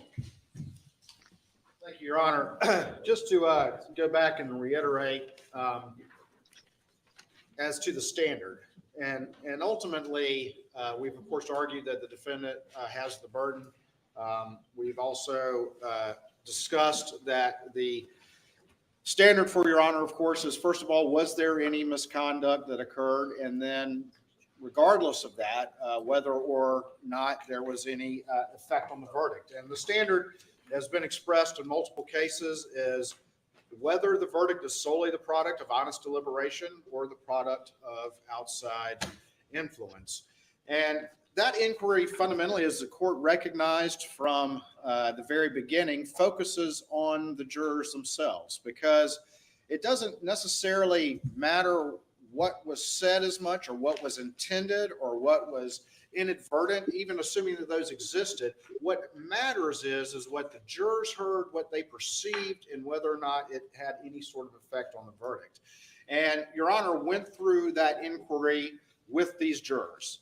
11 of those jurors were clear and unequivocal that there was no effect on their verdict, and also clear and unequivocal that nothing was said that could in any way be inferred as any sort of attempt to influence them. And I think that's very important, Your Honor, because there can be sometimes behind the doors, as we've talked about, I think some of the cases recognize this, that some conversations can go on and things like that can happen.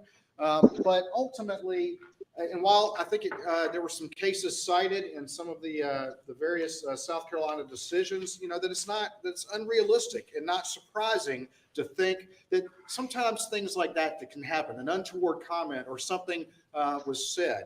But that was an Aldrich, Your Honor, in the 1999 Supreme Court case. But the mere fact that something like that may be stated, that could be stated in a neutral reason, is not enough to undermine the verdict, because the inquiry ultimately boils down to what was it that those jurors heard, and in the end, though, did they listen to the instructions from the trial judge?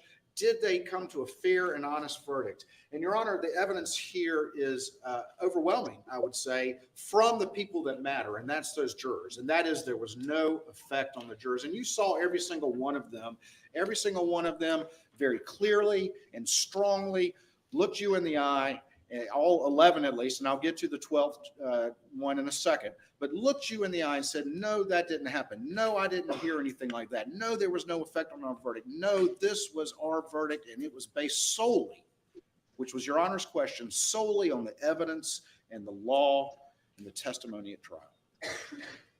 And I think that carries the day. We have the one juror, and I want to make sure, because I'm about to say the number and I don't want to do that. Let me go back to Juror Z. And let's look at Juror Z and what she said, because Juror Z also said that, yes, I said this was my verdict. I was polled and said this was my verdict. Juror C also said that my verdict was solely based on the evidence and the law of the testimony at trial. Answered question number 2, yes. Absolutely, yes. But then goes on after that to say she heard some communications from the clerk, and then says, well, it had an effect on my verdict. Even after she had already answered question number 2, when she said her verdict was based solely on the evidence and the law and the testimony at trial. And beyond that, then, Your Honor, I think that it's very telling that the affidavit that was submitted from this particular juror, and we've been pointing this out from the beginning because it's very crucial and very telling, because despite the things that she alleges that happened, even though the other jurors say it didn't, despite the things that she alleges that happened, she says that she voted guilty because she felt pressure from other jurors. Not that her verdict was in any way affected from some supposed external influence. In that affidavit that was filed with the defense motion from day one, that is what she says, that she felt pressure from other jurors. And Your Honor, we've cited the cases over and over again that the internal mechanics of the jury room, the fact that one juror feels pressured by others, as long as there's not violence or things that go beyond the pale, that is not a basis for undermining a verdict. That is part of the deliberative process, and it's expected, and it occurs. But I think it's very telling that we have those conflicting answers. And Your Honor, without waiving any objection to the latest affidavit that we were just discussing from this juror, I think that's very telling, because now we have answer number 3 as it relates to this particular juror. And of course, it is clearly manufactured and rehabilitated, recognized after the fact. She, of course, is this juror is represented by Joe McCullough. And ultimately, we've got now a third version of events from this very juror. So we have this juror who's given answers all over the place that are inconsistent with 11 other jurors who were very strong and unequivocal that, yes, this was our verdict. It was based solely on the evidence, the law, and the testimony, that there were no communications from Becky Hill that influenced that verdict. And I think ultimately, when you look at the case law, in the end, it's up to Your Honor to make that ultimate determination and looking at all that law together. We cited a number of decisions, including, as we discussed, the questions to be had. I sent an email where we set out some questions that it's not uncommon, perhaps, for a juror to have a second thought. But the law is very clear that it does not recognize that, because what that would do would be to consistently and constantly put every verdict that occurs in any courtroom in this state or in the nation at risk. Jurors don't have to vote in perpetuity. They vote on one day and one day only. And here, Your Honor, the evidence is overwhelming that those jurors' verdict was the product of honest deliberation. And the only bit of contrary evidence to that effect is from a juror who, frankly, not only said that it was purely the result of honest deliberation, but then has answers all over the place. And Your Honor, I would say that the other 11 jurors are credible. They were strong. They were clear with Your Honor. And I think that ultimately that carries the day. Now, we've had testimony from other people since the jurors were here. We've had testimony, obviously, from Ms. Hill. We've had testimony from Ms. Ronda.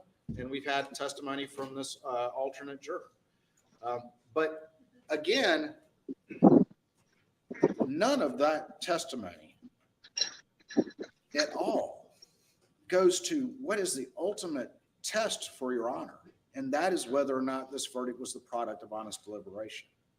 And on that, again, the evidence is overwhelming and strong and clear that it was the product of honest deliberation.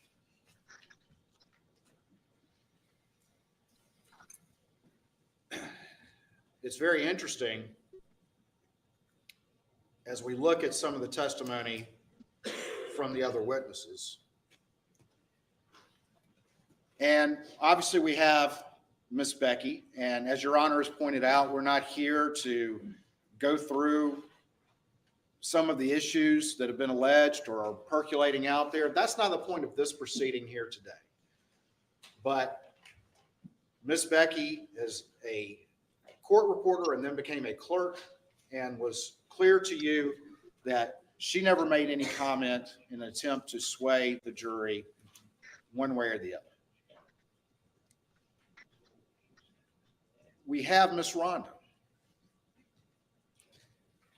And Miss Ronda came in and testified, but I would submit to Your Honor that this is kind of a red herring, because what Miss Ronda described were conversations that she herself admitted are just the kind of conversations that go on. And that's the reality of it. The conversations that go on among a trial team when we're not in open court, where we're discussing things, the kind of conversations that go on among court staff behind the doors, those types of conversations go on. But that does not mean, nor does that necessarily indicate that somebody's not going to come out here and do their job fairly and understand the distinction between influencing a jury and not doing that.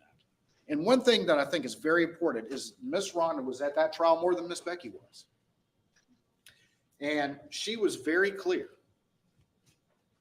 And I probably was as repetitive as anyone here today in asking that question over and over again, because I didn't want that point to be lost, that Miss Ronda said, I was there more than anyone else, and I never saw anything or observed anything or had anything happen that would cause me independently to go to Judge Newman, because that's what I would have done, to go to Judge Newman and say, something's not right about this. This needs to be fixed. Something's going on that's improper. And I think that that is an extremely crucial fact, because Miss Ronda admitted and said, of course, as she would, that if something had happened that the judge needed to know about, she would have been the first one to do it. And it never happened. And she was here more than Miss Becky was. It never happened.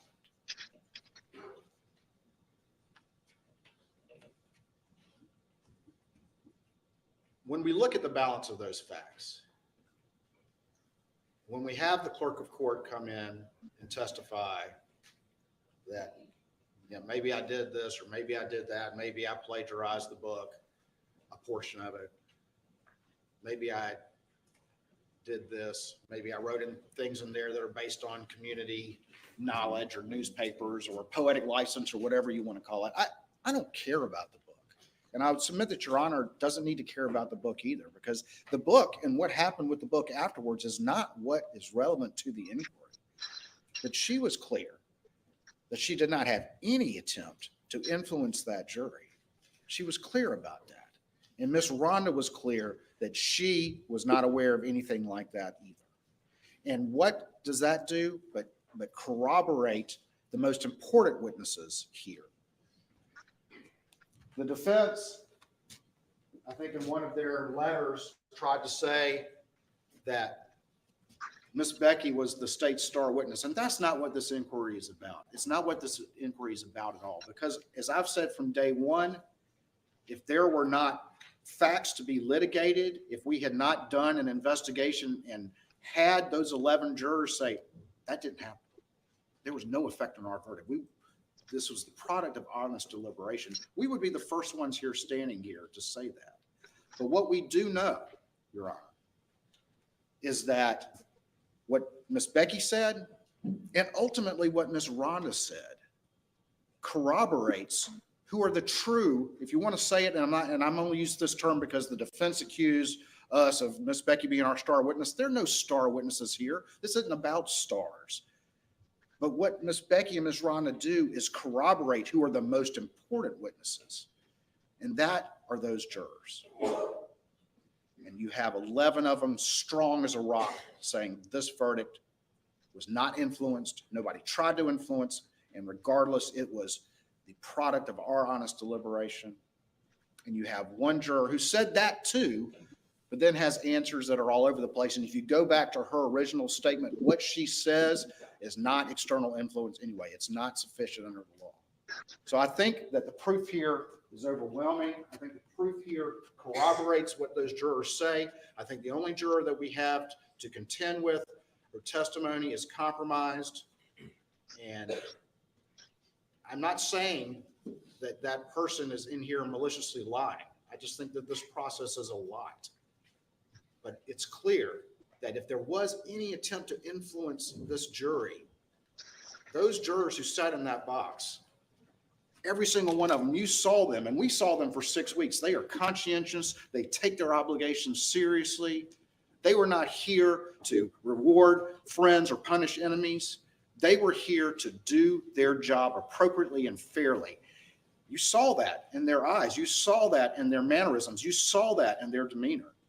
And they were strong and clear that this verdict was fair. Your Honor, we would submit that the motion for new trial be denied.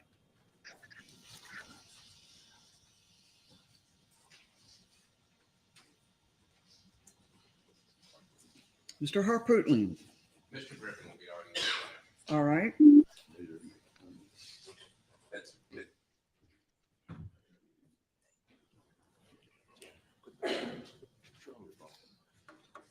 Okay, if I stand here, Your Honor. That way I won't be interrupted by Mr. Harpootlian as I'm trying to make my points. Your Honor, I want to first start with State v. Green because I understand that that's the guidance. That's what we're following here. And reading, excerpts from State v. Green, first, it is absolutely clear in State v. Green that we find ourselves, and the issue is whether there's a defendant's right to a fair and impartial jury under the Sixth Amendment has been violated. Reading from the opinion, it says, in the Sixth Amendment's context, the Supreme Court of the United States has held that, quote, any private communication, contact, or tampering with a jury during a trial about the matter pending before the jury is deemed presumptively prejudicial. Now, Green goes on to say that we are not going to categorically apply the presumption whenever there is a contact with the juror. But the question is it prejudicial? Not whether the verdict would have been different. It is it prejudicial? And I'll keep reading. The court says, we're not persuaded that the Rimmer presumption of prejudice, we're talking about prejudice, not is the verdict different? It was their prejudice. Was this tainted process? Was it prejudice to the defendant? Was the process prejudicial to the defendant because of extraneous communications? Not whether the verdict would have been different, but whether there's prejudice involved in the process of the trial. The court goes on to say, our unwillingness to categorically apply the Rimmer presumption of prejudice stems from our view that not every inappropriate comment by bailiff to a juror rises to the level of constitutional error. Goes on to say the attempted bribery of the jury and Rimmer conduct, which goes to the heart of the merits of the case, is a far cry from the circumstances presented in this case. The bailiff's actions here, though improper, did not touch the merits, but only dealt with the procedural question of how the judge might handle a jury impasse that apparently never materialized. The court says, while we decline to adopt the Rimmer presumption of prejudice in every instance of inappropriate bailiff communication to a juror, the occasion of this case presents an opportunity for our clerks of court and circuit judges to ensure that all bailiffs are properly trained. Now, the only thing the Green did was reject the presumption of prejudice in every case. And Your Honor, I just want to preserve for the record that our position is that the comments that you heard in this case go to the merits, go to the heart of the defense.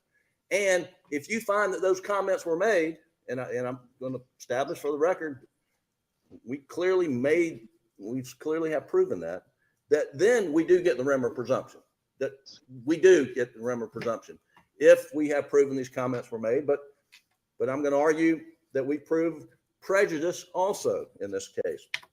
So to start with, let's go to the evidence that was presented since Friday. And Your Honor, we have 12 deliberating jurors.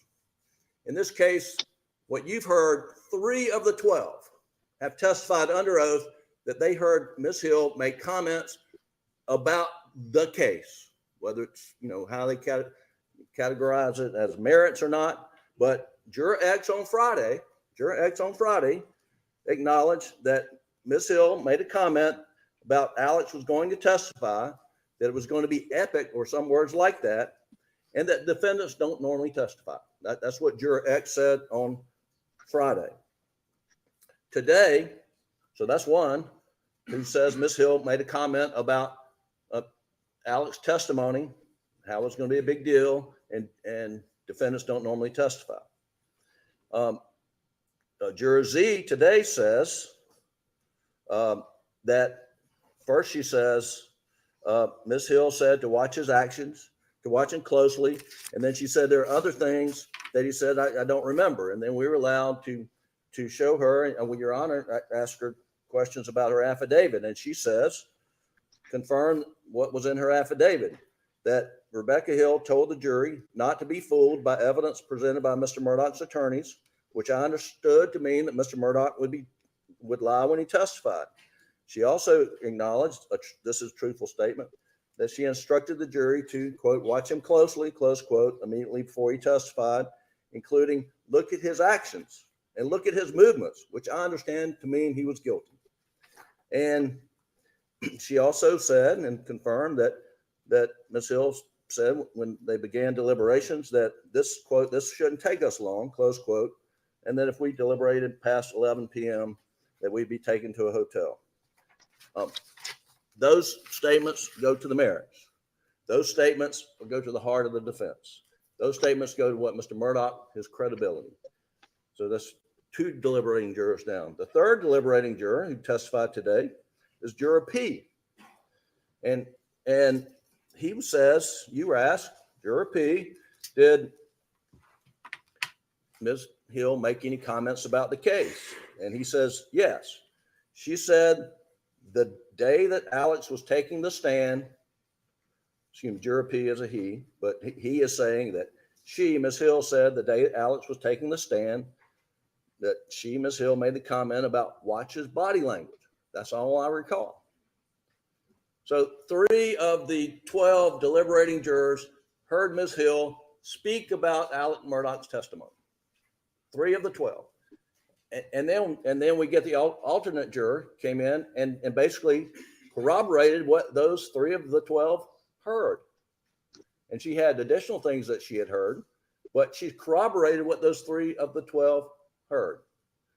And then you've got Ms. Hill, who gets on the stand and denies it all.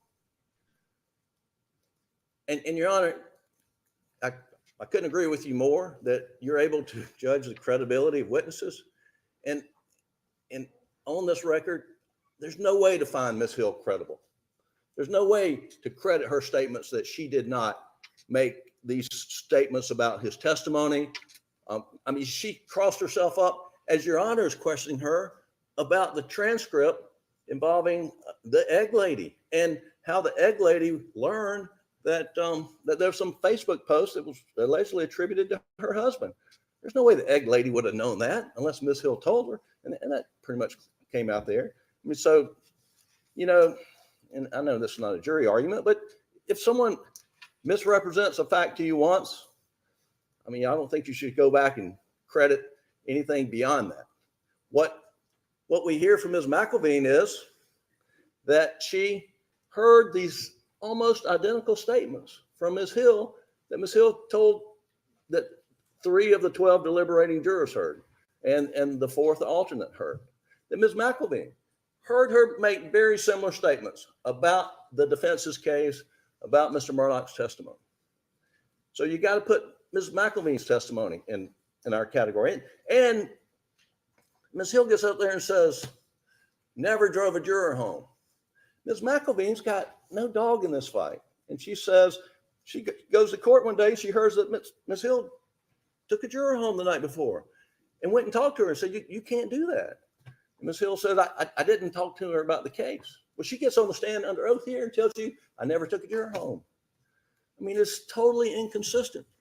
And for her to say, I never made these statements, you know, she tried, I mean, she kind of gave herself a little wiggle room at the end. Well, when they were lining up, I may have said he's going to testify today or something, but these jurors heard this information. And the question under Green and Rimmer, was it prejudicial? Now, what we got from Juror Z today, the question was, did these comments influence your verdict? And Juror Z says, yes. Then you ask how? And Juror Z says, to me, it felt like she made it seem like he was already guilty. Then you said, did it affect your finding of guilt in this case? And the answer was yes. And so that's prejudice, Your Honor. That is prejudice from one of the 12 deliberating jurors. Was your verdict influenced by what Ms. Hill said? And good grief, how could it not be? How could it not be? And to ask all these other jurors who heard the same thing, was it influenced? It's really an impossible task because you don't know what's influencing a jury. And frankly, that's why the Rimmer presumption is there. But let's try to sort this out. And Your Honor, I think it was a State v. Kelly case where the deputies went out and they were investigating the jurors' beliefs on the death penalty, and there was really no testimony about did that affect your verdict, but it was just so wrong. The conduct was so wrongful that the Supreme Court says that's prejudicial. and we're granting a new trial. I mean, this is prejudice, and this has been proven. I mean, Ms. Hill is not credible. Ms. Hill is not credible. And she's talking about her book, talking about taking literary license to lie. Literary license to lie is what that's what she thinks a literary license is. So her testimony should not be credited. We have proven, we have met our burden of proving that there was extraneous contact with these jurors. 3 of the 12 deliberating jurors have testified to that. 1 of the 12 says it influenced my verdict. How is that not prejudice? And that's all we have to prove. We believe, for the record, there is a presumption of prejudice that they have to overcome, but we have proven prejudice. And Your Honor, we respectfully request that a new trial should be granted based on the record developed today. Thank you.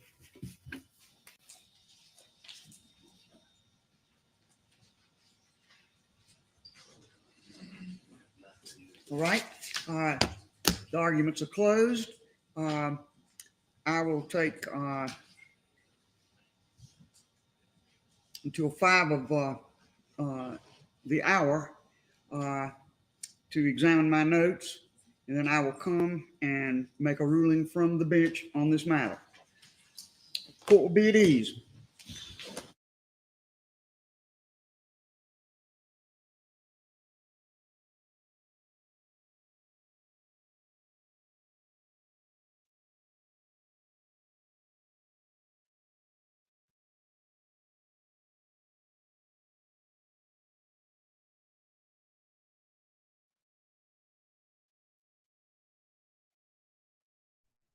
I might have to fit. Actually, I think we're done for right now. My cell phone's down to 9%. I don't know why it's not charging anymore, but it's not. So we may have to change out the phone. I'm trying to look now to see if it's still charging. So I guess we're good.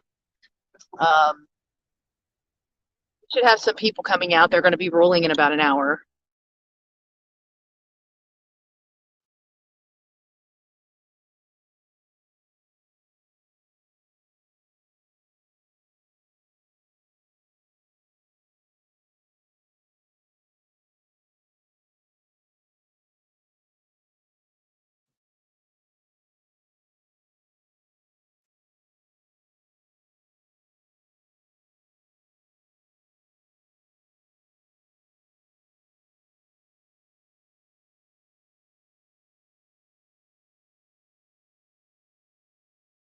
I just saw Becky Hill leave. Let me change this layout just a little bit. All right, guys. So I got a little bit of an issue going on here, and I'm not sure what it is. Let me see if I can try to change the cords out, see if maybe that might help a little bit.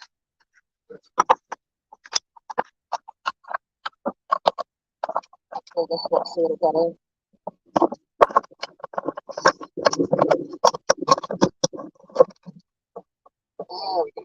I don't know what's going on with my cord. It looks like my cord stopped charging. But I'm glad it didn't kill you guys from being able to see the what was going on inside the courthouse. But I'm gonna have to pay attention for the people coming out because I'm gonna try to get some photography. It's gonna be about an hour before anybody does anything.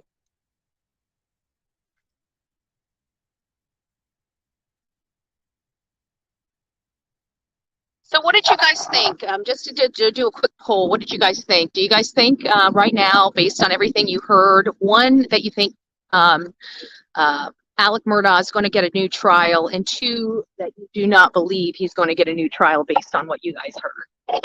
1, that he is, 2, that he's not. I'd like to see your, and there's no right or wrong answers, you know, it's what's going to be what the judge ends up ruling. But I'm just trying to check out the chat, see what you guys think about it in the chat. 1, 2. Okay. I think Becky's going to be a problem too, but I don't know if it rises to the level of what they need it to rise to. That's the problem I'm on. Like, I'm on the fence with it because, yes, I believe she did some unsavory things that we would kind of raise an eyebrow out. But did it affect the jury?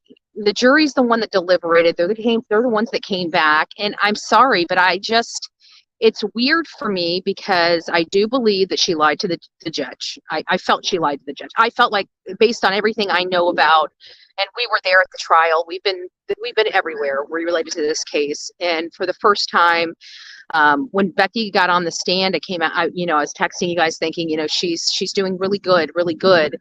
And then it came to the point about the juror, the egg lady, the one that she spoke with as she was walking to Judge Newman's chambers.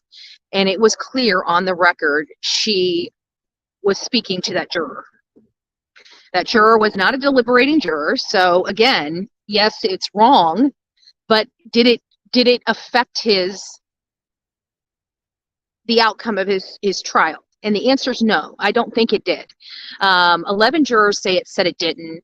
The 12th juror has been flip-flopping all over the place. She said one thing on the affidavit back in August. She said that it was the jury that pressured her into changing.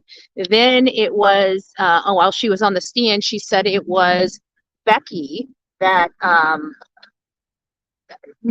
influenced her, which countered her own affidavit. So the judge let her read the affidavit and then asked her under oath if the affidavit was more accurate than the testimony she gave. And she said yes. So that means that it was the juror that swayed her, not Becky. But the problem I have is that there was another juror that said they heard Becky say something, but it wasn't to the level of what Dick and Jim were trying to say that she had said.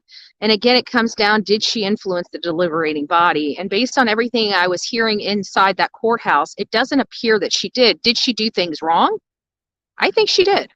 My honest opinion, everything I heard, everything I saw with my own eyes, I truly believe she did some things inappropriately. But I don't think it rose to the level of a new trial. And again, that's obviously the judge is going to have to decide. She's the ultimate decider of this. She may, in abundance of caution,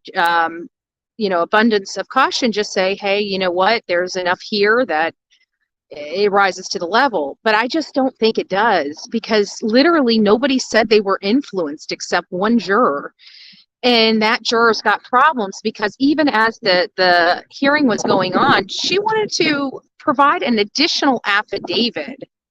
So that would have been her third statement, her third inconsistent statement. And the judge wasn't going to have it. I mean, she had two bites at the apple. She flip-flopped, and she flip-flopped on the stand. So she almost impeached herself on the stand, in my opinion, for Juror Z, the very first juror. Juror P said he heard some things, but it did not influence him at all. So now the judge has to look at this juror that has pretty much impeached herself and look at the 11 jurors. I just don't see, again, did Becky do some things wrong? I believe she did. Were they detrimental to this case? I don't see it. I just don't see it. And I'm not trying to be biased or anything, because to be honest with you, you guys know I backed Becky Hill up until the wiretapping. Once the wiretapping happened, because I'm in politics, I know people. I preview my own politicians in my area.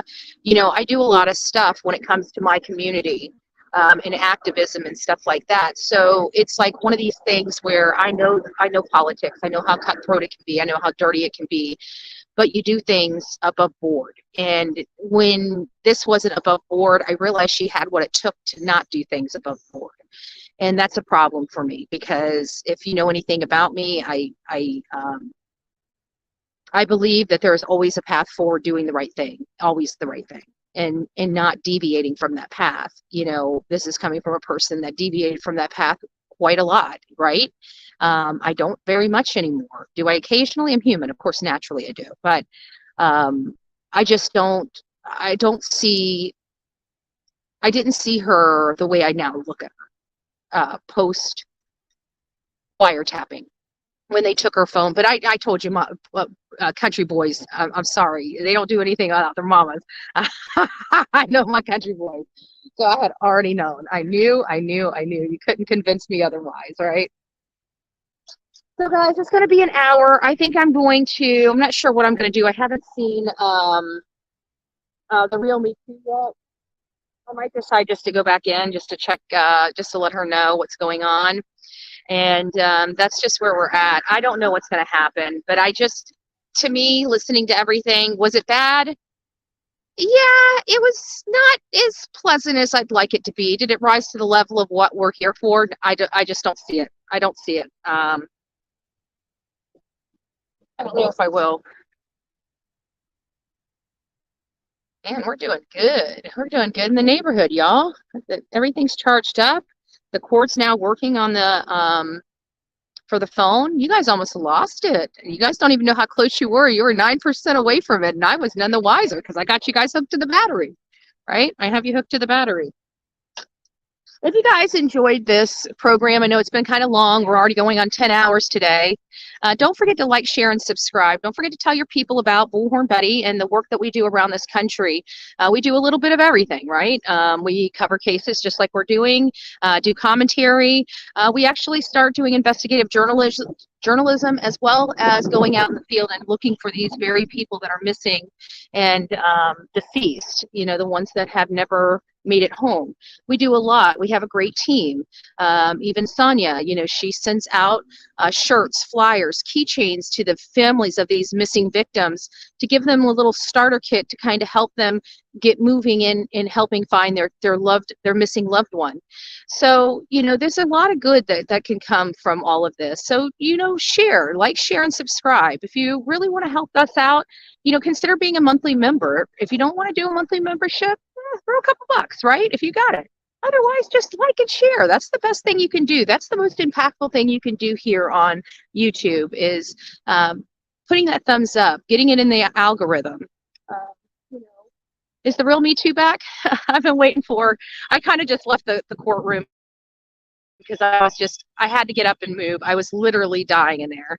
I couldn't handle anymore. I was so stinking tired. I've been rolling since before 3 a.m. this morning, and we're going to be here until 6. I'm exhausted. We've been rolling here on this show for 10 hours today, and that was, what was that? 3 hours after I woke up. And I'm going to eat leftovers. I don't even want to go to eat. Like when we're done here, all I want to do is just get in the bed. I want to sleep. I just want to sleep.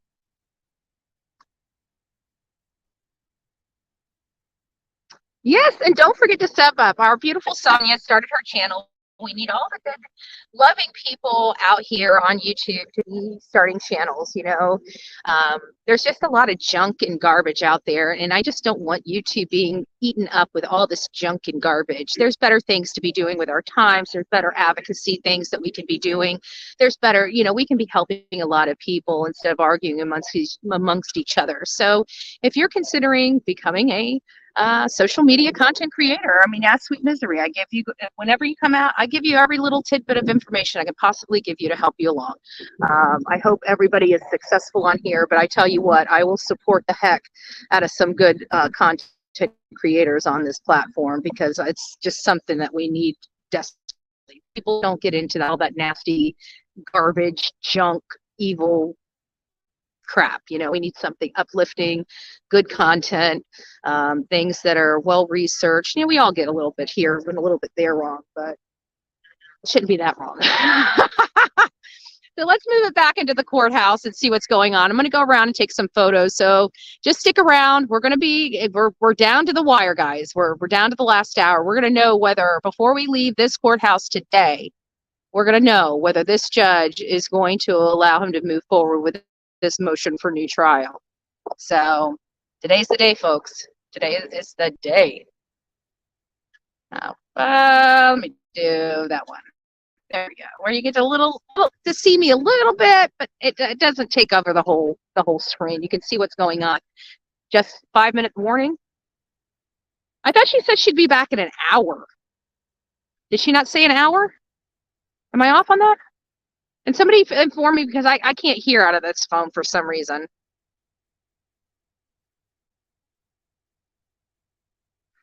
Or is she supposed to be coming? Can somebody just pop in there and let me know?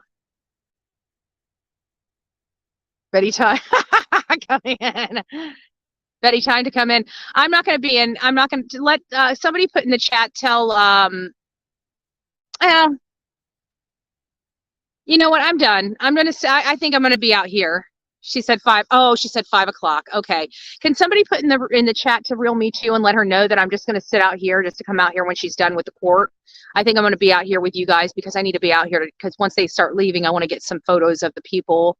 I wish I seen Becky sooner, but I didn't. I think the good photos blurry, so that kind of sucks. I only got the backside of her that came out good, but I don't want that to happen again. And I just want to say to everybody that's been with me from the beginning here today, just thank you. Thank you for the ride. You know, thank you for participating and supporting a smaller channel. This is our newest, well, not our newest channel, but the newest channel that we're utilizing the most is this channel right here. I don't know what's going on with my main channel, but as soon as we can get back over there, we will. Obviously being from a 25, almost a 25,000 subscriber channel down to a 3,000 subscriber channel, it is really hurting the subscribers. It's really hurting, work like this where we have usually, a few hundred people in the chat when we're out live, where we only have like 111. So don't forget to share this new channel around. As soon as we can get back on that new channel or that old channel, we will. So, and I appreciate all of you. Yes. Thank you. Thank you, love. Well, that's okay. We'll be back on there, babe. We'll be back on there. Hopefully. We'll see what they do. We'll see. Keep your fingers crossed. We always say prayers, right? God moves mountains. All right, let's see.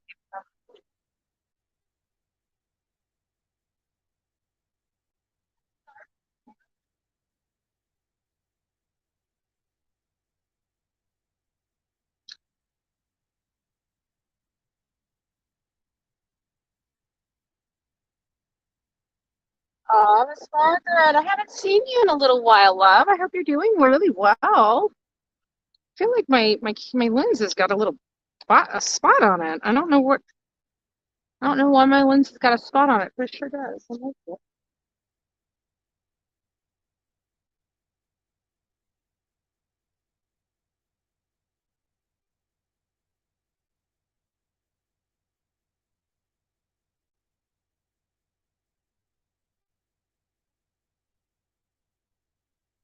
All right, I think I got it. I think I got it. Our batteries are just about shot, so that means we did a good job today. I can't believe this battery. Was it you, Miss Margaret, that got me this? That Taki battery? I tell you what, that's what has powered this show today. Is that battery? And I'm pretty sure it was you, Miss Margaret, that got it. As a matter of fact, I could be wrong. And if I am, I'm sorry to whoever did donate it, but I got to tell you, it's been one of the most outside of this stand that Jennifer got us. This is one of the most, the tripod and the battery is what's used the most out here in this field. I can tell you that. So, well, no, I'm out here. I'm watching it.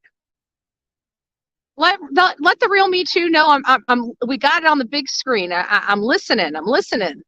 Does she really want me to come back in? I just don't feel like coming back in. I feel like if I come back in, I'm going to miss my photos. We got a few more minutes.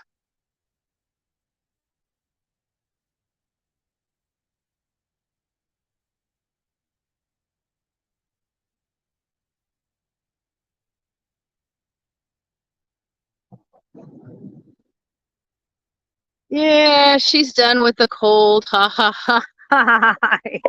Well, what's crazy is I think, I've been having the battery issue and stuff like that. Well, when I got here, I had no problem, but it was really cold this morning. And when I parked, the car would not crank back up. I'm glad I brought the battery charger with me, but I think that, I bought the battery, probably, I can't even remember when the hell I bought the battery, 2022? So it actually might be the battery. So we'll check it out. Betty, don't want to miss the best part. Come back in. She's demanding me come back in. Hold on.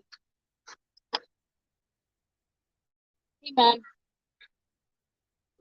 Mom.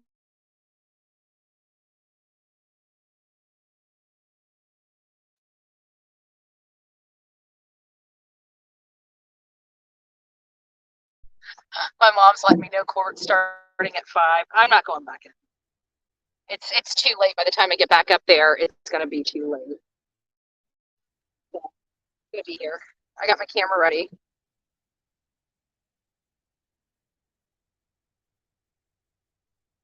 I have so much plugged into my car and unplugged it all. Now the battery's fine. I don't know why that keeps kicking that up, but yeah, I did that. I did that too. I unplugged everything. But you know what? For whatever reason, I noticed the center console, it's just packed with stuff. And I keep wondering if it's just pushing that middle console up just enough that it turns the light on that I can't see it. I really think for whatever reason, that might be the problem. And I think it's draining the battery. So I think I'll try that first, Georgia Mom. I think I will try that first. So I've been trying to unplug everything and make sure the AC and the car or the radio and stuff is off. I don't know. I just need to, once I get back to Florida, I'll send it over to the mechanic. So it's not really that big of a deal, but. Oh, thank you. Thank you. All right, guys. So I'm just going to, this is good. We should be coming back any moment now. Battery is 400. So glad it worked. Mine was, you know what, now that this whole new inflation thing, I don't know how much my battery is. I bought it back in 2019 or 2020. So I have to think that,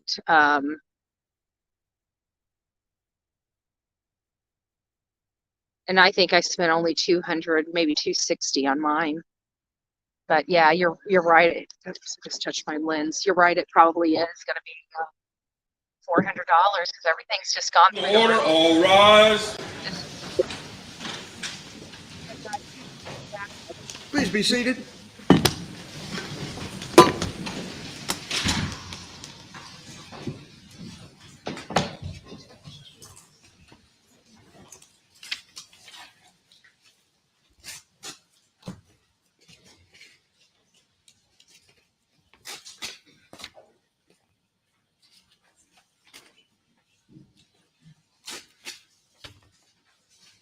All right, guys, here it is. This is it. This is it. This is what everything's been about right here.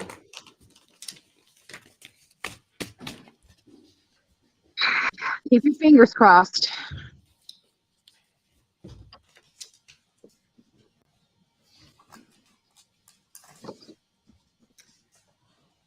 He doesn't look too happy.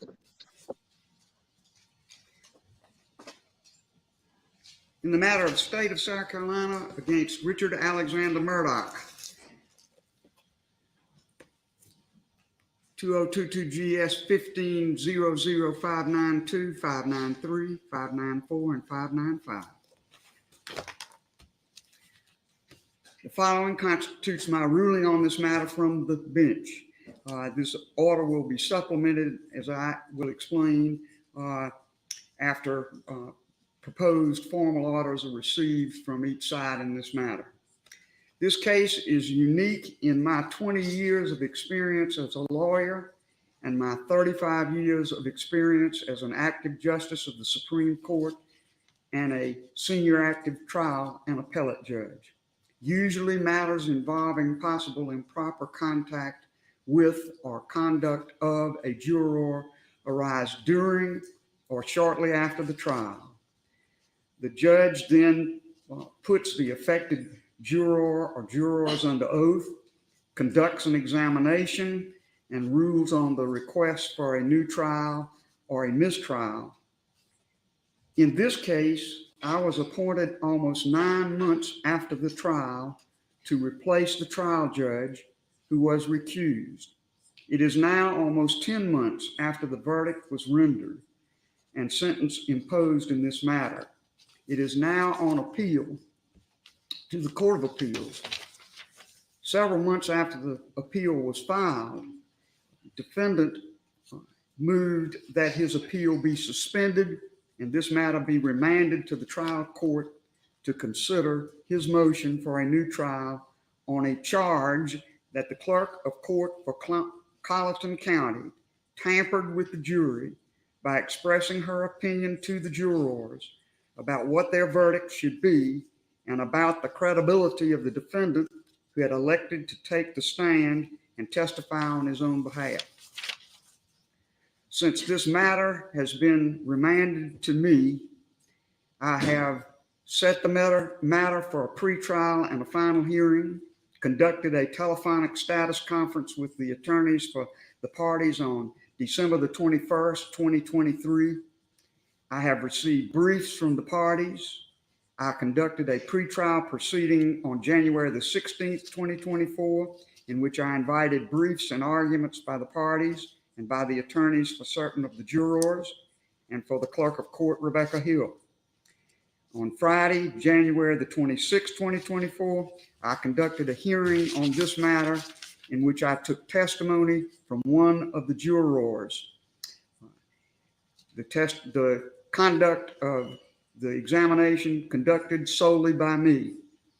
I received further argument from the attorneys for the state and for the defendant. Today, January the 29th, 2024, I have taken sworn testimony from the remaining 11 jurors who rendered a verdict in this case. This examination was conducted solely by me. I have found no case that provides otherwise in the many cases I have read on the subject of a motion for a new trial on the basis of after discovered evidence of jury tampering or misconduct. I have also received sworn testimony from the Clerk of Court, Rebecca Hill. Direct examination was conducted by Deputy Attorney General Creighton Waters. Cross-examination was conducted by Defendant Attorney Richard Harpootlian.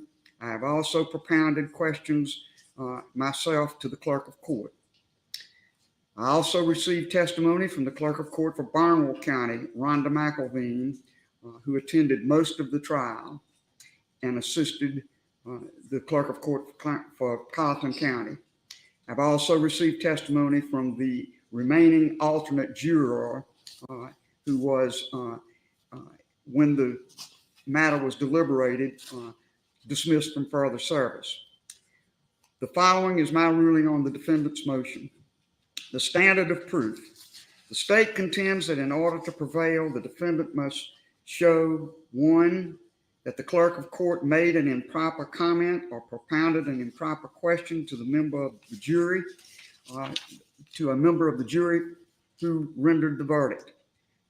Two, defendant must further show that Ms. Hill's improper comment or question actually influenced the juror's verdict, citing State v. Green, State v. Aldrett, and other opinions of our Supreme Court and other authorities. Defendant contends that he must show only that an improper question or comment was propounded to any juror by Clerk of Court Hill. If so proved, the defendant contends that the motion for the new trial must be granted. Defendant relies on United States v. Rimmer and many other cases. My ruling is this.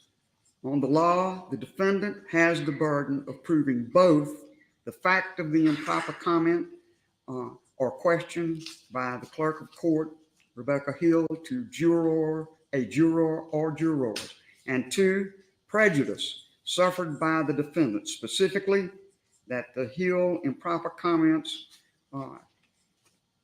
to the juror or jurors influenced the juror to vote to convict defendant Murdaugh. The facts.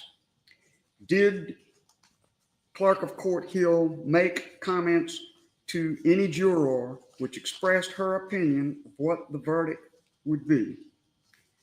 Ms. Hill denies A, and so the question becomes, was her denial credible? I find that the Clerk of Court is not completely credible as a witness. Ms. Hill was attracted by the siren call of celebrity. She wanted to write a book about the trial and expressed that as early as November 2022, long before the trial began.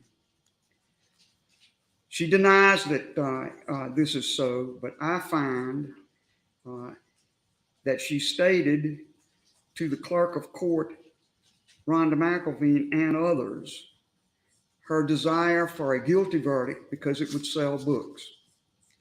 She made comments about Murdaugh's demeanor as he testified, and she made some of those comments before he testified to at least one and maybe more jurors. Did Clerk of Court Hill's comments have any impact on the verdict of the jury? I find that the answer to this question is no. Each member of this jury took their involuntary assignment very seriously. They obeyed the instructions of the court. They obeyed their oath. These good and decent citizens of Colleton County stood to their duty and rendered their verdict without fear or favor. It was a difficult task. 11 of the jurors very unconditionally said they either heard no comment, or if they heard a comment, it had no effect. One juror was ambivalent in her testimony. She was then examined on her previous affidavit, in which she said the effect, if any, that she had was pressure she felt from other jurors. The cases are myriad that pressure from fellow jurors is a part of the normal give and take of jury deliberations. The court is not to inquire in any way about what is said in those deliberations. But the juror, who was somewhat ambivalent, said on her oath at the time of trial twice, and said on her oath before me in these proceedings that she stood to her oath. The Clerk of Court allowed public attention of the moment to overcome her duty.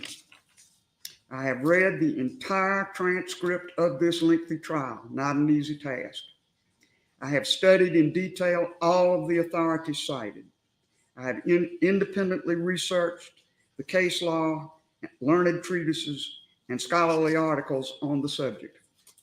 Although there is certainly a split in the federal circuits and in the states on the standard of review, I simply do not believe that the authority of our South Carolina Supreme Court requires a new trial in a very lengthy trial such as this on the strength of some fleeting and foolish comments by a publicity influenced clerk of court.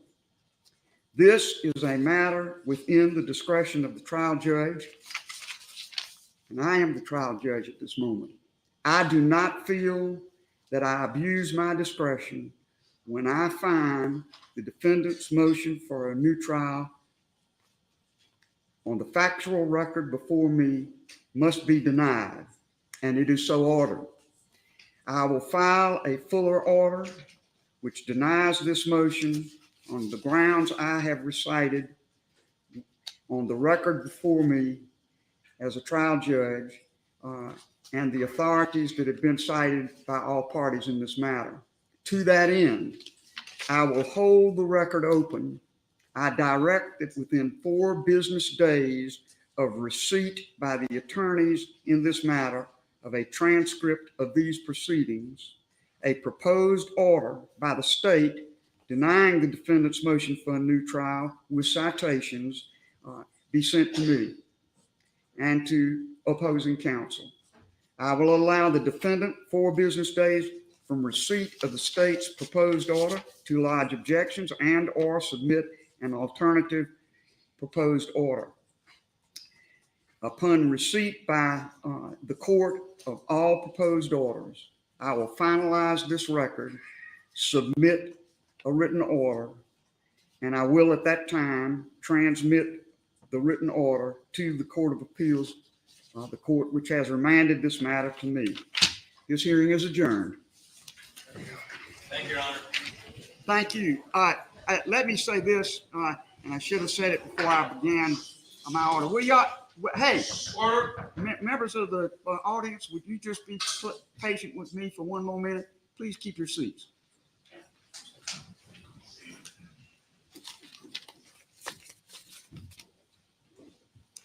I have probably had more experience with trial and appellate work than anyone else in this room. for many years. And it has been an absolute pleasure to receive from these learned lawyers some of the best briefs I've ever received. I know they're a product not just of the attorneys who presented to me, but of the attorneys who sit with them and help compose the research and the writings that I received. I know that I put you on a very tight timeline, but my feeling is these matters are best disposed of by the trial judge in a very timely manner, so that you may then go to the authorities that really count more than I do. That is the appellate authorities who will decide what the standard in this particular matter is. I've not seen a case such as this before. I doubt whether our appellate judges have seen a case such as this before. And they will take a lengthy time to study the record in this matter, the record in the part remanded to me. There are many issues in this case, issues over which I have absolutely no authority whatsoever. But I will say this about the record now that I have read it. And I will say this about the testimony that I heard Friday and today. Judge Newman said it best in his sentencing when he discussed the weight and the measure of the case presented and testimony and evidence submitted in this case when it was tried. It is a very compelling case supporting the verdict that the jurors reached. He said it with a lot more detail than I do, but now that I've read the record, I say as the successor trial judge, I agree that the evidence was overwhelming and the jury verdict not surprising. This matter is now adjourned.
she agreed with Judge Newman about the facts and the verdict and how it was, you know, that it was a compelling case and all of that.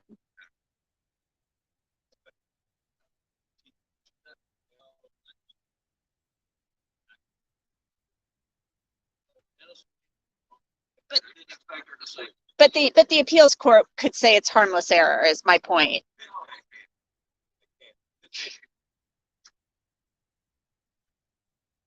I got something before. You all have said that you said that you're investigating who might have actually committed these murders. Have you all found anything that you think you want to share with us? Is that active or is that? About who committed the murders? Do you believe Alec Murdaugh has information, because his voice is on the kennel video? Do you think he has information about who did it? I know, but do you think is the question?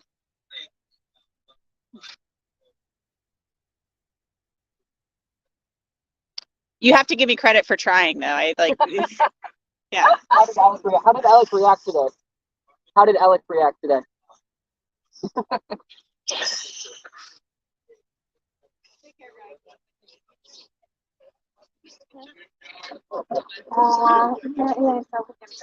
Yeah, here, let me get like. I'll take a moment.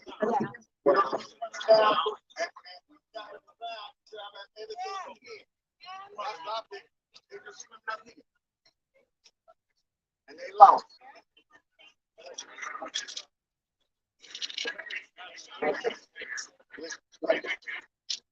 When you're grinding, you're gonna try to grab everything you can. Don't care what else. You're gonna try to hold on to it. I think that's what they did today. We're just grabbing on something to hold on to.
Issue of, as a legal professional that I once was, I have a problem with some of the things that we heard Becky say. I'm thankful that it didn't sway the jury.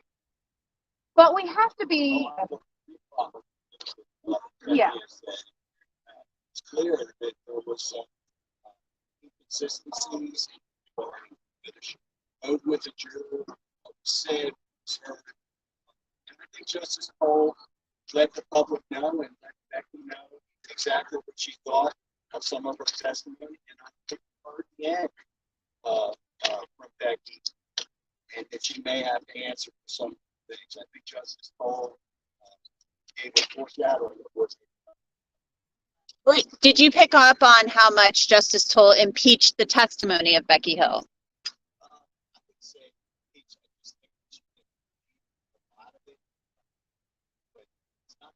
Becky Hill was not on trial. This is not Becky's trial. Her credibility was a key question, though, in this case, and she was impeached regarding a lot of the questions. It was a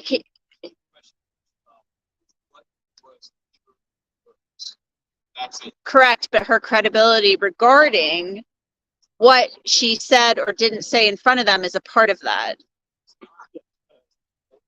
Is whether they were influenced.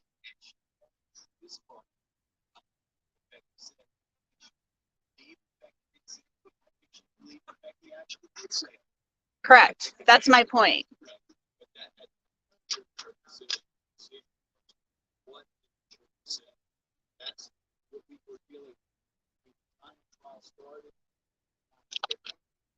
Not what may have happened since March 3rd. Since March 3rd, obviously, plagiarism allegation. Some allegations. All that would be place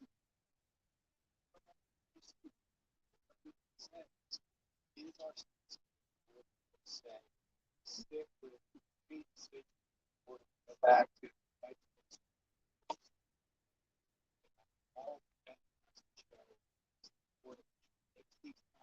substantive merit statements.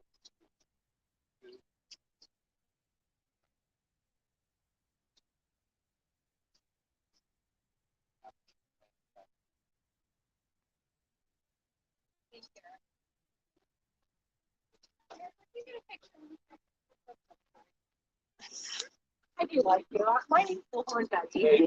Yeah, we've actually been your visit the Courtroom Justice.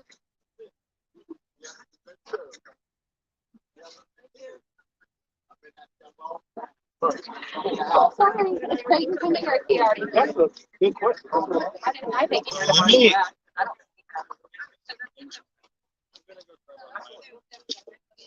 yeah. I'm sorry, that's okay. Just don't mind me. It doesn't bother me. People bump into me. I bump into them. I guess I'm done.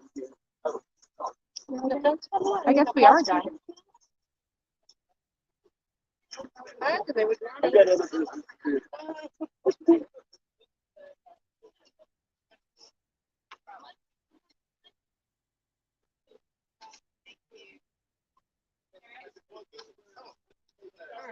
I actually laughed, so I thought it was like hand on the kind of line, like, hey, I'm outside, it's coming back at 5. I think he was in the situ taking an hour break. No. I was coming out here regardless. I wanted to get the photos of them coming out. All right, so we just need to grab the chair and load up. I'm ready to go back to the room. I'm done. I'm so over it. Here, hold this. I want to talk to Neil real quick.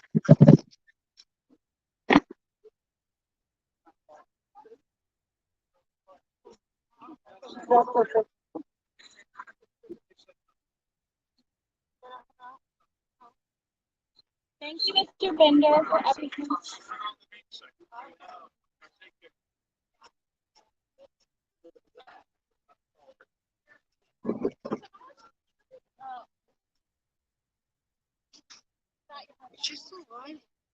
Oh, I'm moving you guys around with me. No, I'm not. Yeah, you too.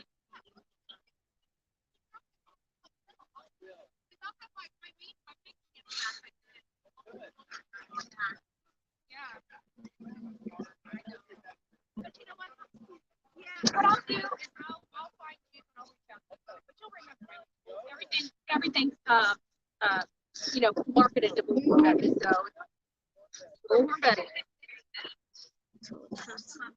You know, it's the funniest thing, because for Christmas, that's what I wanted to do, is get cards made up for you when you go out places. They were when I was trying to get my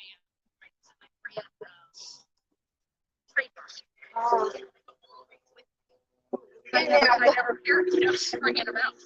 But I need to this week. gonna start getting some.